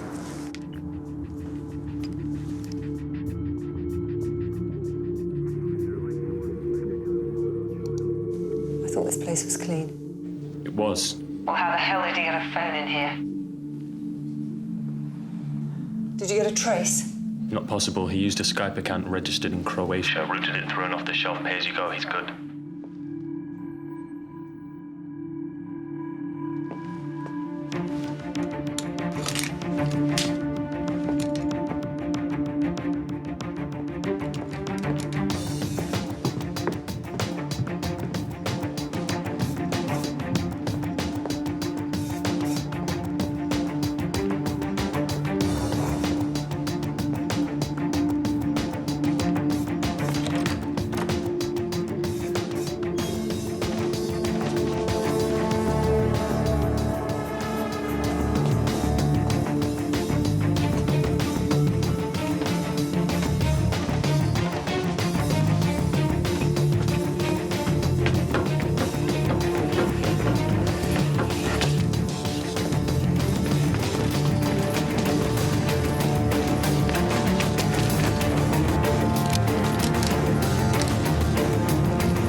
Contact made. Stand by, everyone.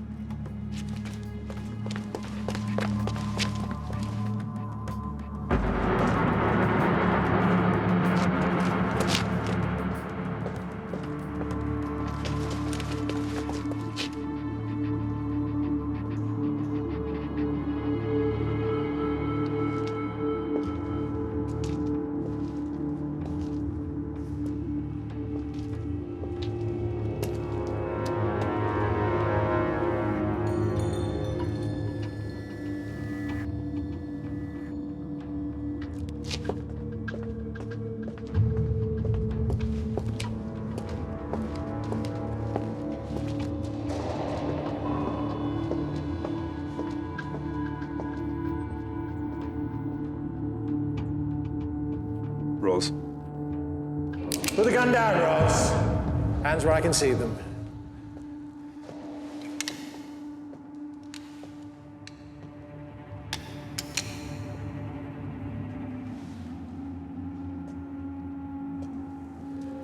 I'm too old for this kind of thing.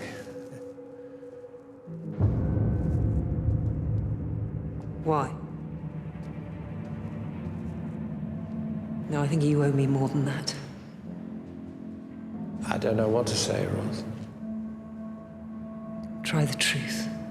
If anyone deserves the truth, it's you. I realize that.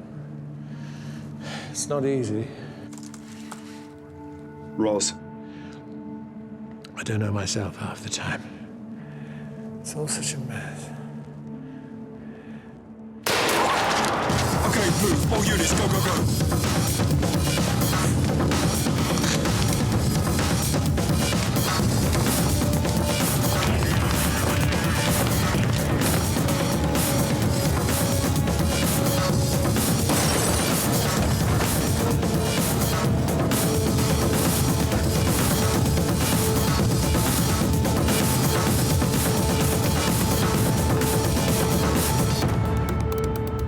I've lost Ross's comms.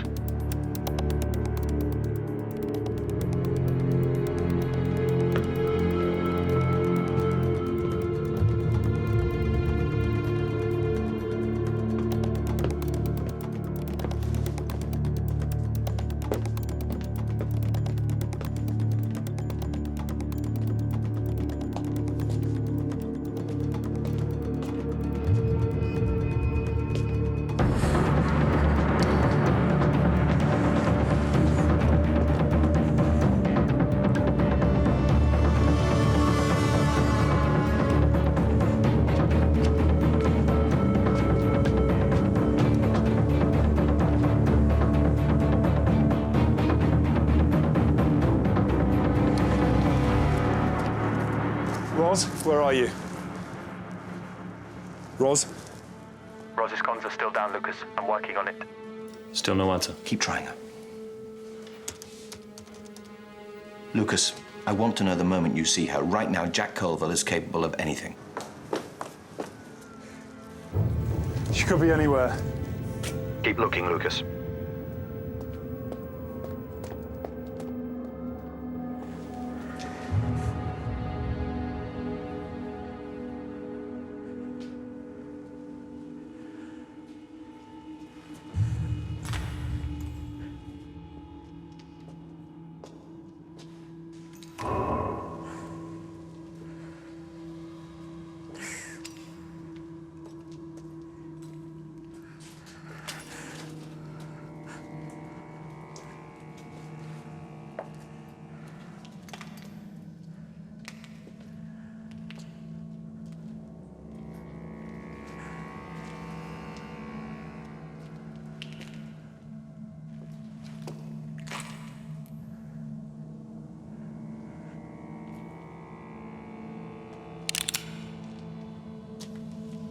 Just give me the gun, Roz.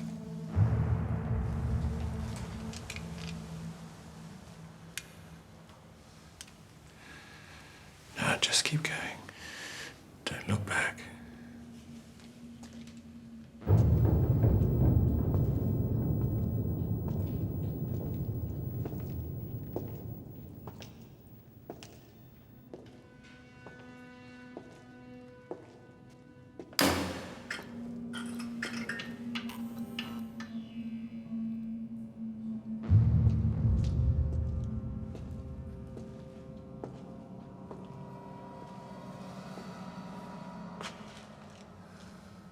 Thinking of calling the cavalry? I wouldn't bother. No one can reach us here.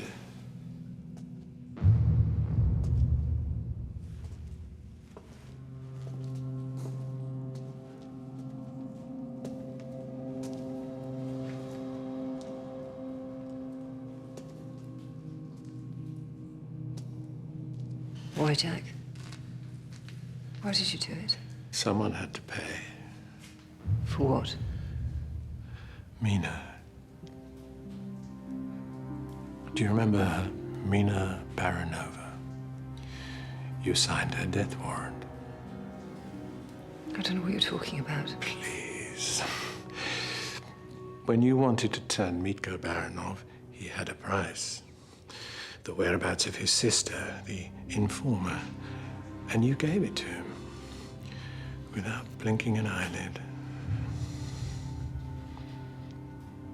What was she to you, Jack? Everything. You were in love with her? Not very professional, was it? But we were careful, and it worked. Until Braden wanted some scrap of information from her shit of a brother, so he told him that his sister was seeing a British intelligence officer, purely for operational reasons, you understand? But she got a new identity. Sure. New name, new papers, different country. Even I didn't know where she was. But it was the price for her safety. We would be apart, but she would be safe. Forever. That was the promise. And you broke it. There was a war on, Jack. Not when they caught out with Miko. It was all over then. Do you know what he did? He burned a lorry load of Muslims to death. They wanted him on trial for war crimes. And then some smart young officer in London realized that maybe there are bigger fish to fry. Maybe Miko could be persuaded to testify. Mina was Mitko's price. But of course, a decision like that had to be referred up. Someone in London had to sign the death warrant. Yes. Didn't take them long to find Mina. Little help from the Belgrade office, and Mitko was on his way. Do you want to see what your signature did, Ross?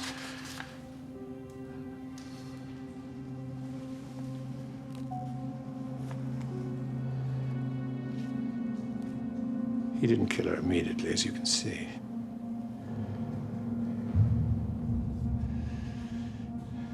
Reap as you sow, Ross. reap as you sow. Tell me, did you know about Mina and me and just decide to do it anyway? Or was it just another name? Another anonymous victim signed to oblivion from your air-conditioned office? I didn't sign anything. Please, not the denial. I expected more of you, really. When we found the chip, we inserted my name on the database. You have the wrong person, Jack. That's not possible. Who did it? Who signed the authorization? Does it make a difference who did it? It makes a difference to me. I don't know who signed it. The officer who happened to be on duty on that desk that day. Could have been me, it could have been anyone. No. Even you, and we'd have all done the same. No. It was the right thing to do. The intelligence that Mitko gave was invaluable. The information put away not only the guilty, but it saved lives, Jack. Hundreds of lives. And that makes it okay to sacrifice me now? Yes. Yes, it does. You want revenge, you go ahead and take it. Maybe I deserve it. If not for this, then for the other decisions I've made where innocent people have got hurt. That's what the job's about, Jack. Don't make a decision you can't live with. That is what you taught me. There has to be a reckoning.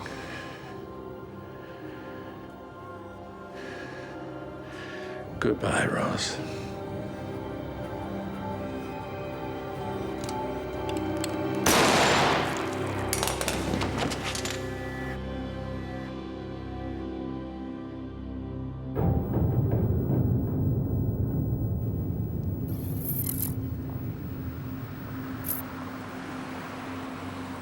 There's something you need to know, Lucas.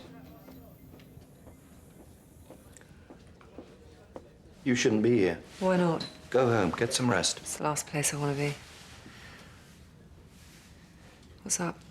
Ruth's been going through Walker's phone records. I wasn't getting anything useful, so I requested records from the nearest relay tower to the building where Walker died. I got a full list of mobile phones active in the same cell around the time of his death. And? One of them was Sarah Caulfield's. She was in the building where Walker died. When he died.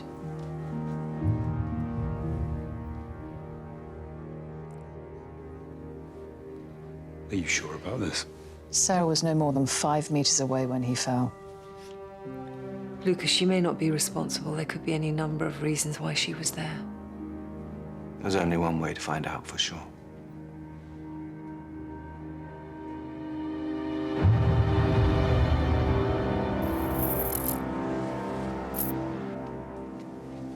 I think I'm beginning to get a hang of the special relationship. Yeah, I'd say you were getting there. I'm sorry I've been so, you know, Walker's death threw me. I understand. Do you? Can't have been easy for you. No. Being close to someone, finding out they're not who you thought they were. It's painful.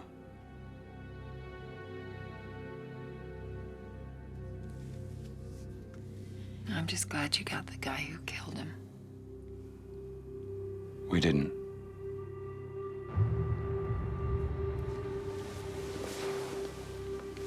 Koval didn't kill Walker. That's my fault then. When I called Sam to meet, he fobbed me off. Told me he'd come by the office later. And I just stayed home all night. And he must have known we were onto him. That's why he jumped. But I should have insisted. I should have Gone to see him right then. I could have stopped him. And maybe if I had been there, he'd still be alive. It's okay. It's over now.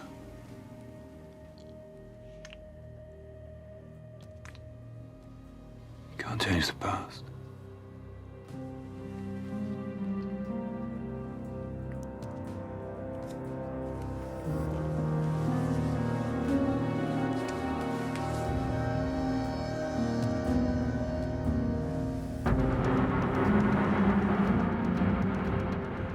You're sure about this?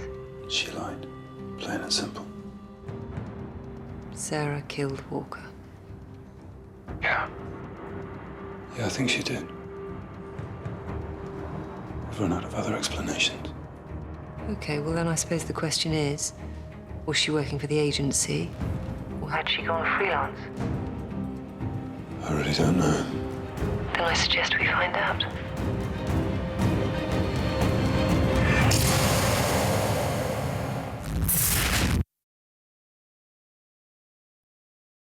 Well, I don't care about that. Things have changed now.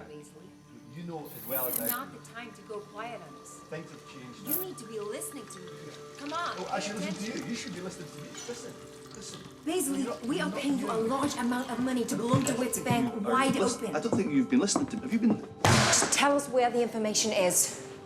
Why are you getting angry? She's getting angry.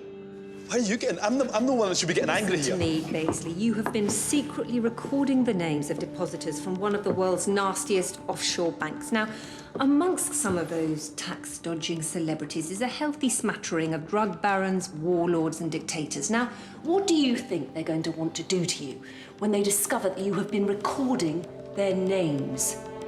I wasn't ready. You pulled me in early. That was not the plan. You said record information for 6 months. It has been 4 months. So give us the goddamn information that you have. Excuse me, is she shouting at me? Oh, she's really mean, isn't she? Look, you have changed the terms of the agreement. I think that calls for a renegotiation. What? You were getting in excess of $200,000 for those account numbers. Please, do you think I am stupid? Look at the security here. Look at it. My life is over now. You came into this with your eyes open. We told you the risks. I just think that a more realistic figure would be 5 million, I mean. 5 million. Look, I have the DeWitt's accounts. I have the names. What I have is clear evidence of illegal earnings and tax evasion in the billions. Admit it. The economy is in the toilet. We're all screwed without that money. So, come on. What do I get? I'm giving you the most corrupt bank in history. Where are you going? Cash point. 5 million, was it? Look, I just think that I should get something more. Well, I tell you what, Paisley, while you think about what you should and shouldn't get, you think about this. We're shouting at you. But some of the people whose names you've got, they don't shout, they scream. So you think about screaming. I'm not scared, you know. You need me. Excuse me. Just need to get a cigarette. Oh, come on, I'll open the window.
You're through to Sophie and Ethan Baisley. Please leave a message. Sophie? Sophie, if you're there, pick up. Look, just get out of there now. I'm gonna hide. I can't come. We just... The police. MI5, just anyone, just get out of there now. I'm sorry, darling. I can't explain. I have to hide. Just take Ethan and go. Just... I love you, babe. I'm so sorry. I'm sorry, darling.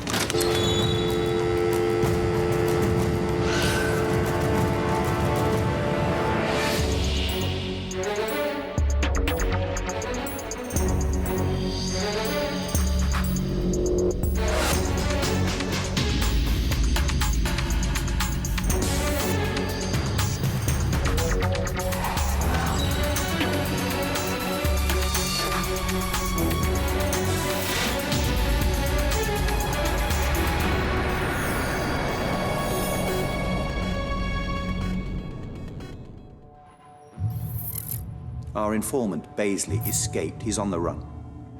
God help us. I need Baisley. Harry, you've got to find him. Home Secretary, it seemed to spook Baisley, bringing the deal forward. Is there something I should know? Have you heard of the Henshaw principle? Economic activity moves in peaks and troughs, with the extremes lasting no longer than a couple of days. The Henshaw principle states that even a rich economy can, in extreme circumstances, excessive borrowing, for example, find itself in what Henshaw calls an economic eclipse. It only lasts for a couple of days, but it is absolutely the equivalent of temporary bankruptcy. If there are no major outgoings during the eclipse, it passes and nobody notices. It's only happened twice before, once to Japan in '95 and in the US last year, but they were lucky. No outgoings, no one noticed. We entered the shadow of the eclipse at 2 p.m. yesterday, and we will be in it until 4:25 a.m. on Saturday. National debt on interest payments is due tomorrow at noon. How much do we need? The payment is 2.9 billion. We think we can find 1.7, giving us a shortfall of 1.2 billion. Without Baisley's information, we can't pay our national debt. What? We spent 60 billion bailing the banks out. Can't we borrow? No, you don't understand. We're in the shadow of the eclipse. We can't undertake any economic activity outside of the norm. We have to get through this without the markets noticing, or there'll be a run on sterling. By Tuesday, the pound will be worth 35 cents, and by the end of next week, it's possible we'll have hyperinflation. Expect to be talking about unemployment in the tens of millions. So we need the bank's money. Well, we've looked at every other possibility. We can make seizures at DeWitt's from illegal activity and tax evasion totaling £1.5 billion, but we can't do that without Baisley's information. To all intents and purposes, the UK is bankrupt until 4:25 Saturday morning. In 2 days, it'll be business as usual. But we don't have 2 days.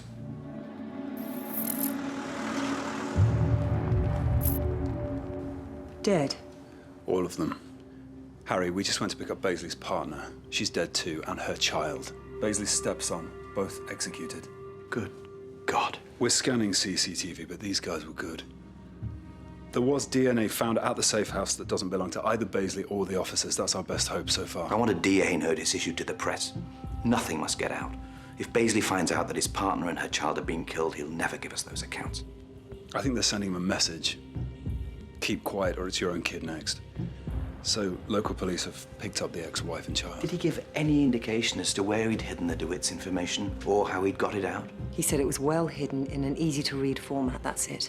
Easy-to-read format, what does that mean? I want the people who did this and whoever is behind them. Lucas, can I have a word? The CIA is in turmoil. Sarah is implicated. We need to watch her because information is leaking, and we know that she threw her boss to his death over a balcony.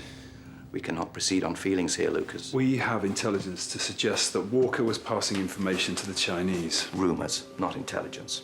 Even so, a 7-story fast track to a concrete floor is not normal CIA procedure. Lucas, are you okay with this? Yes, I can handle it. Find out what she knows. Is that the recording from the answering machine? Yeah. We've been through it though, Ros. There's nothing. You know me. I like to hear the voice. I'm going to collect Baisley's ex. You've lost him? Are you serious? No, this is insane. I said that you should give him to us. A British citizen on British soil? Yeah, but you've absolutely no idea which patch of British soil he's currently on. This is bad, Lucas. These guys are not going to stop. Guys? What guys? Sarah. Okay, look, we found out yesterday that there's a $30 million bounty on Baisley's head. 30 million? Don't suppose you're going to tell me how you know all this? What's in it for me? The undying gratitude of the British people. But I think I want more.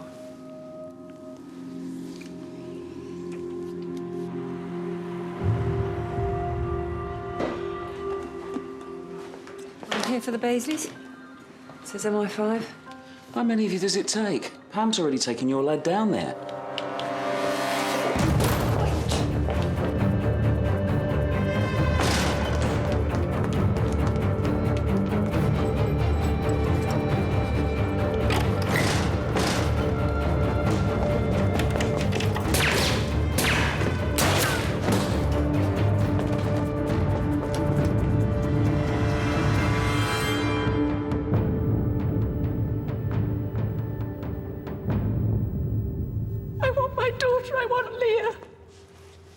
She's fine, Tina. We have her safe. That's what they said in the police station. I want my girl. Listen to me. You have to talk to me first, okay? Nothing's going to happen to her. I won't let anyone near her, okay? Do you have any idea where your ex-husband might be? Is this because... Has he robbed the bank? He has, hasn't he? I knew he'd do something stupid. I'm not interested. I don't care about money. Tina, what makes you say that he's robbed the bank? He called last week, said he's going to be rich. Tens of millions. I thought it was just talk. He likes to talk. But I knew, somehow, deep down, I knew. Tina, he said he was getting tens of millions from the bank. He said he deserved it. Oh, he's not a bad person. He loves Leah. He loves Sophie's little boy, Ethan, ready-made family. That's just him. But he loves them, he does. It's just... Oh, these days, he thinks loving someone is giving them cash. What do we know about the hitman? Semyon Martova, Russian mercenary ex-KGB. Fibers found at the safe house are a match, so the man Roz shot is definitely one of the men that tried to get Baisley. One team did both heads. Also, we have a match on the DNA found outside the safe house. Shimon Tarke, Mossad. What are the Israelis doing in this? No idea. I want to reiterate the importance of finding this man. If we don't get Baisley's information by tomorrow, next week the UK will be a third world country.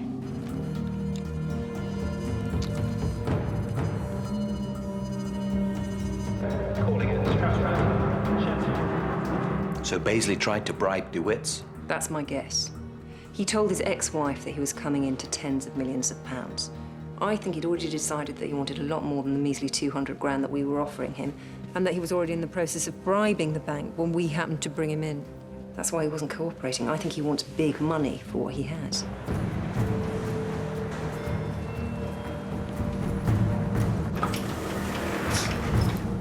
Maybe both the FSB and Mossad have got money in there that they want to keep quiet about. So when Baisley tries to bribe DeWitts, the chief exec gets frightened and calls in his two scariest customers for help.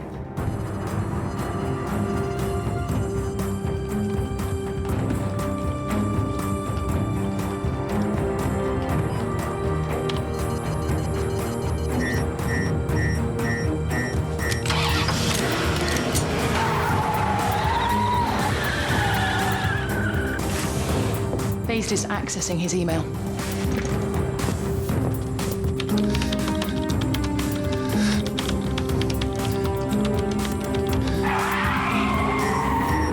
Baisley's somewhere in EC2. We have a team on their way. Can we contact him? I'm trying. It's a complex firewall.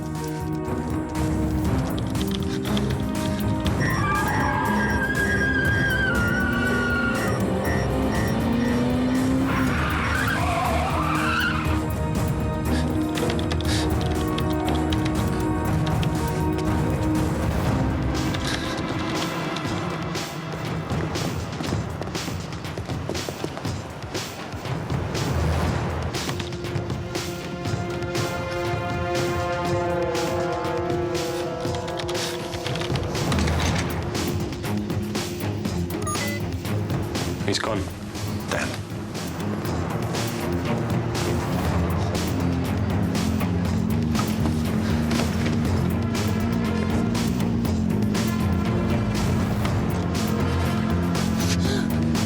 Tarek, that phone technique you've been playing with, did you say it works even when the phone's switched off? Yeah, that's right. So you can remotely turn a phone on? If we know where he is, yes. No, if we turn his phone on, well, that'll give his position away. It will, but if we act fast enough, we can get him to dump and run. How big is that cell? 3.6 kilometers. Okay, get him on the phone. Don't let him leave that cell. Ruth, get onto that email he's sending.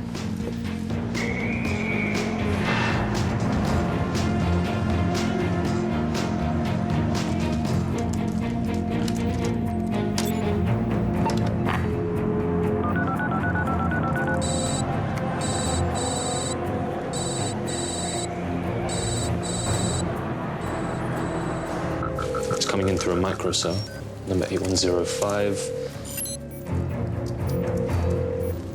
That's Liverpool Street Station. Lucas? Yeah, I'm on it.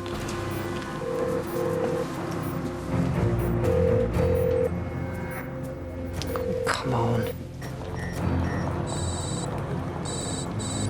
Hello? You good at remembering numbers? Yeah, but who is this? Good. Remember this one. Then throw your phone away. 07700 900 978. It's a secure number. Do you have it memorized? Yeah. Don't say yes, repeat it back to me. 07700 900 978. Good. Memorize it, then throw the phone away. Call us back as soon as you can. Walk away now, do not run, just walk. But... Now.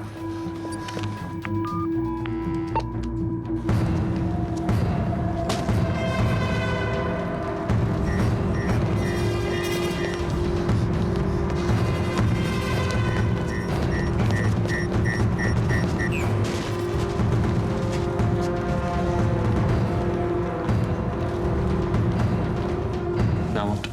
We just have to hope he has a good memory.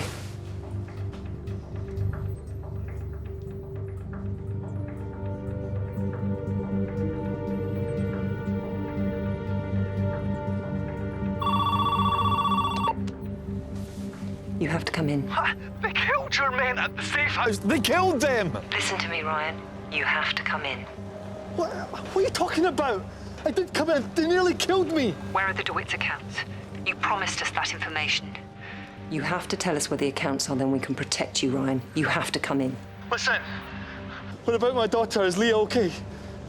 She's fine. And Sophie and Ethan? We have them. They're safe. I've got a lock on him. I'm sending this through, Lucas. I'm sorry, it was awkward, annoying. I'm annoying. Sophie says that I am. I'm sorry. Ryan, do you have that information? You have to tell us where it is. What's your name? Roz.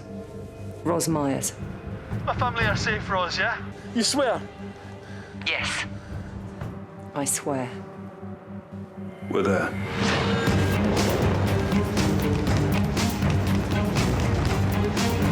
No sign of him. We've lost him. Area's clear. Surveillance team stand down. All units stand down. If we can't get Paisley, we find out who's after him.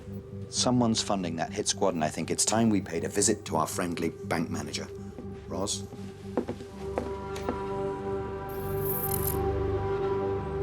Thanks for seeing us, Mr. Perro. We appreciate you're a very busy man. DeWitt's is more than happy to help. We always comply with the laws of the states within which we operate. Unless they're tax laws, of course. If any of our clients has a lax approach to tax law, that's disappointing. But any crime committed is their responsibility, not ours. I believe Saddam Hussein was a client of yours. Regular saver, was he? Prudent. You know very well it's illegal for me to discuss who is or who isn't a client.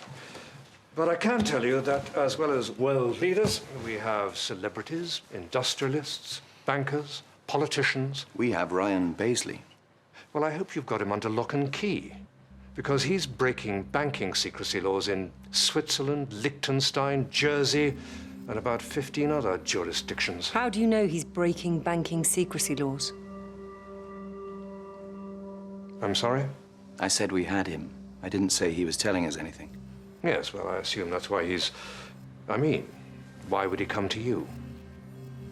Does he have something to tell? This morning, somebody tried to kill Baisley. That's attempted murder. You are required by the laws of all the jurisdictions you work within to cooperate with law enforcement in cases of criminal activity. If you believe that one of our clients is implicated, I'm afraid I'm going to have to ask you which one and to produce a court order. Doesn't surprise you that somebody's trying to murder one of your employees? Oh, yes. Yes, it does.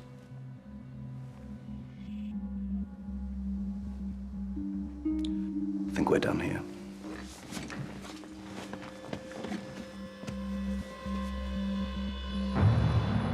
The national debt interest payment is due in 17 hours, Harry. If we can't meet that payment tomorrow, the very least we can expect is a 10-year depression.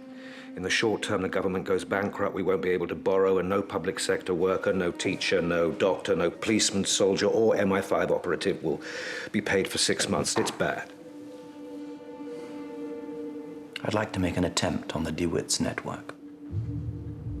I thought it was impossible to break into. It is, but our new boy wonder has come up with a plan. If we can get in, we can cross-reference account numbers with corresponding transactions in regular banks. That may give us enough to make seizures at DeWitt's. And then we no longer need Baisley's information.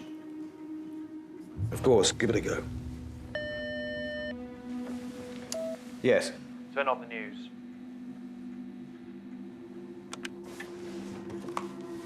Questions are growing today about the Home Secretary's dealings with foreign businessmen. Having repeatedly said he was alone with the Albanian businessman Pal Mirot, photographs are to be published that explicitly show Nicholas Blake with 3 businessmen alleged to have links with organised crime. What? These photographs have been sent to every major newspaper in London. They've been verified as genuine and will be published tomorrow morning. Speculation here in Westminster. Harry, I didn't. That is not me. Harry, that is not me.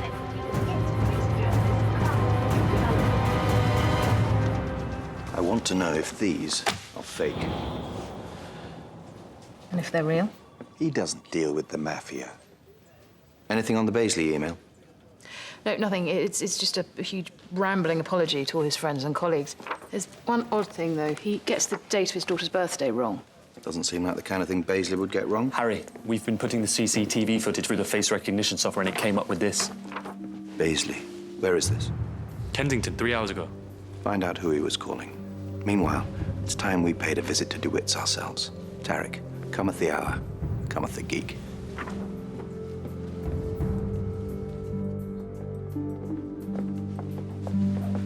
Tarek, if you would. DeWitt uses quantum encryption to encode all transactions, uses quantum mechanics to encode information, but based on the Heisenberg uncertainty principle that you cannot measure subatomic information without disturbing it. What's he saying? You can't watch them without them knowing and turning the system off. Once it's up and running, it's completely impossible to hack into without breaking the fundamental laws of the universe. You love all this, don't you? The entire network in their London office is secure, no disk drives, no USBs, nothing, just one access point at the chief exec's terminal. That's it. I've created a dummy, which will sit in their network invisibly, transmitting information back to us. All we have to do is have someone out there at Perro's terminal while I try and hack into the system. The hack will fail, but the system will go down to protect itself. The bank's security protocols dictate that the chief exec and the head of security must then meet face to face. So we install this in Perro's machine when he pops out to see his head of security, buying you maybe a minute and a half. Is that all? Can't we just break the fundamental laws of the universe? Oh no, they're fundamental laws. So, I go into DeWitt's posing as this customer of Stanovich? Russian oligarch. Banks at DeWitt's, but he's never been in there, so Perot doesn't know what he looks like. All you have to do is convince Perot that you're the kind of man who has 48 million in the bank. You were made for the part. Mr. Stanovich, there is absolutely no reason for you to be concerned. Really? I thought there was. I thought someone in your organization talks to MI5. What? No. I can't imagine where you heard such a thing. Let me assure you. With $48 million in your hands and one of your staff talking to MI5, your assurances are the feces of dogs. If that was happening, and it isn't, it really isn't, let me put your mind at rest that it is something we would take steps to insure against. What steps? Well, I can't say exactly, but DeWitt's has ways of protecting its assets. Really? Well, I think you should tell me about your insurance. Or I will take all of my $48 million out of your bank. Lucas, he's not going to bite. Let's do this. I'm uploading the hack now. I can't. I really can't.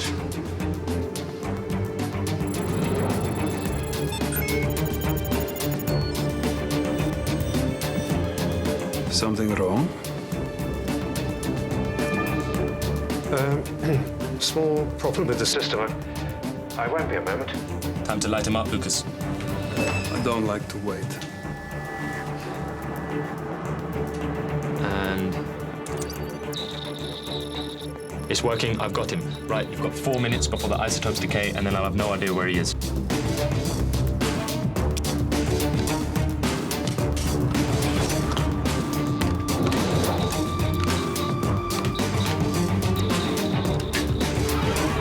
Tarek is a completely different processor. How many pins does it have? 14. They've upgraded it. Lucas, it should click into place, but you're going to have to realign the output and input modes.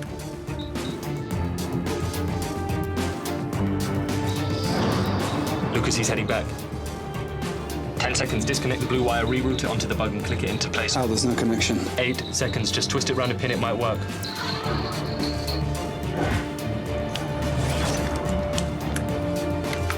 5, Lucas, get out now.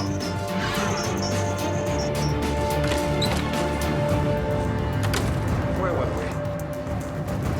we? Bizdits. Bashka. What are we getting? We're getting tons.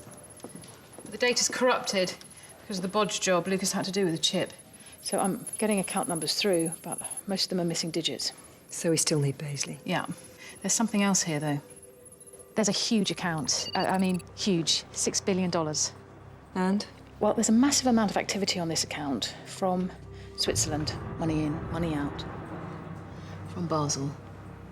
All centred around the same 5-day period when our boys met. Now, I don't know who the account holder is, but I do know a massive tranche of money came in from China. I've been through all the call records for the payphone that Paisley was at. Guess who he was calling? DeWitt's, Perot's office. We zoomed in on the CCTV to see if we could see what he said, but he actually said nothing. He just pressed those 6 numbers on the keypad. Ruth, that email Paisley sent, did he send it to Perot? Yeah, well, I mean, he sent it to everyone in his address book. And he got his own daughter's birthday wrong? Yeah. Can I see it? It's an account number. The number that he pressed into the keypad was a sort code. See if this matches an account.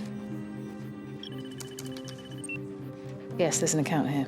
That's a regular high street bank, opened 2 days ago in the name of Leah Paisley, his daughter. Christ. He's bargaining. He's blackmailing Perot. This is him sending Perot his account details for him to transfer the money into. It's suicide. Does the account have an address? 15 Drayden Road, Camberwell.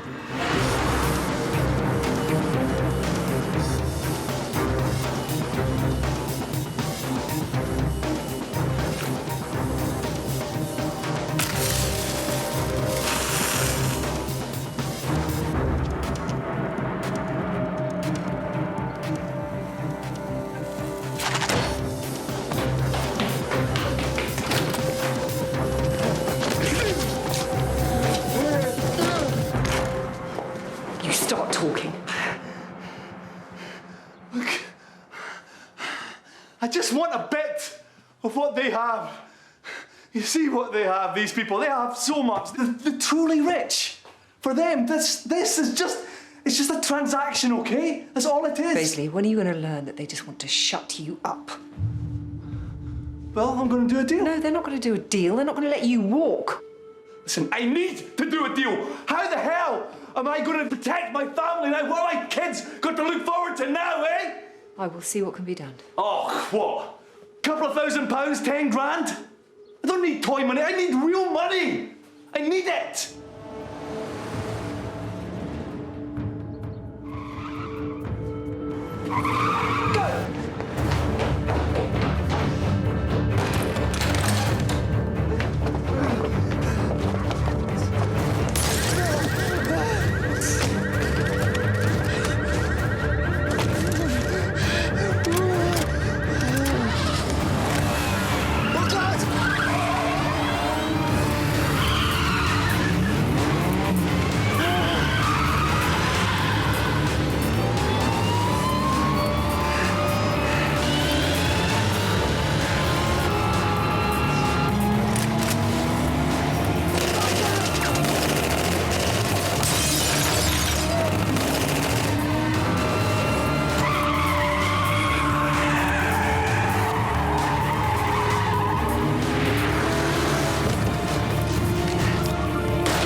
a check on our hitman, and I came up with this. It's Martova, going through security at Moscow airport this morning. Surely he was here. That's what I thought. So I did some digging. He checked into the Stesovich Hotel in Moscow 2 hours ago. CCTV confirms it's him. 2 hours ago? That's very clever for someone who was shot dead by Roz this morning. Yeah, so that got me thinking, and I had a look at our other guy, Tarke, the Mossad agent. DNA is a perfect match, but Shimon Tarke broke 3 vertebrae skiing in Lebanon last month. He can hardly walk. Chicken cooping. I'm sorry?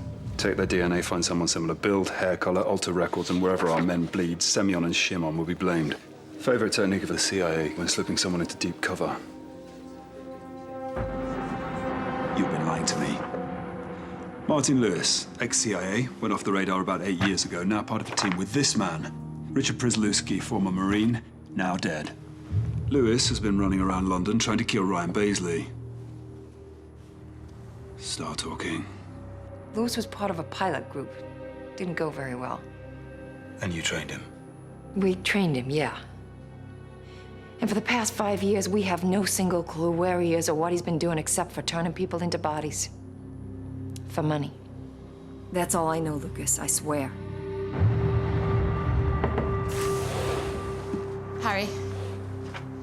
Harry, something else has come up. There's a record of a conversation, an MI6 asset in Islamabad, referring to something called Nightingale. Connected to a group that met in Basel. Nightingale. Any idea what that is? No, I've run it through everything. Nothing. But the asset did get as far as saying that there was some kind of CIA involvement. Then the line went dead. Conversation terminated. CIA involvement? Do you think it could be Sarah? I have no idea. Okay. Dig a little deeper, Ruth, without alerting SIGs. Best not to wake them. Actually, there's something else. It's Roz. She hasn't checked in. We don't know where she is. I think she hasn't accepted Joe's death. I think this thing with Baisley's brought it back. Oh?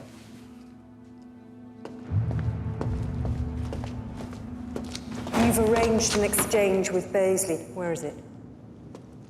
You're trying to kill him. I don't know what you're talking about.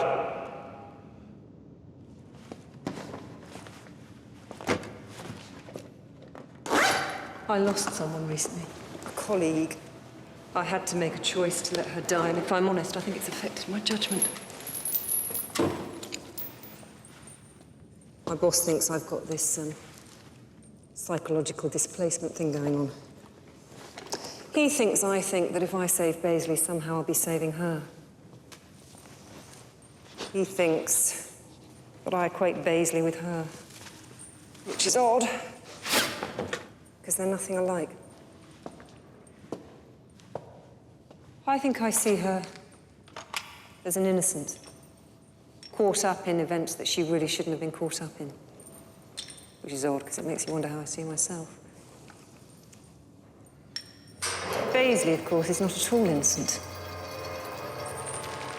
But maybe he is compared to you.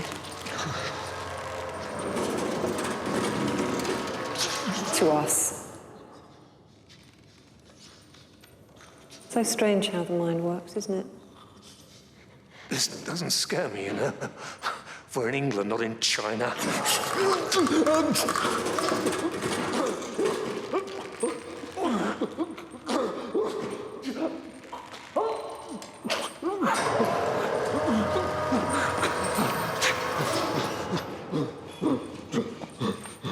You tell me where he is, or I will kill you.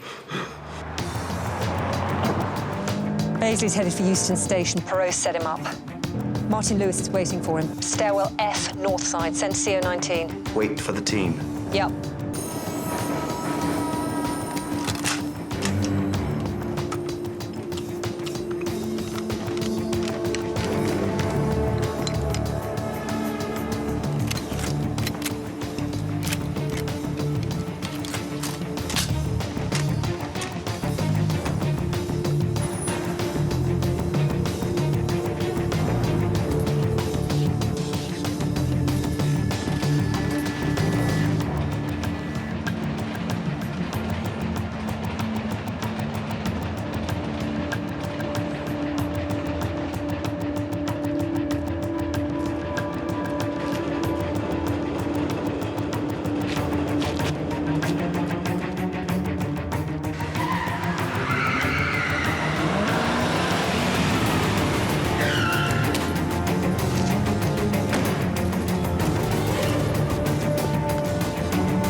press. There are stories.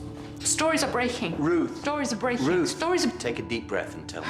About the murder of Basil's partner and her child. It's all over the news. The bodies of a woman and young boy found in their house in South London have been identified as the common-law family of missing banker Ryan Basley. Police say it was an execution-type killing and are appealing for witnesses. As yet, there are no leads, and neighbours are said to be in a state of total shock over the deaths of two popular and happy members of the community. The 5-year-old boy and middle-aged woman were found in the family home by police who've been attempting to maintain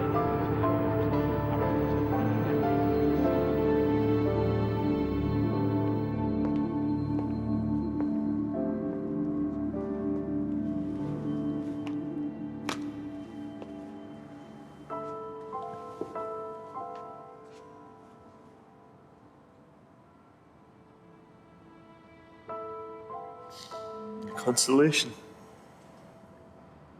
No. It's just cigarettes. We need your information, Ryan. We need it desperately.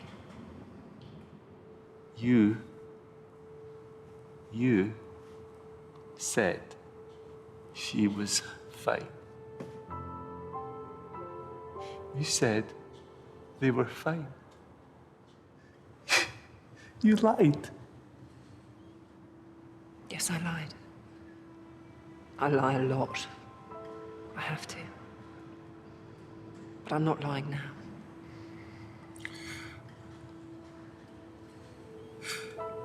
We need those accounts, Ryan. We've got 2 hours until the country's bankrupt.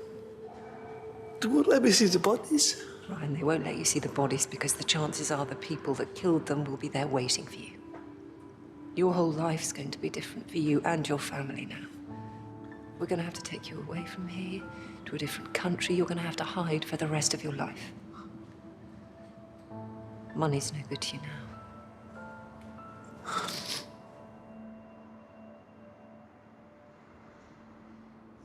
I did this to them. I did.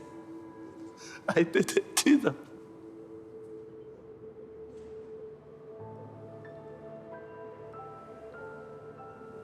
Where is it, Ryan? Please. Where are the account numbers?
I found something.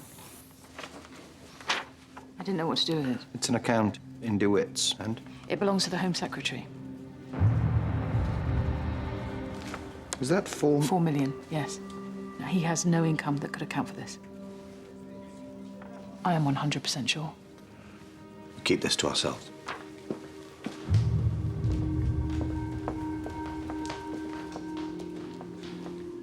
Harry.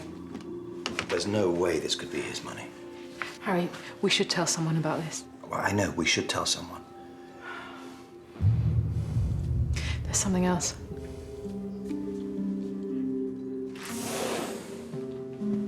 Ruth and Tarek have done some more digging inside CIA computers. Last thing Walker searched for, airline tickets for CIA officers. Sarah was at the meeting in Basel. Are you sure? She was there. Walker was on his way to finding that out. He's dead. There's more, Lucas. The account that we found in DeWitt's, the $6 billion. It's a CIA account. I need to talk to her. As a member of MI5 or as her life? Harry, I need to do this. Whatever Nightingale is, whatever went on in Basel, these people bank with DeWitts. Perot is responsible for the assassination attempts on Baisley, and if Sarah is a member of Nightingale, she's been passing on information. Now, Walker died because he knew a lot less than that. Walker was working alone. I'll have you listening in. Let me talk to her. Yes, Lucas, you should talk to her.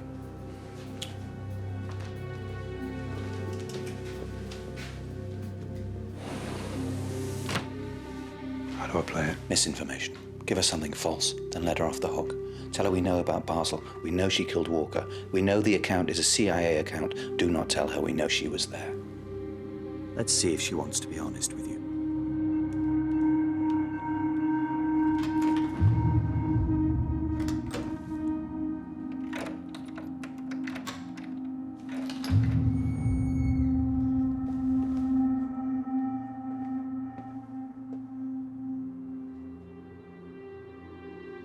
Why did you kill your boss?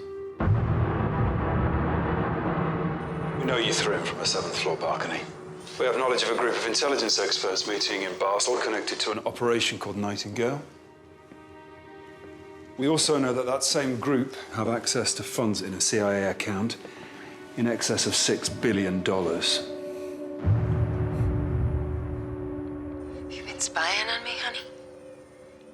What do you know about Basel? No, I'm not telling you what I know. You're telling me what you know. For example, why you threw your boss off a balcony. The CIA is in pieces. There are people within who are violently opposed to the new regime. Ideologues who are terrified that we are, in fact, about to lose the Cold War. The Nightingale account was a CIA account, run by Walker. Ruth, find out if that's true. Harry listening to this, Lucas?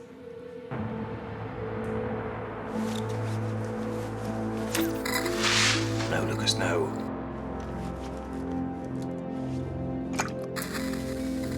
Tarek, get onto this. Do something. I really need you to answer my question. Please. I know about Basel because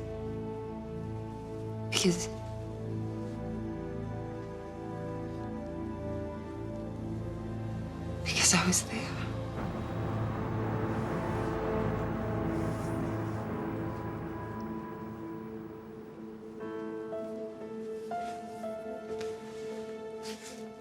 Account 886625 is one of several that the CIA have in tax havens. Obviously, we don't like it to get out, but we use them to pay bad people. You know, criminals, terrorists, bad people. $6 billion. No. Those accounts are supposed to have no more than a few tens of thousands in them. The DeWitt's account was controlled by Walker. The money currently in there belongs to Nightingale. Harry, I've just checked that account. It's never been run by Walker. It's Sarah. Sarah is the signatory on the Nightingale account. Get a team over there now. Walker was corrupt. A traitor. But to be honest with you, what I am doing is so far undercover that I would have killed him if he was Snow White. Nobody can know what I'm doing. And me? What do you think, honey?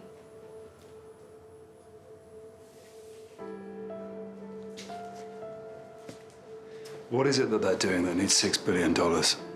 I don't yet know. What I do know is that Nightingale have operatives in intelligence services all over the world. In governments, in cabinets. I know about your Home Secretary. I know about his $4 million, that it's not his and that he's been set up.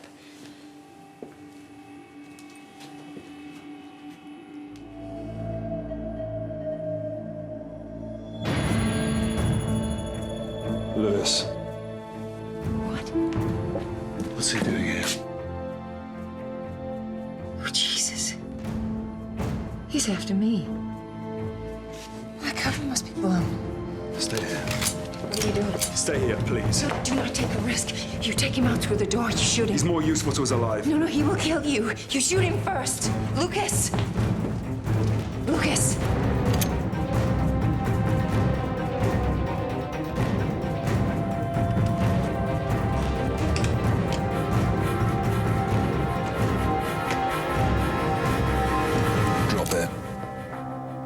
slowly.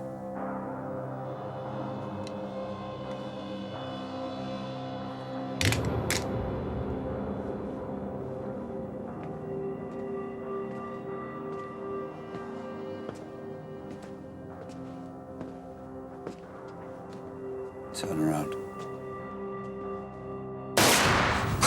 Drop it, Lucas.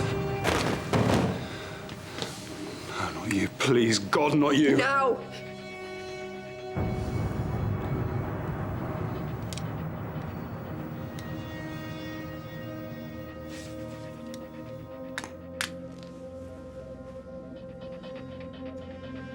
Neil. Sarah. No, Lucas.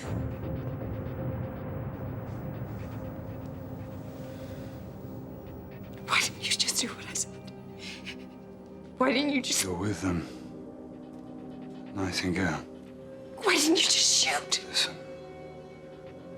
It doesn't have to be like this. Yes, it does. You know it does. Was you feeding information to Lewis? Poirot hired him, but you led him to Paisley. To protect your friends and their money. I can't let you walk out of here. They'll kill me, Lucas. It's you or me. Who are they? They. You have no idea how big they are. They are taking over. Sarah. This isn't fair, is it? You deserve more than this. You really do. No, this isn't fair. Goodbye, Lucas. Take me with you.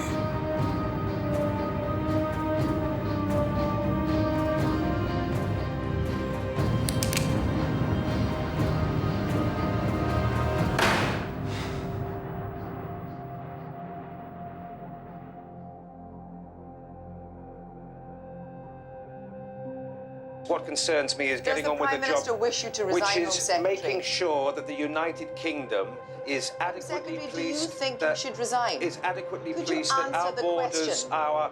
Look, I have the full backing of my colleague. £4 million is an awful lot of money. Well, we've recovered close to £1 billion and counting. We'll make it. We'll make the payments. The economy is safe. Home Secretary. I'm no longer the Home Secretary.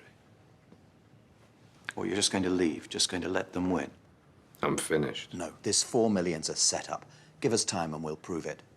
When the British people wake up on Monday, they will have an economy to wake up to. We did well. You call this doing well?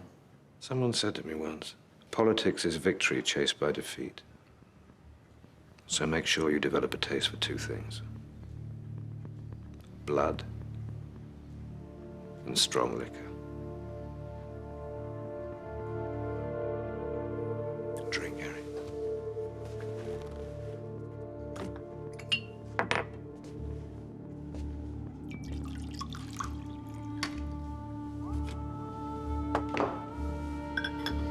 Time for the circus.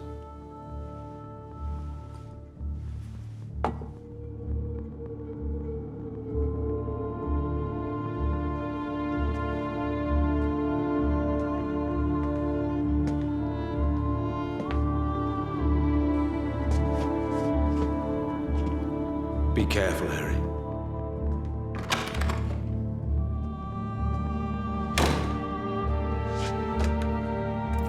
As the Home Secretary resigns amidst allegations of corruption and sleaze, we ask, are the security services part of the cover-up? The Prime Minister has issued a statement saying there'll be a full and frank inquiry, saying there is no place for shady deals and cosy backroom chats, announcing a new era of transparency and honesty. Also, today it appears that tens of millions of pounds in lost revenue and illegal earnings have been recovered from a dodgy tax haven. But with politicians stashing their cash in that very same bank that now stands in the dock, we ask, can the people who run this country ever be trusted again? You okay? I'm angry. More with myself than anything else. Should have known it couldn't last. A decent politician. Someone wanted him out, and I need to know who. Harry, you want to get a drink? Yes, I think I do, Ruth. Harry, I think you should see this. It's the Nightingale account. They've transferred all the money. What? When? Minutes before we went in there. How? That's not possible. How? They must have been warned. Transferred where? Pakistan. All of the Nightingale money has gone to Pakistan.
Your contact. Who has infiltrated the group?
A Pakistani intelligence officer was stabbed in South London this morning. Dickie wants to talk.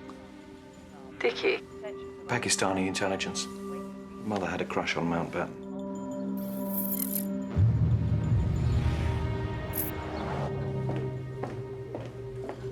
Hamid Ahmed, head of Pakistani Inter-Services Intelligence Division within the UK, a.k.a. Dickie, Ros Myers. Pleased to meet you. So who killed your officer? And before you point your finger at the Indians, they're generally more nuanced. In the past, maybe. The far right in India is growing. The leader of the DLU and PLG in Mumbai has called for Hindu suicide bombers to target Muslims. Those organisations, they're nationalist movements. None of them have actually taken root outside of India. Are you saying that they're bringing the fight here? Times are hard in your country. Views becoming more polarized. Hindu-Muslim conflict in Asia is sending shockwaves here, and Britain's streets are fertile ground for violence. What was your man working on? An asset of his had infiltrated a group of Hindu nationalists. Over here? We've got no intelligence on this. Who is your asset? A student. Ashok Virkal. It's a Hindu name, but he's an Indian Muslim. So this Hindu group took Ashok as one of their own? Exactly. They are led by a young man, Harish Dillon. Dylan is planning some kind of terror event aimed at the Muslim community in London. And you didn't think we should know about this? There are 2 million Muslims in this country and over 500,000 Hindus. An event like this could precipitate the kind of unrest unseen on these shores since the English Civil War. Your asset is now ours. I'll have to brief the Home Secretary, get the team together, find out whatever you can about Harish Dillon. Do you think the 6 billion could be linked to the dead Pakistani intelligence officer? Let's keep an open mind, shall we? Sarah? Officially, back at Langley. Unofficially? On the run. Could be anywhere in the world. No point asking cousins, because if she is Nightingale, anyone over there could be. Whoever this organization are, they've got more reach, influence, and financial clout than most nation-states.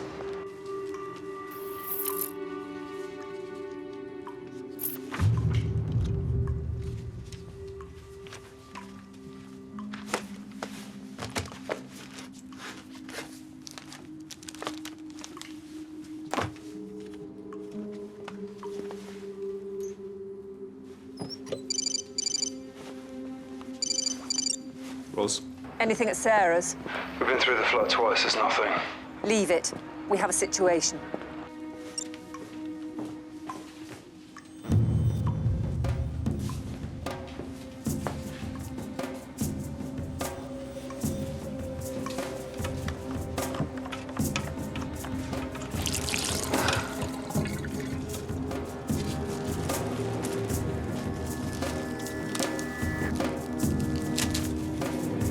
Got you.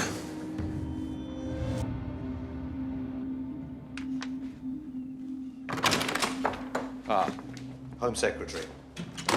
Sir Harry, great to meet you. How are you? Please, take a seat. Thank you. They said it was urgent. It is rather. We believe there is a high-profile attack being planned on the Muslim community in this country. This can't happen.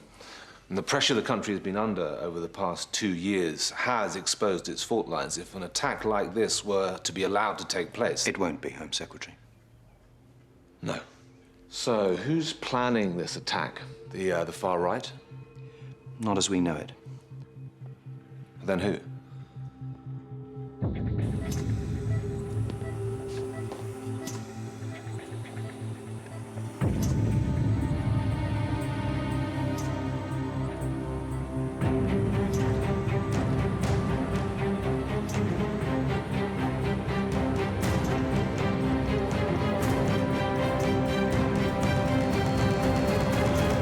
Pakistani intelligence have given us this man, Harish Dillon, British-born, 32 years old, graduates. Couple of arrests in his early 20s for violent assaults, both on Muslims. Got a temper then.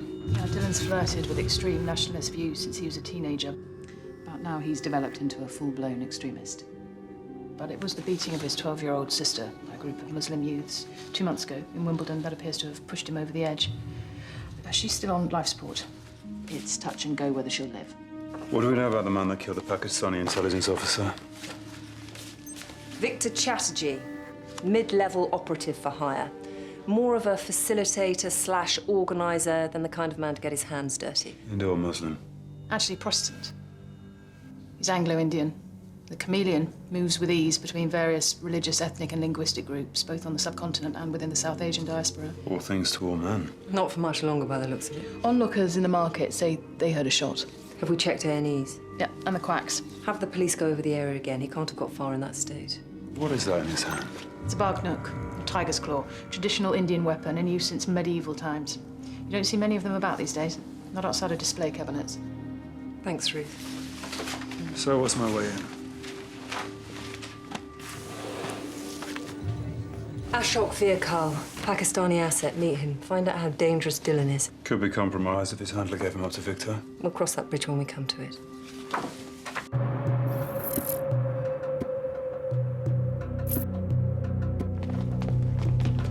Remember why we're doing this? 1,000 years ago, Muslim armies swept into India, Europe, and the East, imposed their empire and faith by sword and fire. Since then, they've been eating away at our motherland like a cancer, and now they're doing the same thing here. Who doesn't live in fear of being shoved up against the wall and searched under anti-terror laws? Publicly humiliated in front of anyone who happens to be walking by in front of your girl. And pissed up idiots call you Osama. Spit at you in the street. Enough is enough. Muslims have to understand that they are not the only ones who are prepared to give up everything for what they believe.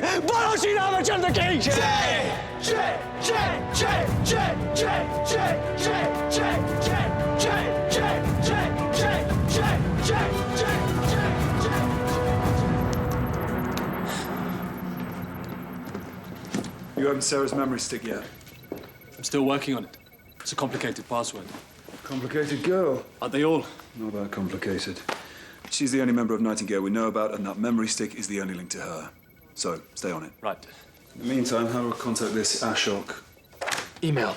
His handler opened a standard email account. Anytime he needed to contact him, he went online, wrote his message. Instead of sending it, he saved it to draft. Simple but effective. All the rage with Al-Qaeda. Go ahead.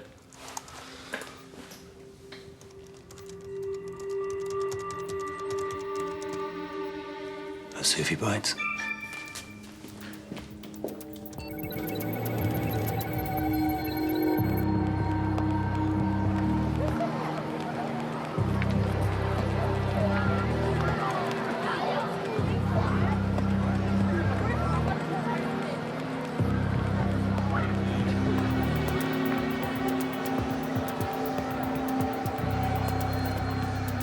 Ashok. Who are you? Doesn't matter who I am, I'm here to help you. You're MI5. Where's the Pakistani? You waved me off. Something was wrong. He was being cautious. I said, where is he? He's on his way home. Long leave. You've been handed over to us. Right.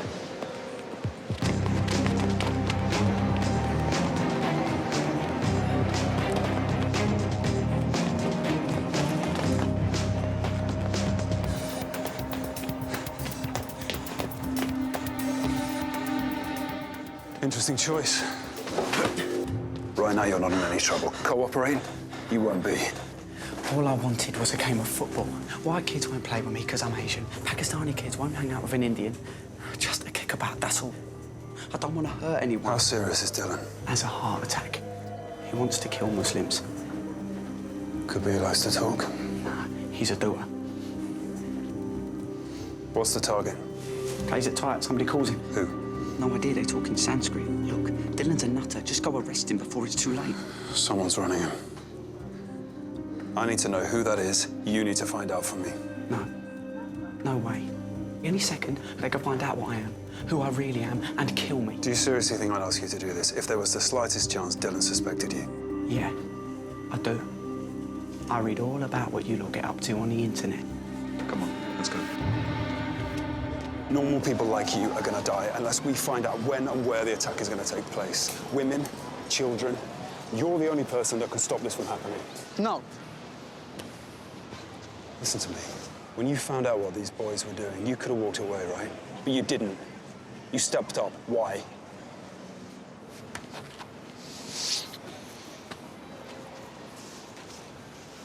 If I do this for you, get you what you want, you cut me loose for good. Make sure nobody else messes with me. Pakistanis, Indians, bloody Martians, nobody. Deal?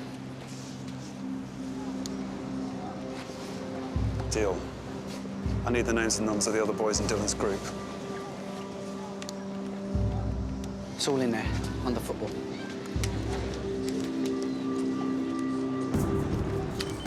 When's the next meet? Lunchtime, Sports Centre.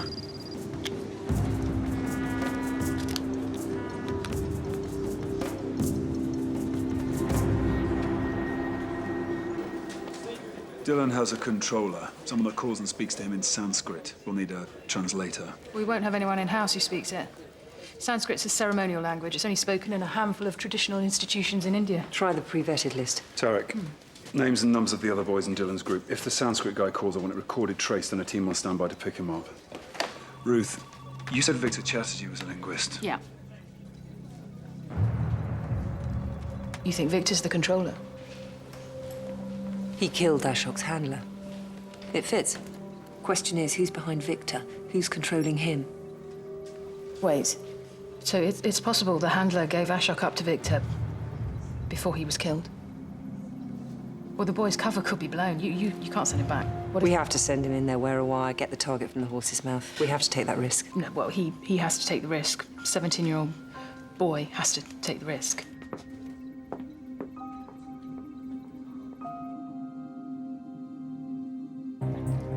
Put this on. There's a mic in the strap.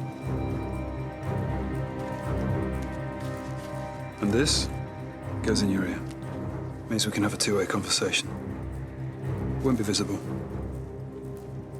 I've got the cavalry with me. First sign of trouble, we'll be in.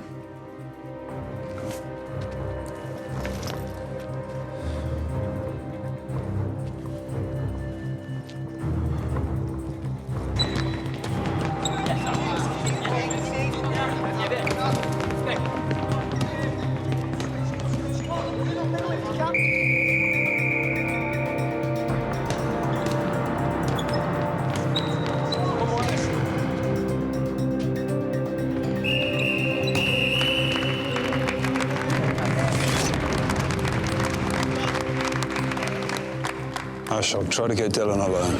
I see improvements in your game, man. You do well. Well done, lads. Okay.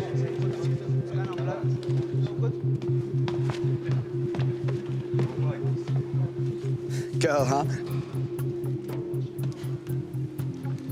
Eat with me. Where are you from? Over there? Punjab, yeah? Same. Kasur. It's Pakistan now, right? My family came over after partition. They say it was beautiful. You never been? Muslims live in my grandparents' house, sit at their tables, eat rice from their fields. This thing is close now, yeah? Easy. Scared? Me? No. I mean, these Muslims, they have to be shown, right? They have to make a stand. It has to be done. You have doubts, though. I see it in your eyes sometimes. It's all right. I had them too. Before what happened to my sister, I didn't know what to do with the way I felt, but I was lucky. I met somebody. He showed me the way. Destiny. Come, let me show you the way. Next time, good boy, next time. Boys, come. We got business.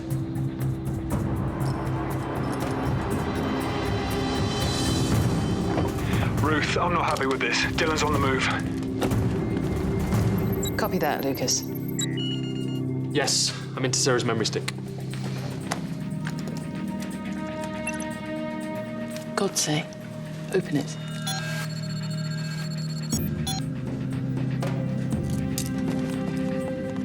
What is it? Reciprocal cipher, substitution code. I thought this girl was complicated. Each number's a letter, but she's offset it by 13 spaces. Victor is Dylan's controller. Pull everything else off the memory stick. Victor's name. It's on Sarah Caulfield's memory stick, listed under Godse, the Hindu nationalist who shot Gandhi. Victor's working with Sarah. Then Dylan, these boys, and the attack are all part of Nightingale's plan. They're provoking this race hatred, creating terrorists for their own ends.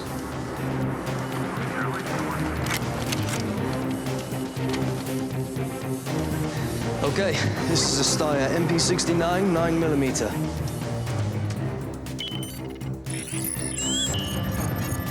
Trespass trap. Crap. No. Clip holds 39mm rounds. Magazines inserted in the pistol grip, like so. Watch out, because the ejected cases spit out fast from the right.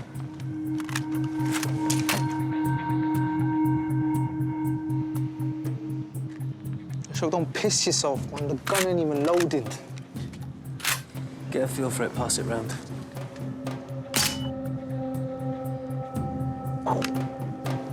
Wait. Stay calm, Ashok. I've got your back. I've got something else. These two short numeric codes listed under Victor's name, their dates, the day of the attack and the day after. 2 dates. 2 attacks. Victor's running 2 cells. But only he knows the identity of the members of the second cell and their target.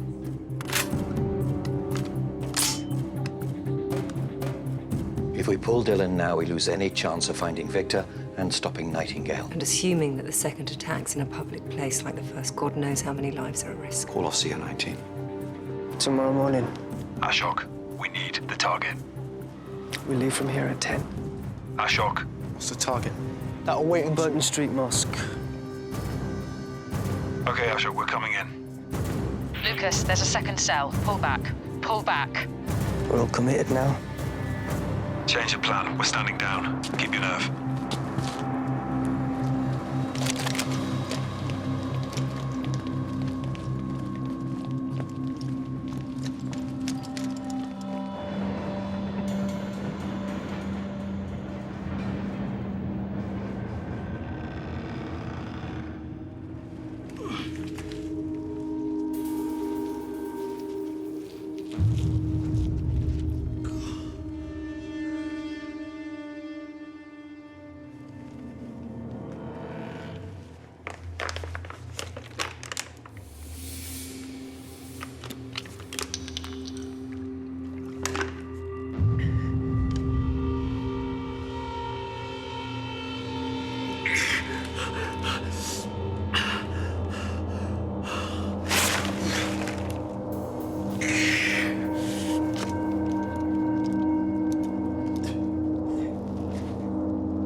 Ruth, anything from GCHQ? No chatter about an attack on either day, and I flagged up we're not dealing with the usual suspects. Victor? Still nothing from the hospitals or from the morgues. Friends, family, anyone could have helped him? Victor Chatterjee, only child, both parents dead, no property here. Family had extensive lands in eastern India, but they lost everything when we pulled out in 47. As Anglo-Indians, they were associated with British rule. Nationalists considered them collaborators. He's a loner. Nothing to live for and nothing to lose. So where the hell is he? Anyone in here?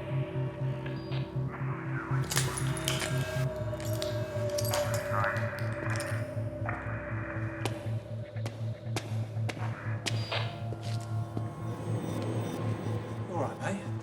You tell me what's happened.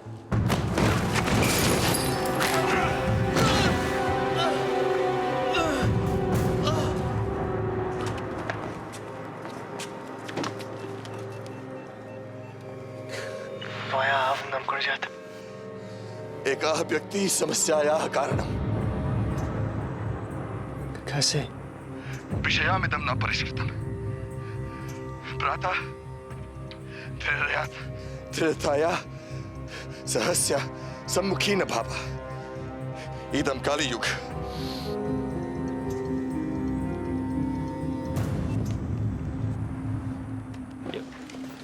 Sanskrit experts here. Lucas, let's put the translator through his paces.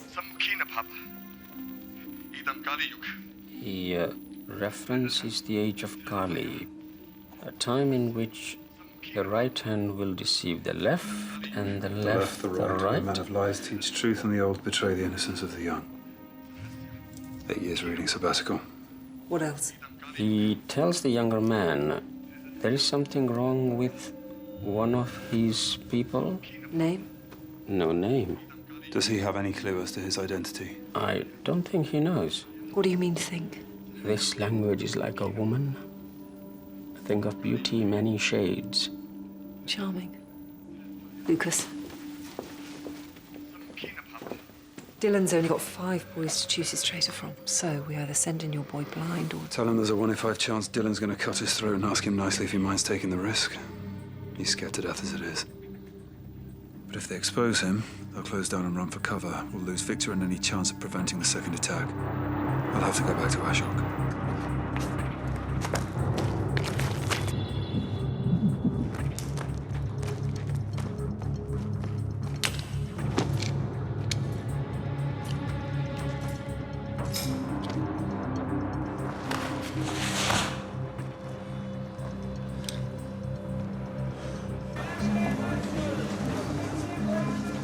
Ashok, don't look round.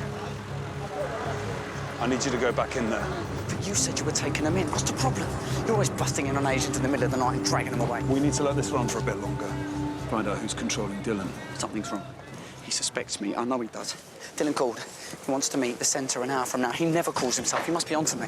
Could be anything. Go. Go? Are you for real? I got other plans, like staying alive. Come on, you know the target, the time. We had a deal. If you don't show up, he'll know that we're onto him. He's going to kill me. I'm out of it. You're going to be at that sports centre 1 hour from now. Yeah? Or what? Or I'll see that a few Asians are dragged out of their beds tonight, starting with your mum and dad. You know what? You, the Pakistani, Dylan, you're all the same. Different flag, different god, same game. Playing with people's lives. What gives you the right? Who the hell do you think you are? I'm whoever I need to be to get this job done, to save those lives that you don't seem to care about. And my life? What about that?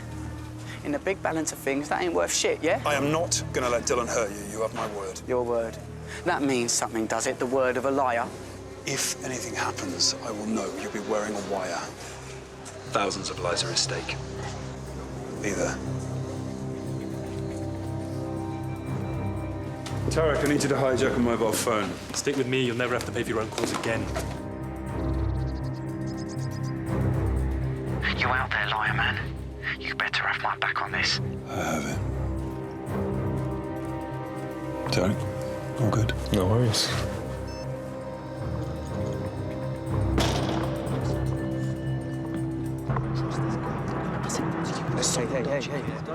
Hey.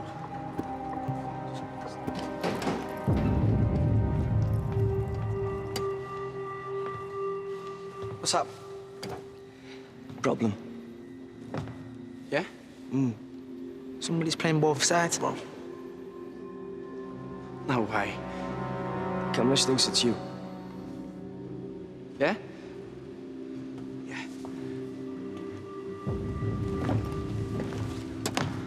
No what? He's right. I'm Muslim. MI5, listen to every word we say. You're all under arrest. Assume the position. You were the only one interested in the target. Why was that a shock, huh? If I'm gonna die, I want to know where. What for? There's one way we can sort this out. If he's Muslim, he's cut. Anyone seen that boy in the shower? Huh? Drop your pants. I don't want to scare him. Drop him. He's circumcised. They'll know he's Muslim. They'll kill him.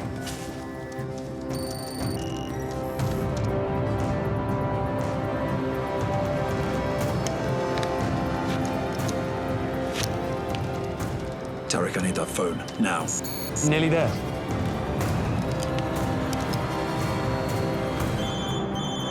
Turn your phones off. I shall get him to answer it. Turn it off. I'm trying to turn it off. It won't shut down. Make him answer it or you're gonna die. Nerves, is it, Kamlesh? Something you're hiding from us? Answer it. What, this damn thing's busted. Answer it. Tarek. Got it. On speaker. Ashok. Let's all have a listen. Do it. Dylan, look. Do it. Hello? Assalamu alaikum, brother. What happened at the meet, huh? Give me that. You have the target yet? Give me that. Bob, listen, there's some kind of... No!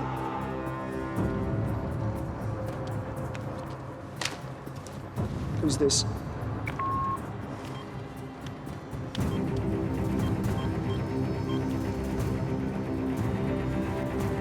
What's this, Ken? I don't know what that is. What do you mean you don't know what this is? What is it? I don't know what it is. I know this is your mobile. Fuck you, that gun. What's in this gun? This is your mobile. What do you mean you don't know what this is? That's your mobile. Fuck you, that mobile.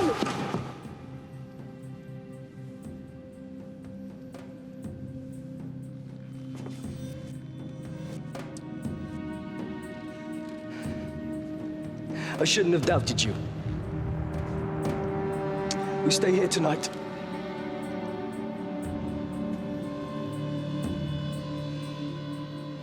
You killed him. I had no choice. It was him or Ashok. Still alive. Tarek. They were gonna kill innocent people.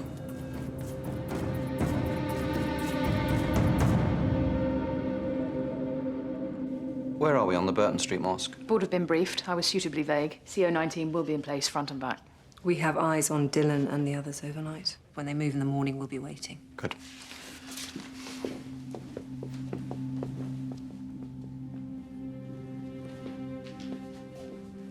Lucas, I want you on them with the team from the moment they leave the sports centre tomorrow. Tarek, you or suitable cover with the professor overnight in case Victor contacts Dylan, OK? We've got nothing till he makes that call. Why don't I take the first shift with the professor? You get some rest.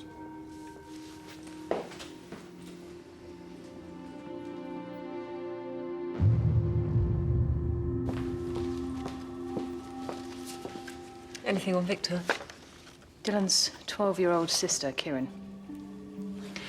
One of the boys that did it. He wanted to be seen. Victor Chatterjee. Was sitting in a car parked across the street when the attack on the girl took place. Now, if I was a less moral woman, I mean, if I was looking for a right-wing Hindu, somebody prepared to carry out an atrocity here, and there wasn't one... You'd make one. Dylan's been manipulated from the start. Nightingale's played him. We can use that. We can't risk pulling in Dylan. We're still totally unsighted on the second attack. If we don't find Victor, then hundreds, possibly thousands of people will die. Nightingale knows that an attack of this nature will have repercussions that will lead to chaos and even more deaths. We have to let this one run, Ruth. It's the right call. Really.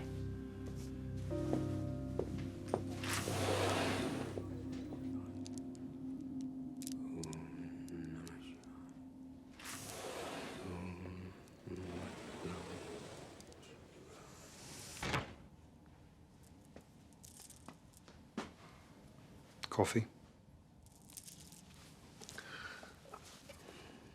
No, thank you.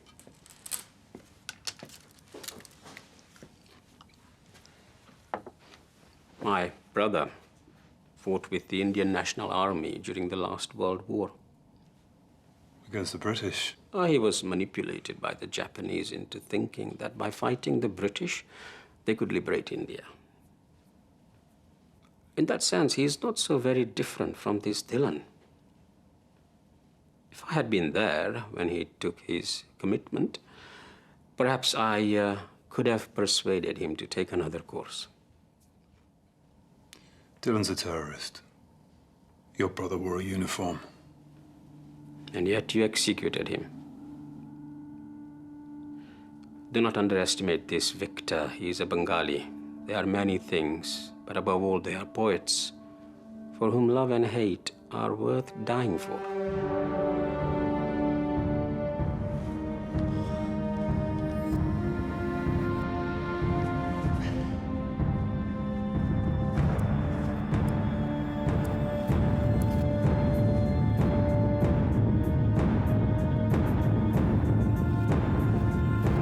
Anything yet?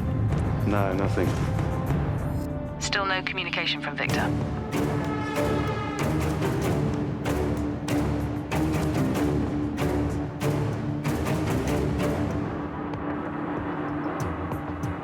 They're late.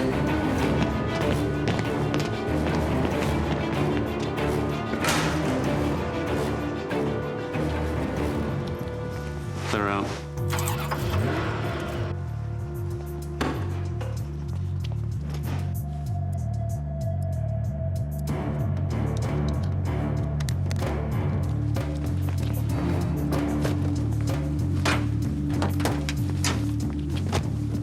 With the bags. You'll see.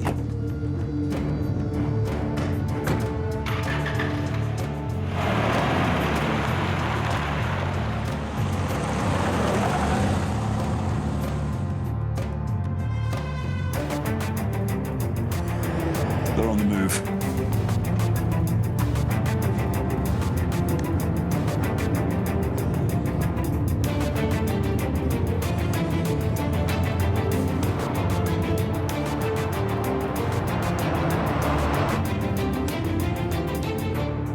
Victor calls, it'll be soon. I'll be with the professor. Can you keep me updated? Sure.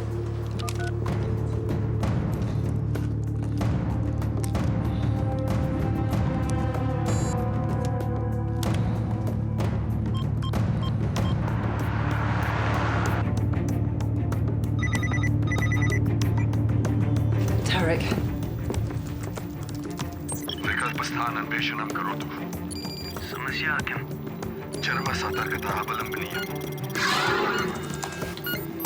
Got it. Victor's at Hellsdean Street. That's as close as I can get. I'll keep working on it. ईदृशं परिकल्पना क्रमेण आगच्छति तब लक्ष्यपूर्णं करोतु. What did he say to Dylan? They are to visit another place. Lucas, Burton Street Mosque is no longer the target. You have to maintain visual. Shit. Roz, we've lost them. Target's changed. Take Victor. He's mine. Evacuate every mosque within a mile radius of Burton Street.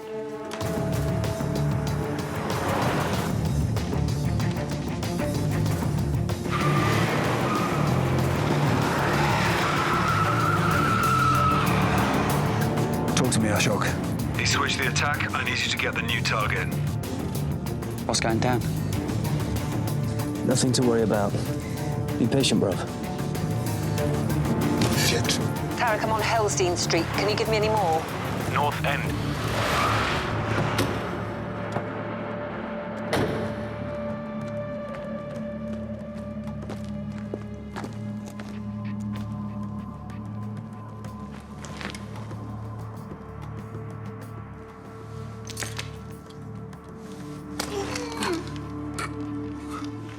Dropped your potato peeler.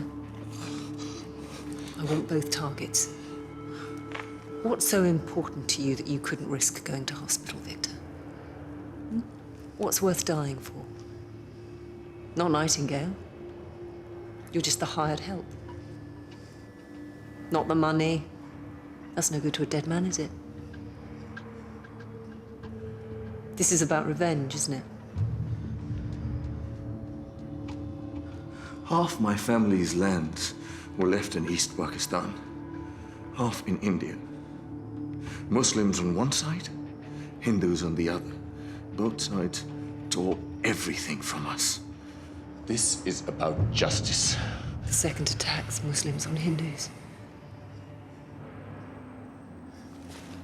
Send him over. What do you threaten a man with who isn't afraid to die? Over here, Dickie. Pakistani intelligence. I believe you murdered one of his officers yesterday. Dickie will make sure you get to see a doctor. Of course. You will need to be in a tip-top condition to survive in Karachi's central jail. There you have it. You tell me the targets, I leave you here to die. Don't tell me, I make sure you live. A Protestant in Karachi jail, fate worse than death. All yours, Dickie. Wait. You cannot stop the first attack now. Where is it? Tavistock Park College. Muslim Sixth Form College on Waver Road. Lucas? On my way.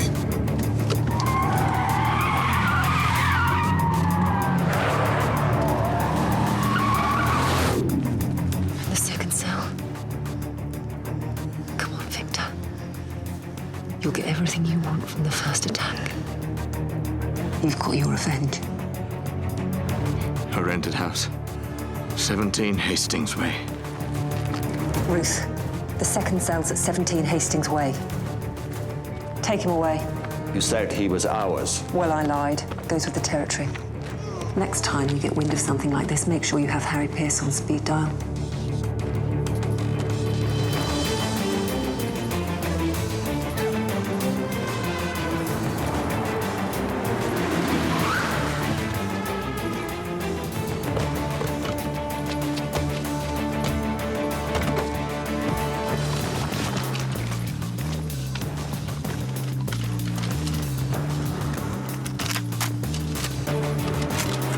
ETA, Lucas.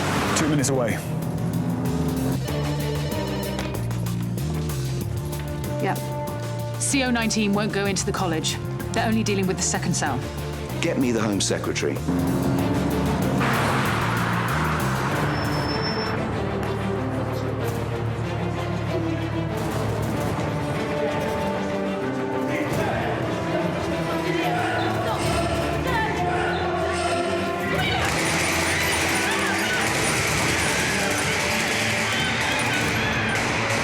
Secretary. Home Secretary, we have a problem. CO-19. I know, Harry. I gave the order not to intervene. We're going to negotiate.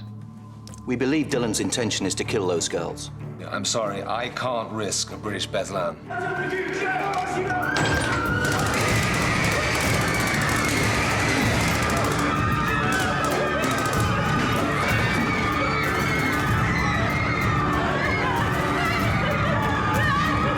Home Secretary, if Hindu nationalists murder those girls, the repercussions will tear this country apart. I know, you're absolutely right. But if they don't, if those girls are caught in the crossfire, cut down by CO-19 bullets, Muslim teenagers murdered by British police officers on the order of the Home Secretary, what then?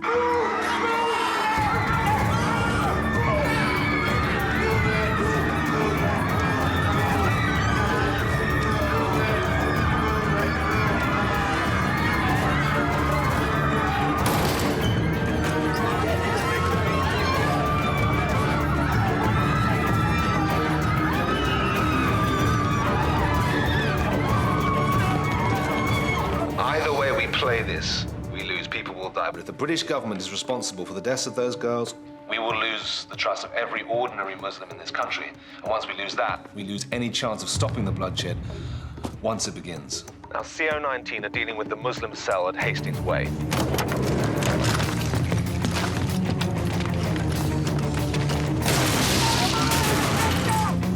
I am doing as much as I can, Harry. Trust me. CO-19 say you have a man in there. He's en route, yes. Then stop him and wait for negotiators. Absolutely.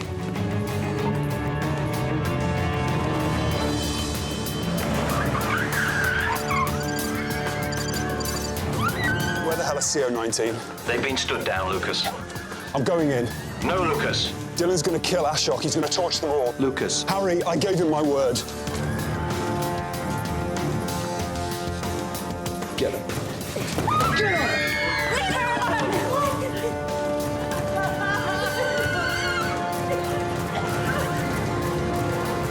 What do you think you're doing? Shut up, get back. No, let us speak. Whatever your problem is nothing to do with us. You're full of it, aren't you? But you let them make you wear this! I wear it because I'm proud of who I am. Say it again. Say it again! Let her go. I said let her go. What?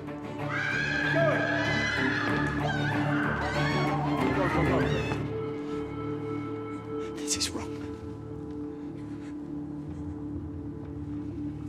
Whatever you believe, this has to be wrong.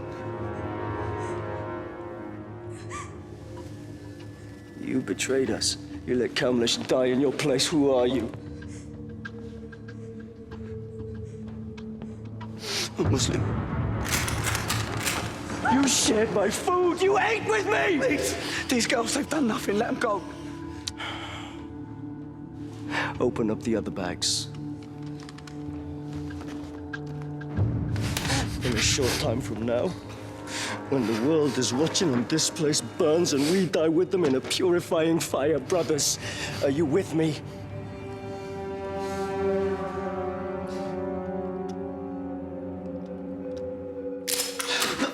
Easy.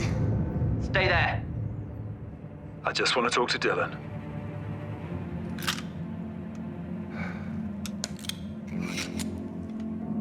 See?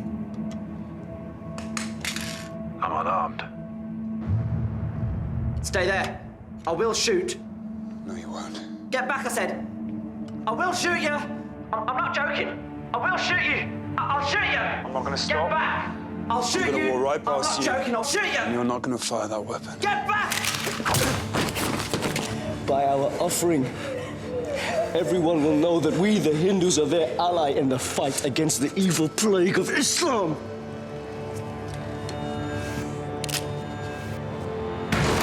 Stay calm. I'm unarmed. MI5. What do you think you're doing here? Making a stand. Against schoolgirls? Against Muslims! He's not with us, but our enemy's the same. Is that what he told you? No. We hate Hindus as much as we hate Muslims. What the hell is he doing? Is he goading him? Come on, don't tell me you've forgotten the Raj. Divide and rule. We set you on each other like dogs, Hindu against Muslim, Muslim against Hindu. Islam has been the enemy of the Hindutva for 1,000 years. And here you are, still at it. We did a bang-up job, don't you think?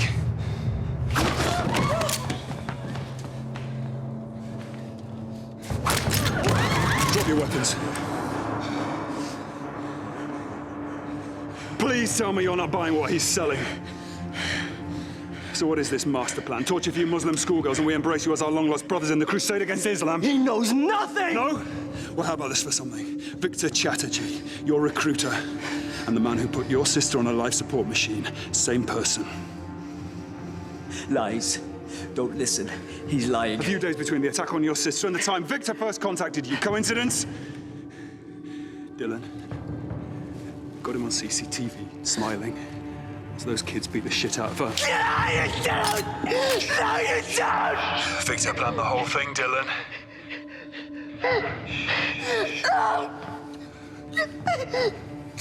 So, are you going to stake your lives on this man's say-so?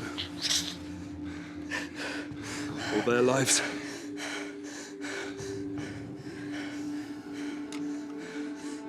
Face it. You've all been played. Ashok, no.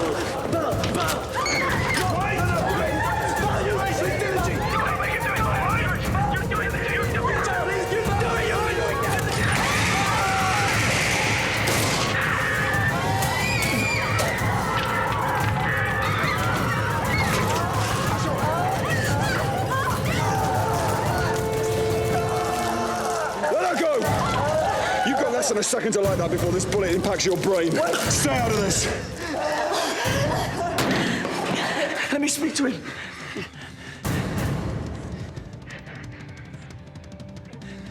Go on.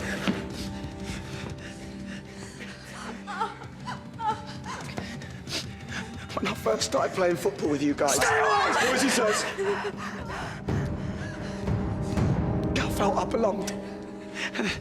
Then I found out all this other stuff, all this hate. We're from the same place, same blood. Muslim. My people chose to pray a different way because they believed that was the right way, because they wanted to get ahead. Who knows? We are still brothers.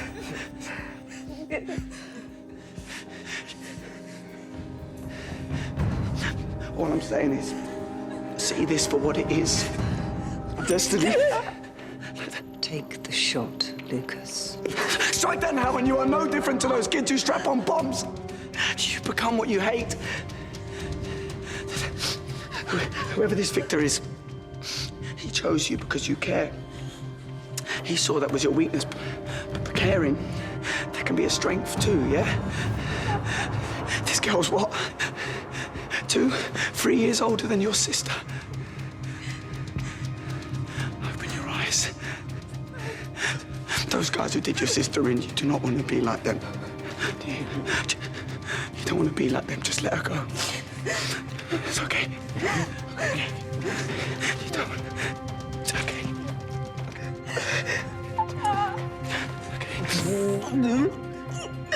Wait. You wait there! Actually, don't do it, bro! Don't you go! I will do it! I will do it! I want you! Don't you come near me! I want to do it! Please! I will do it! I will! Brother, please! Don't! You stay there! I will!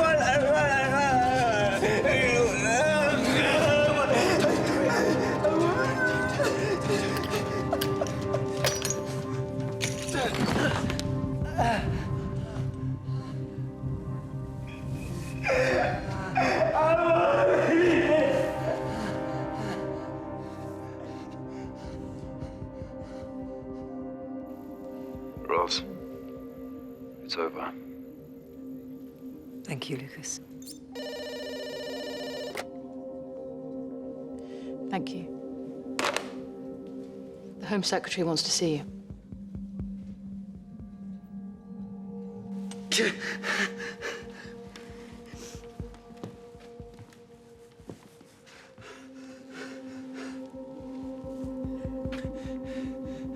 Thank you. Victor played him like you played me. Liar, man.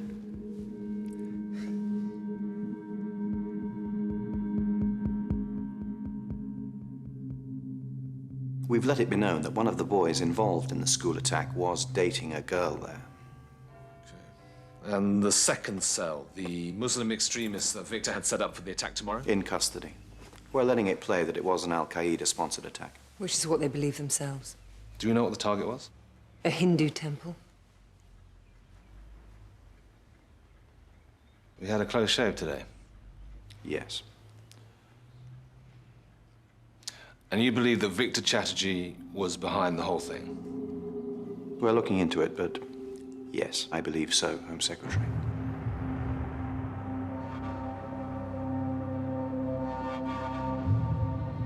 Good. Any particular reason you lied to him about all this being down to Victor? I prefer to think of it as an equivocation. I think Nightingale drove his predecessor from office. You think Lawrence could be theirs? Anything can happen. Never trust an overnight success. Not trusting the boss. Not really a position we can sustain for any length of time. Can't take any chances. Not against an enemy like this. Now, we're seeking to confirm initial reports of a series of global terror attacks by isolated groups of Muslims and Hindus in both the US and continental Europe, attacks that appear to have already provoked... There have been simultaneous attacks in the US and Holland. Riots have been widespread, whilst here in North London, police have arrested what appears to be a Muslim terror cell in what could be a connected event. Tensions are running high in the wake of recent attacks. This was never about the UK. This is global. Nightingale, the final pieces falling into place. Now, following the unexpected death of Pakistan's Chief of Military Command, Jafar Hasni, in a road accident yesterday, his replacement, General Azim Ali, has already been outspoken in his condemnation of the attacks on Muslim targets. It's him, Ali. He's on Sarah's memory stick. Concern in some quarters in the light of his right wing, and some would say outspoken. Then he's theirs. Nightingale's man is running the Pakistani army. They're forcing India and Pakistan into open conflict. Or worse. Nuclear war. 1999 nuclear doctrine, stating India will not be the first to initiate a nuclear strike, but will respond with punitive retaliation should deterrence fail.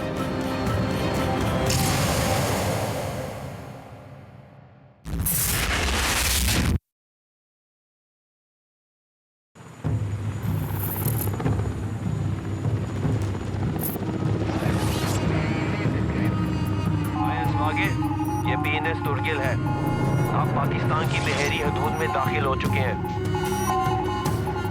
INS वागिर जल्दी ऊपर आएं और यहाँ से आपको कराची ले जाएगा फौरन ऊपर आएं फौरन ऊपर आएं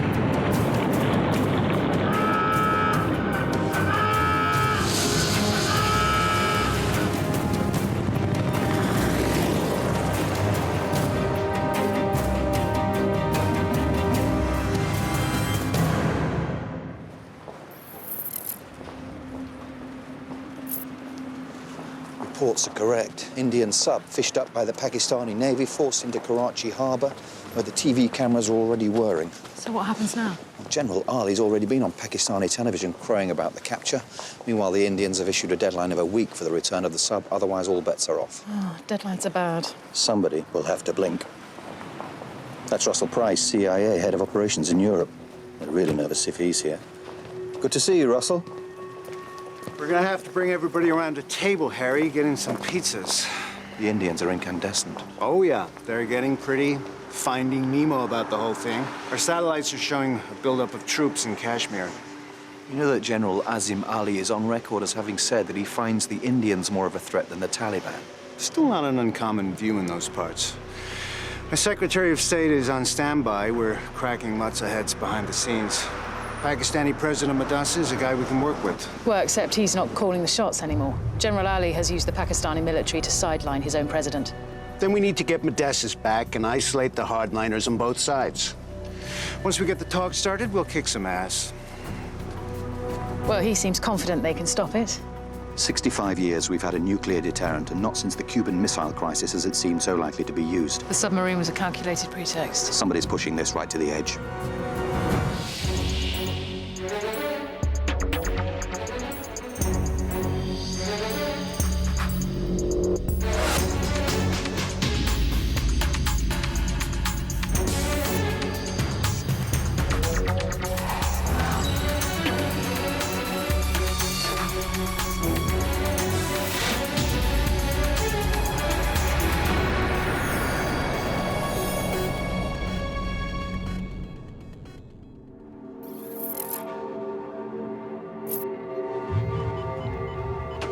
Home Secretary. Ah. Sorry, Twitter update. They like us to seem with it.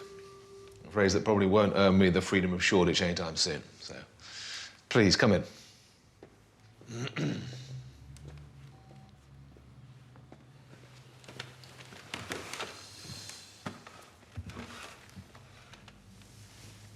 The Prime Minister has asked us to step in to stop this potential conflict. Apart from the millions in India and Pakistan who will perish if this goes nuclear, the impact on the rest of the world will be enormous. It could easily escalate. The situation it's unthinkable. The PM got on the blower to the American president this morning. We're inviting the Indian and Pakistani leaders to London for emergency talks. The Americans will send their Secretary of State. Okay. Do you think the Pakistanis will play ball? Well, clearly the situation in Pakistan is complicated. I think we need to support the civilian president and try and bolster him up against the hardliners within the military. Easier said than done with General Ali in the driving seat. I agree. So we give President Madassa all our support.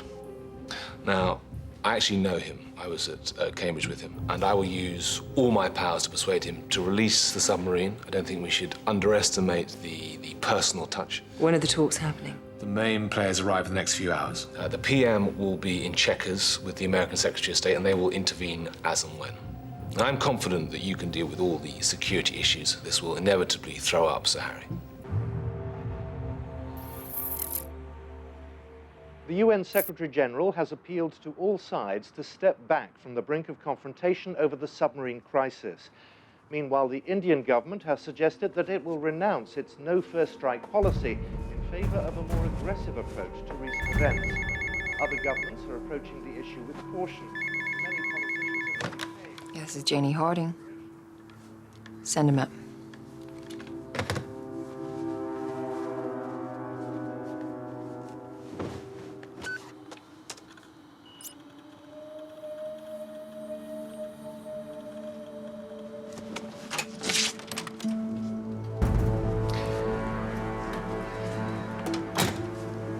How's India? Hot.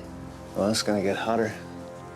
How far down the road are we? They're flying in the Indians and the Pakistanis for talks. So it's all going according to plan. Both sides under one roof. You get what we need? The Indian signature? Straight out of a factory in Pune. Hotter than a curry. Only used by the Indian military.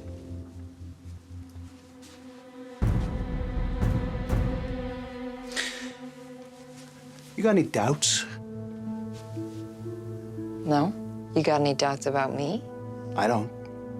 Some do. You're still a tax and spend, pro-choice, godless liberal, right? Look, if we don't do this, one day in the next decade, the Taliban are going to take control of a nuclear state, and that'll be the end. What your problem is, you're way too smart to fit into just one camp. Yeah. Takes a little bit more than flattery to get me into bed, Russell. Are you forgetting who I am? I could destroy you, remember?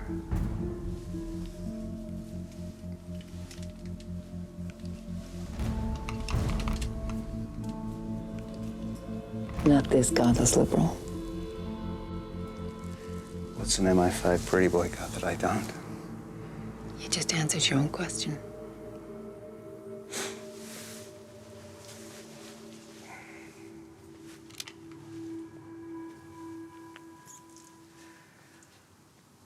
I want you to kill him. Why?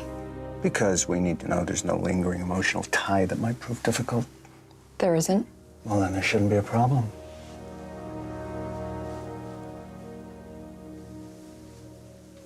Lucas North is good, right? So better out of the way.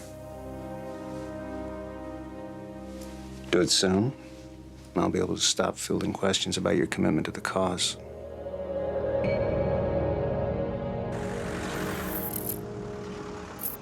Submarine update? Unchanged. There's an emergency meeting of the UN Security Council this afternoon. Okay. Well, our focus has to be on the group who seem to be manufacturing this crisis. General Azim Ali, Chief of Military Command in Pakistan and probable benefactor of Nightingale's largesse to the tune of $6 billion. Now more powerful than the president in many ways. He has close links to the Chinese, and he's definitely the man behind the submarine crisis. Hans Lindemann, millionaire fixer. We suspect he's behind the Basel meeting, but as of yet, we can't confirm his presence there. Nicholas Blake, forced out of the Home Office by Nightingale for reasons unknown. His successor, Andrew Lawrence. Now, he has no proven connection to Nightingale, but they clearly had an agenda for getting Nicholas Blake out. Was it to get Andrew Lawrence in?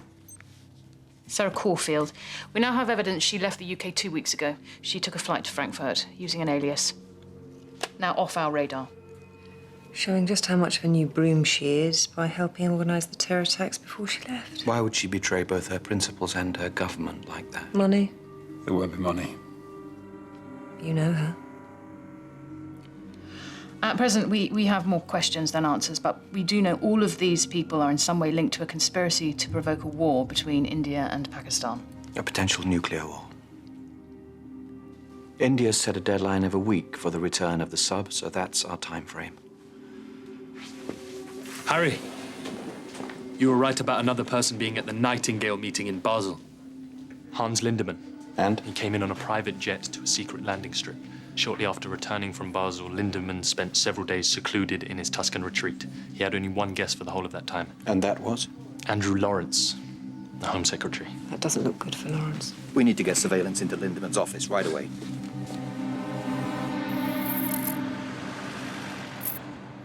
You have to admit, if there was a war between India and Pakistan, it might sort out a few issues. Can't think why Nightingale haven't tried to recruit you. It's been gnawing away at me as well. I bet it has. Let's see what Lindemann has to do with all this. You going in there?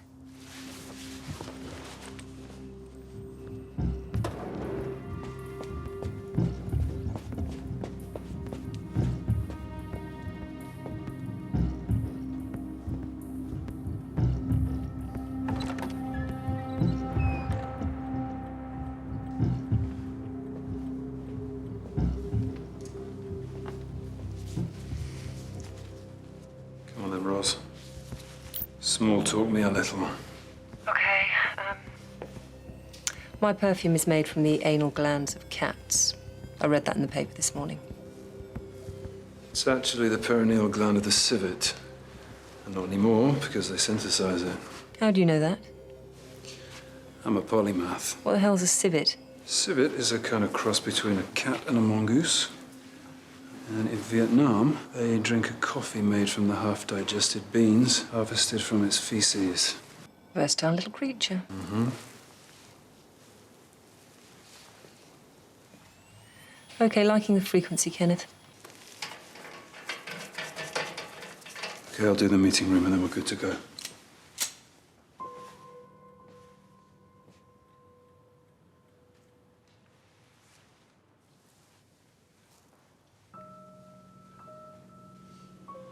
Hey, Lucas. You look surprised to see me. Yeah, I am.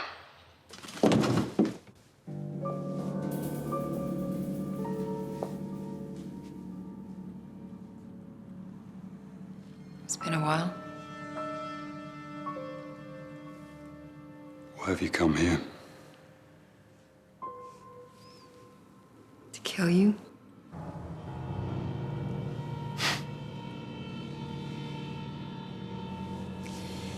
Get out of town, Lucas, while you still have the chance. You can't stop what's gonna happen. Get out of town. Didn't realize we're in Dodge City. Contact me when you're safe. You'll Barbados, Bolivia, you choose. I'll meet you there. What are you talking about? Red zone's where people die, green zone's where they live. Head for the green zone while you still have the chance. This is the last one you'll get.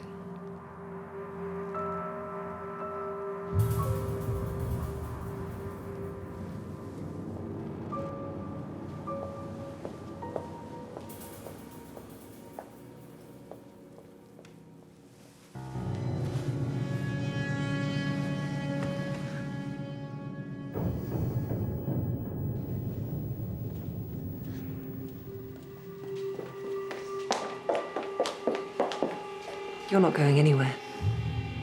Roz Myers. The feeling's mutual.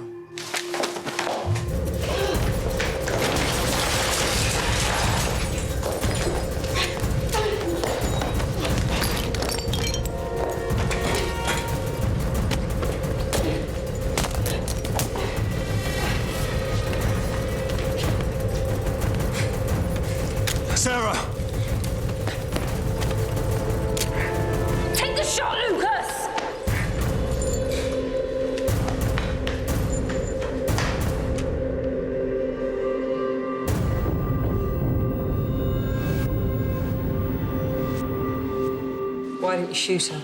I wasn't sure I could just wing her. She's no use to us dead. You still like her, Lucas? Back off, Roz. Our only real link to Nightingale, and you just let her get away. No, I made sure we still had a chance of getting her alive. Barbados or Bolivia, you choose. I said back off, I'll find her. Tarek, can you check out the most expensive hotels? Any guests with the surnames of American presidents? She likes to use them as pseudonyms. She's a silly little show-off. Patterns are always bad. Jackson, Johnson, Adams, there are 44 US presidents. That's a lot of guests. Let's get started then. Ross, I didn't shoot her because I couldn't guarantee I wouldn't kill her. If I'd have done that, we'd have nothing. But I will find her, and we will use her to defeat Nightingale. You found him, and you let him go. I didn't let him go. We got disturbed. You followed him to Lindemann's. Which probably means they know about Lawrence's trip to Tuscany. Yes. So what'll they do about it? Trust will break down between the Home Secretary and the Security Service Chief, I guess, which is good for us. Make sure you don't let Lucas off again, or it'll look like you don't want to kill him. I wanted to talk to you about the Home Secretary. I think we should exercise caution. So do I. I suspect I mean it rather differently. Go on. Andrew Lawrence having friendly relations with a Basel conspirator is not proof, Harry. Odd timing, though. 2-day break together in Tuscany just as Nightingale forced out his predecessor. Yeah, that's called the availability error in psychology, most common cause of irrational thought. Nobody else has raised it out. They may be reluctant to challenge their leader's obvious conviction, which is exactly how miscarriages of justice take place. No such reluctance with you, though, eh, Ruth? Well, I'm not saying he isn't bad. I'm just saying we should remain open to the possibility that he isn't. I'll go check how we're doing at the hotel. Helipad secure. We're just going to go back and make sure they can't drive a truck in the lobby.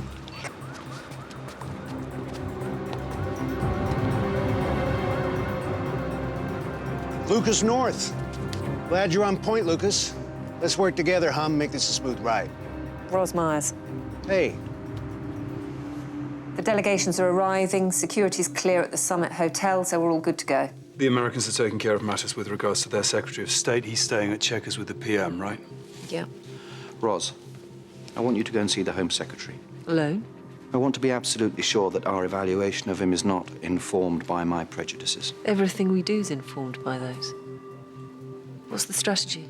We could push him away from the talks, but then we won't know what he's doing. Do we pull him in? Make him one of us. Almost, but give him false information that won't help Nightingale if they get it, but will alert us that he's a traitor. Risky. If he is innocent and he finds out, it could damage your relationship with him permanently. These talks represent our last chance to end this crisis peacefully.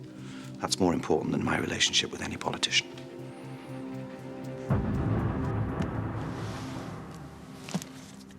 You want me to give this a Madassa?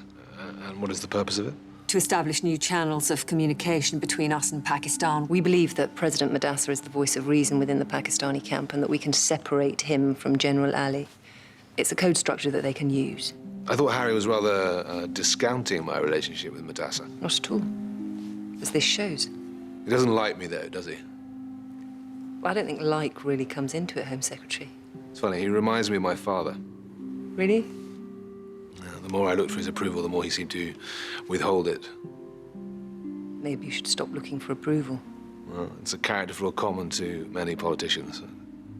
Luckily, it works better on the electorate than either my dad or Harry Pierce.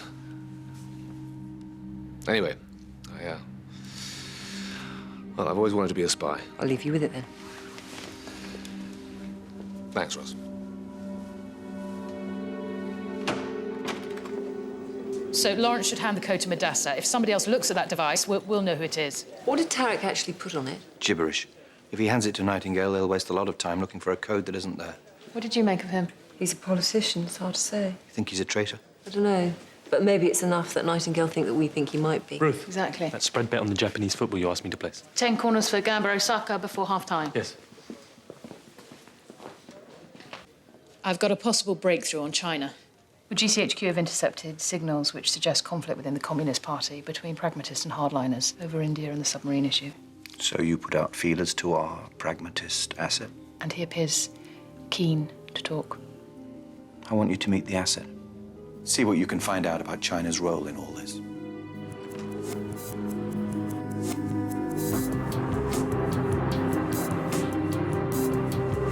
Okay, Lima team, stand by.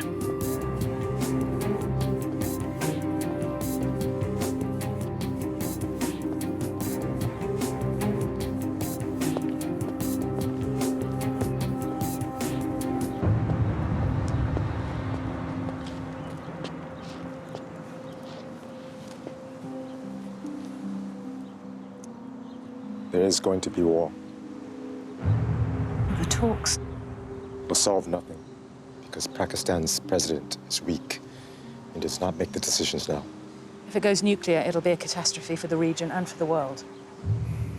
Pakistan virtually disappears. India is weakened. But as with all wars, there will also be winners. The world will survive. It'll just be different. Sounds like he thinks the outcome of this battle has already been decided. You need to press him on specifics. Get him up to Nightingale.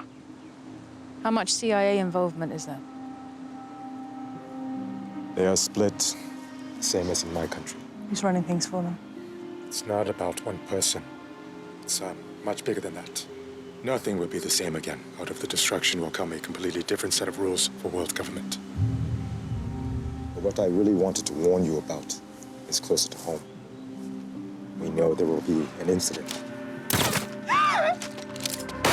Shit. Lima team!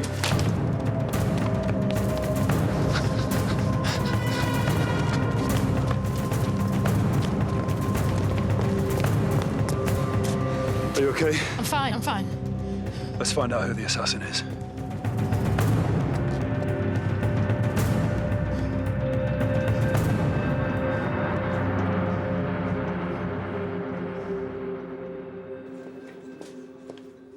The hitman was not MSS. Obviously a sleeper, no immigration status, practically a cockle picker.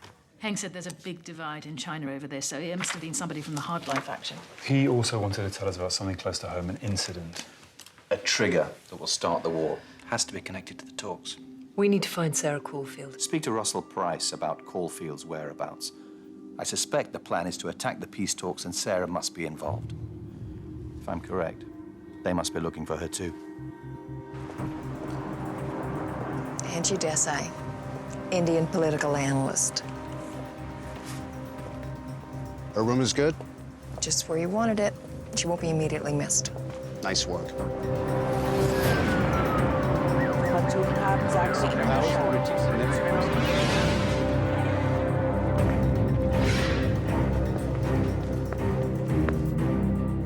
Sorry to disturb, Miss Desai. We're from the CIA. Just a routine security sweep.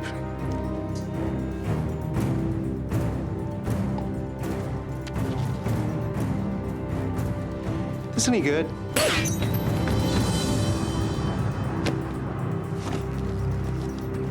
Get her out of here.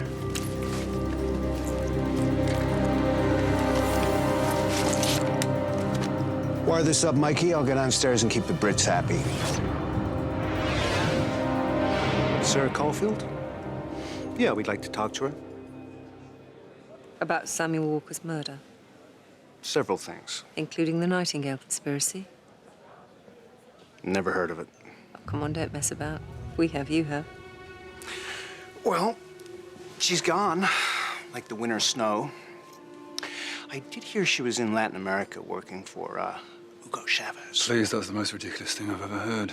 You're the one that was boffing her, Lucas. Late night at Claridge's, according to my reports. You don't know where she might be, do you? We wouldn't be asking you if you did, would we? But we respected Walker, but now a Chinese diplomat has also been killed on our territory. And you think Sarah had something to do with that? We'd like to talk to her. It's not a territorial thing. We know she's your property. We just really appreciate the cooperation.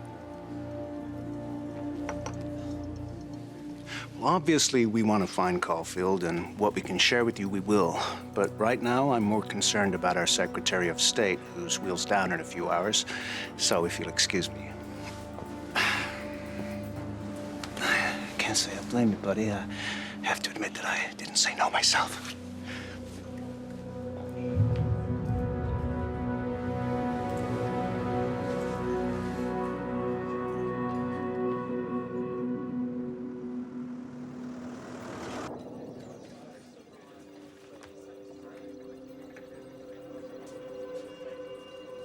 McKinleys, Van Buren's, Cleavers, and Trumans. It's never ending. Okay. Janie Harding, let's have a closer look at your eyes. Window to the soul.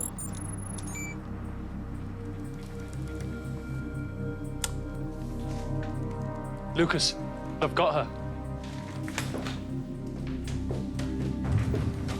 Which hotel? The London Regent. Okay, scan CCTV. We need a team in place immediately. Track her. As soon as she moves, I'll intercept.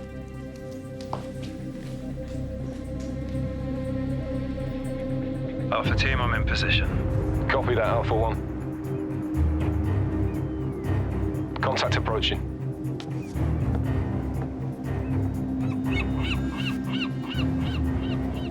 Lucas North. I didn't expect to see you so soon. Skip it. We were never much good at small talk. We had better things to do. So that's all the boys. How did we end up here, Sarah? Why are you with these people? What happened to you? Why don't you come back with me to my hotel room? We can talk about it there.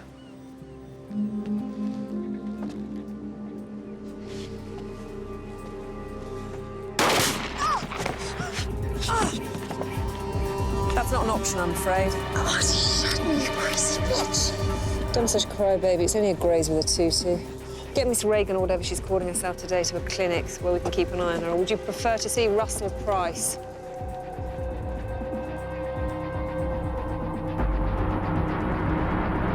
There is rising tension in both India and Pakistan as the deadline for the return of the submarine approaches. As both parties prepare to meet for a peace summit in London, there's growing concern in the international community that the crisis... Where's that? Lahore. I've got family there. My cousin. He's on Facebook, supports Liverpool. Yeah, it's a small world.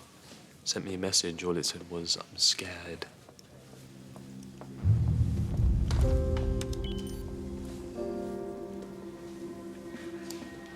This is Lahore if one bomb the size of Hiroshima lands on it. India and Pakistan have been to the brink before and pulled back. I'm sure these talks will sort it out. You can't lose hope.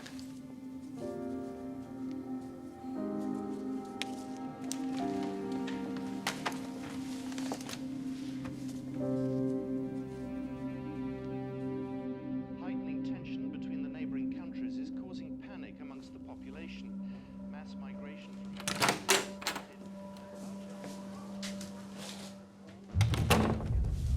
Hey, where are my grapes?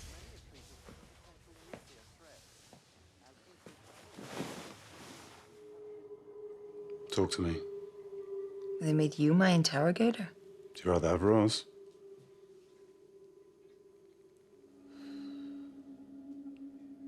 What happened to you, Sarah? Didn't you see? Some psycho who hasn't got laid in the last 5 years shot me in the leg. Talia said that. Yeah, don't worry. When I shoot her, it won't be in the leg. Why is Nightingale provoking a war between India and Pakistan? I don't speak for anybody but myself. All right, well then why are you doing it? Because I've seen what happens when the Taliban take control of a state. I was in Kabul, remember? And you think a war will solve that? Nuke the Swat Valley? It's only a matter of time before they take Pakistan. And there won't be any peace talks if or when the Taliban get their hands on nuclear weapons. This confrontation will also go nuclear. You know that. No, we can control it. Goodbye, Al-Qaeda High Command. Goodbye, Taliban. And India? Down, but not out. It suits China, who hold most of our debt. Only connect, Lucas. Yeah, wars are bad, but they're like forest fires. Seeds grow from the ashes.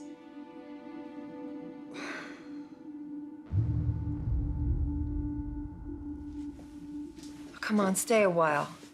Who knows, I might start talking in my sleep.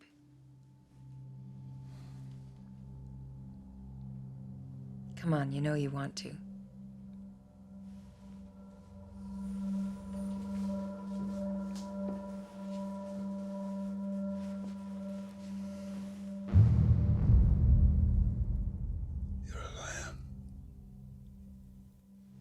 Murderer.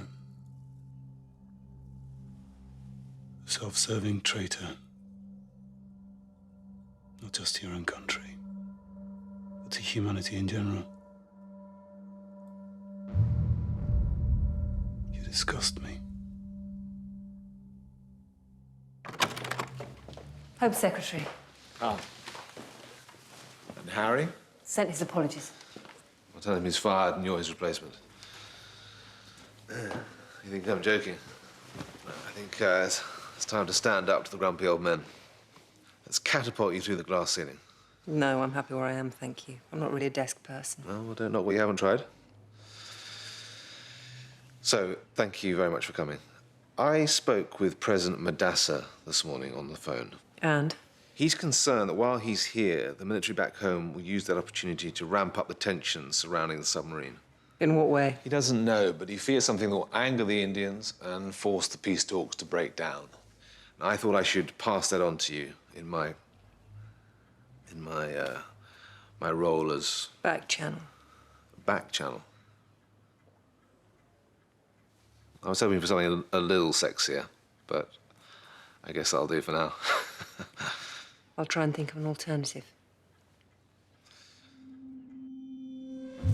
The Indian and Pakistani representatives are inside the hotel and talks are believed to be underway. We have information from a government source that the British Home Secretary will be meeting with President Madassa later on today to discuss the seriousness of the situation. So, let's go over this one more time.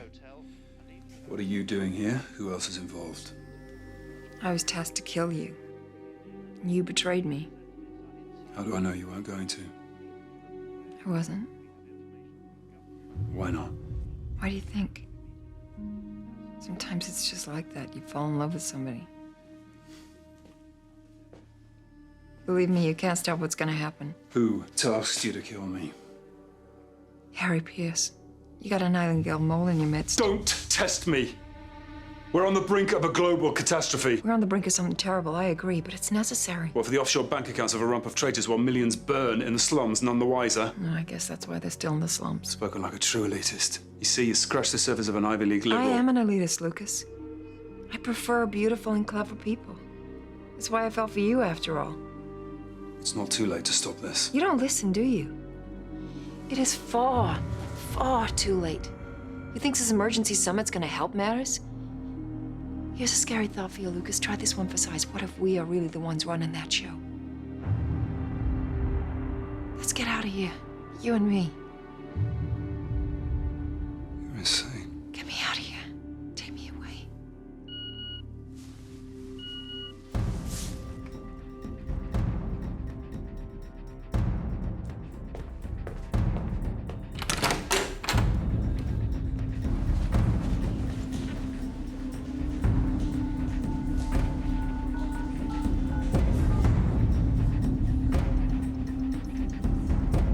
Have you got anywhere with her yet? She's talking. Mainly generalities. Well, we don't have time for generalities. I'm nearly there. Well, you really think she's going to talk to you? Well, my methods might be slightly more persuasive. Ross, told you before. Back off. I'm nearly there, Lucas. Come on. You hold her hand, I'll pull her hair. I just saw the Home Secretary. Really? What was he saying? He was actually quite relaxed without Harry there. Found him strangely... Ross, the bodyguard's gone. Hurry.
Why did you kill her?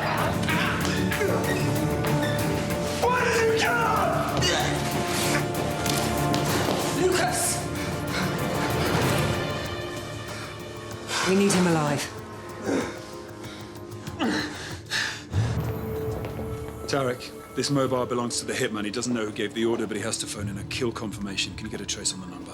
Give me a few minutes.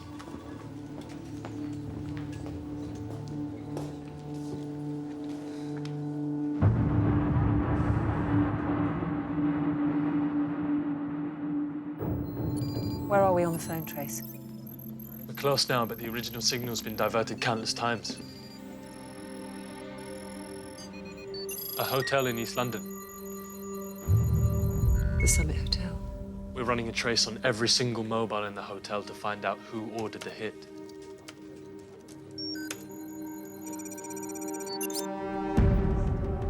Russell Price. Head of CIA European Operations. Working for Nightingale.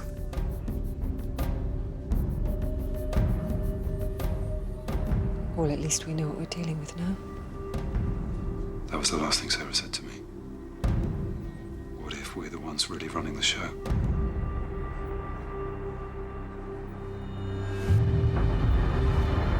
Russell Price is Sarah's Nightingale handler, or was. They killed her when they found out we had her. How did they know? We listened to them, they listened to us.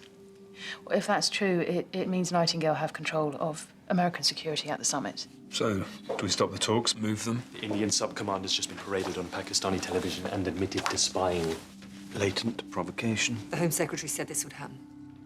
General Ali's outside of Pakistan and now getting the upper hand. Any sign that that fake code we gave to the Home Secretary has been accessed? Nothing. The Indians have suspended the first session of the talks and returned to their embassy to consider their options, holding the Pakistani president personally responsible and threatening to retaliate unless the subs returned immediately. Who is this? Anshi Desai, Indian political analyst. She's the only member of the Indian delegation who didn't leave the hotel. We need to find out why she didn't leave. Roz, get down there. Nightingale is starting to pull strings, but play it softly. We have to parade the Pakistani president in front of the media to announce the release of the Indian submarine. These talks are the last chance we have to bring this to a peaceful solution. Right now, peace is slipping away from us in either direction. Only a year ago, everybody was talking about disarmament. The big superpowers were reducing their nuclear stockpiles. If these talks between India and Pakistan have broken down, as it would appear, then we stand on the brink of a conflict whose consequences are terrifying to contemplate. The Home Secretary's upstairs meeting Madassa in an effort to restart talks. I think the talks are a sham. I think they're going to attack. We know Russell Price is with Nightingale, so this whole place could be compromised. We'll need to get the important players out. You think there might be an assassination? On who, then? Let's find our remaining Indian delegate.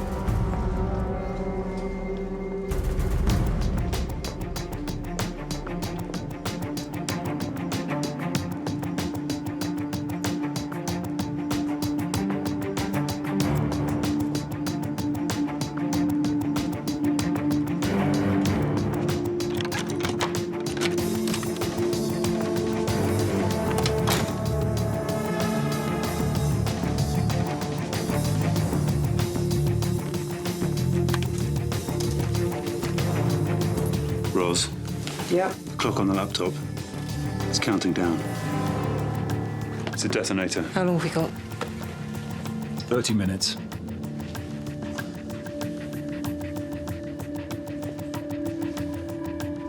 Lucas, this has been tampered with.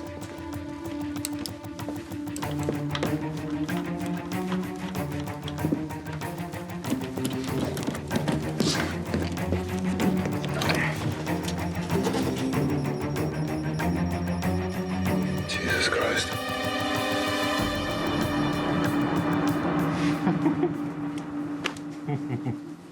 So, president, huh? Who'd have thought? You, the Home Secretary, is more improbable, given your recreational habits. I didn't inhale honest.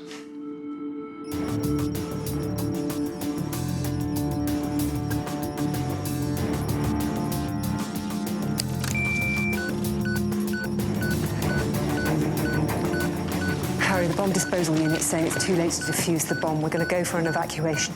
This is set up. The Indians are provoked into storming out of the talks while a bomb is left in one of their rooms. We have to get the Pakistani president and the Home Secretary onto a helicopter and out of here. This attack's Nightingale's excuse to kick this whole thing off. So, they put the submarine commander on television. Yeah, I saw, as you feared. Your military do seem to have a mind of their own right now. I want peace. I came here for peace, Andrew. Believe me. General Ali is just sitting somewhere outside Pakistan with his finger on the nuclear trigger. Goal Control, this is Alpha 1. We need the Home Secretary and the Pakistani President safely onto a helicopter straight away. All right, look, Price will have agents all over the hotel. We have to make sure that the exit route is clear. My security services have asked me to give you this, as well as the book. It contains a code structure for communications between us. Home Secretary, I'm from the British security team. We have a situation in the hotel. Could you accompany me to the roof, please, where the helicopter's waiting? Both assets secure and proceeding to the roof area, Alpha Leader. Roz, the helicopter's been sabotaged. It can't take off. We'll get another one. It's blocking the roof. Nothing can land. Take both assets to conference room 1. We'll meet you there and proceed to the lobby.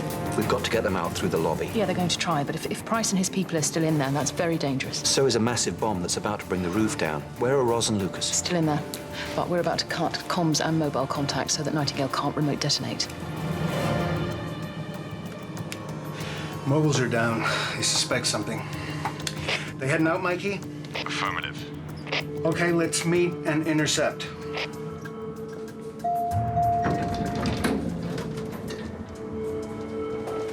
Buster Price, CIA. I'm going to take them out through the lobby. Lobby's blocked because of a security alert. We need to head to the north stairwell now. These men are under my protection. Can we just have a word, sir?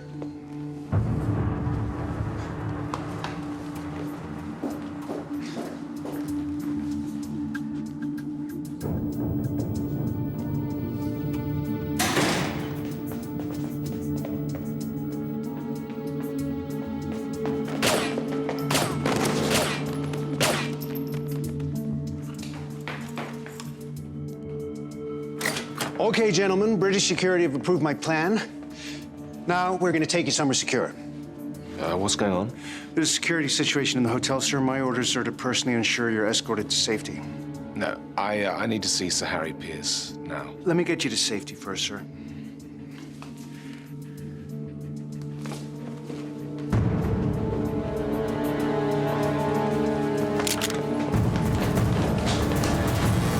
We sent the Home Secretary in there, Ruth, to talk to Madasseh if he's innocent. They'll get him out. They're not in the conference room. I've lost contact with the evacuation team. Where the hell are they? Maybe they went straight to the lobby.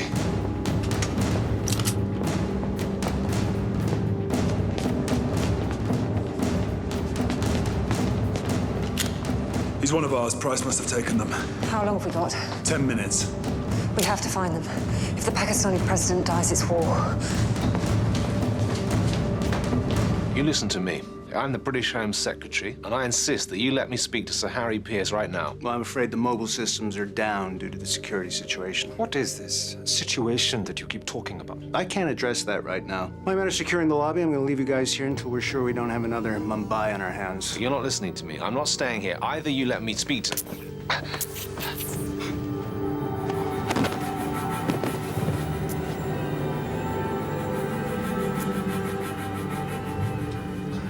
Let's go.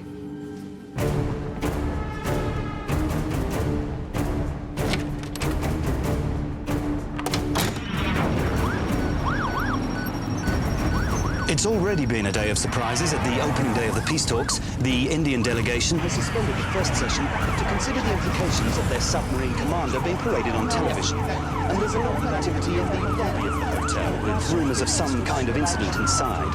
Meanwhile, behind me, people continue to be initiated in the hotel, and police and security services are beginning to cordon off the area. We have no word on the precise whereabouts of the Pakistani president or the British Home Secretary, who are both believed to be in the building. Any fears as to their safety have been denied by a security spokesman. Tarek.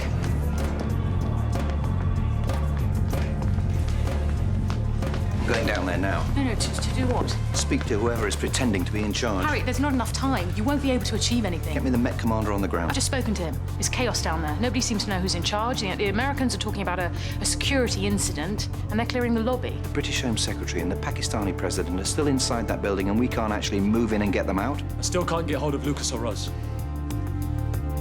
Get me a car now. Harry.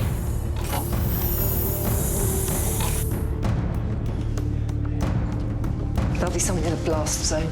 My guess is underneath it. Yeah, otherwise they'd have just killed them back there. They need this to look completely authentic. The 6th floor would be my bit. Got to start somewhere. Okay, you guys go now. Mikey, you stay with me until we're sure the Brits have bailed. Guys, you need to clear this floor. There's been some shooting.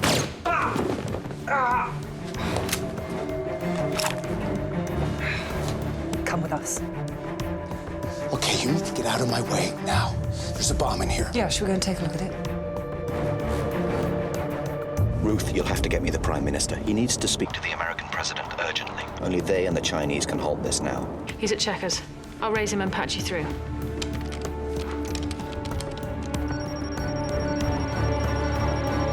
You're familiar with this room, of course. You crazy bitch. Tell us where the Pakistani president and the Home Secretary are. Give us the room number and you just walk away from here. Lucas, keep checking the other rooms. I'll make sure Mr. Price stays here. Let me know when he comes to his senses. I'll start with the floor below. At least one of us will make sure General Ali doesn't give the order that you want. Even if I tell you, you'll leave me here, so where's my incentive? I keep my word. You tell us where he is, we leave here together. What's that expression you Americans have? Do the math. Even a 10% chance that I keep my word is better than nothing at all. You're assuming self-interest is my driving motive. You're assuming you're no use to us alive. I don't make decisions based on emotion, Mr. Price, or a childish desire for payback. You tell me where they are, we leave together, and I give you back to your government to decide what to do with you.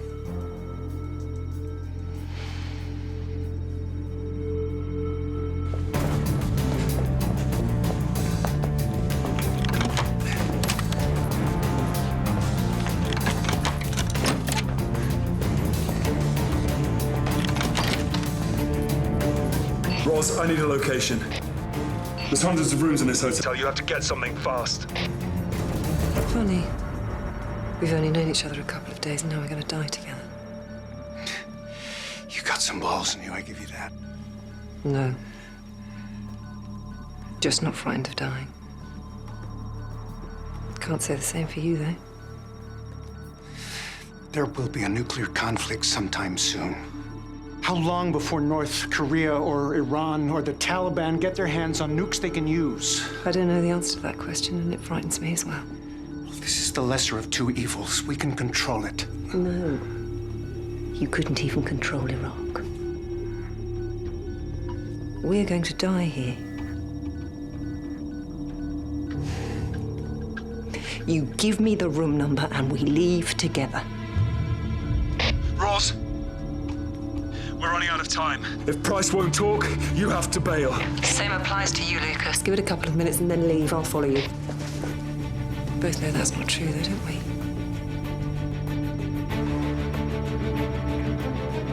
My only regret about dying is not being around to know what it's like.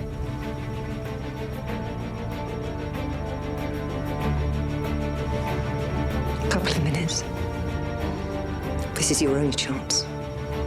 Like I say, you do the math.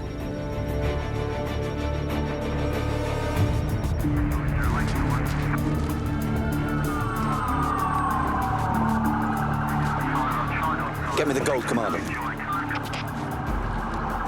We should restore the mobile network.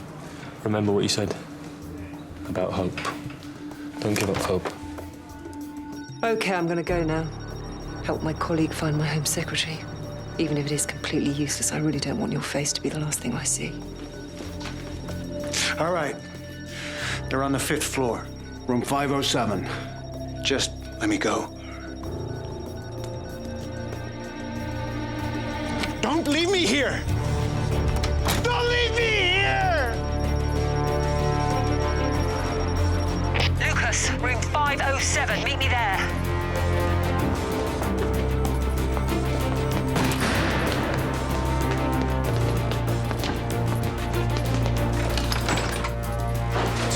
What's going on? Paralyzed us with a nerve agent. I can't move. What's going on? A group called Nightingale is trying to manipulate a nuclear war by killing you and blaming the Indians. There's a bomb right above us. Lucas, get him out. I'm not leaving without you. I'm not leaving without him. So get him out of here, okay? Roz. No debate, Lucas. Millions of people will die unless you parade him in front of the media and let Nightingale know that they've failed. stronger than I am. Get him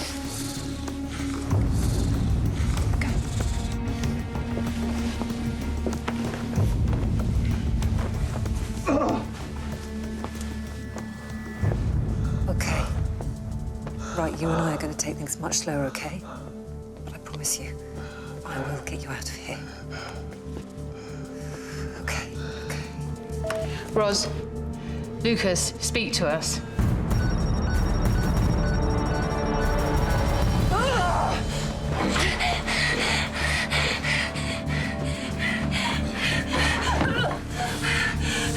Roz, you should go. There's no point, us both dying. Not really part of the job description. Come on.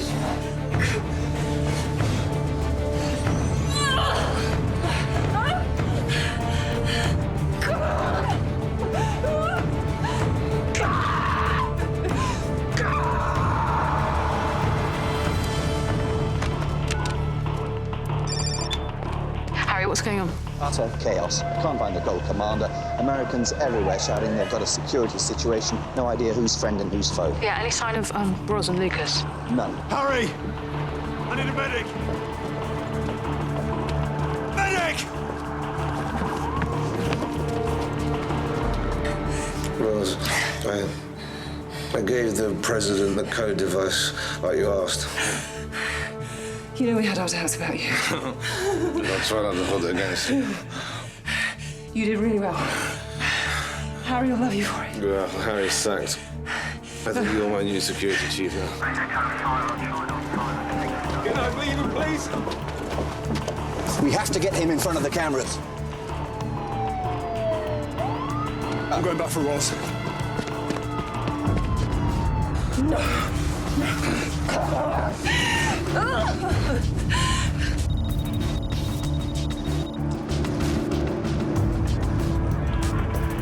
Get a news crew.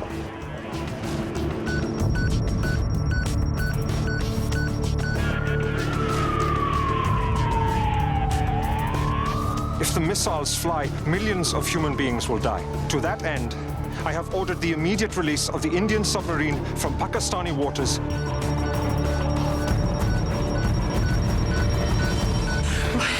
You see that line? That is what we are aiming for. That's our way out of here, okay? Just keep moving towards the light, okay?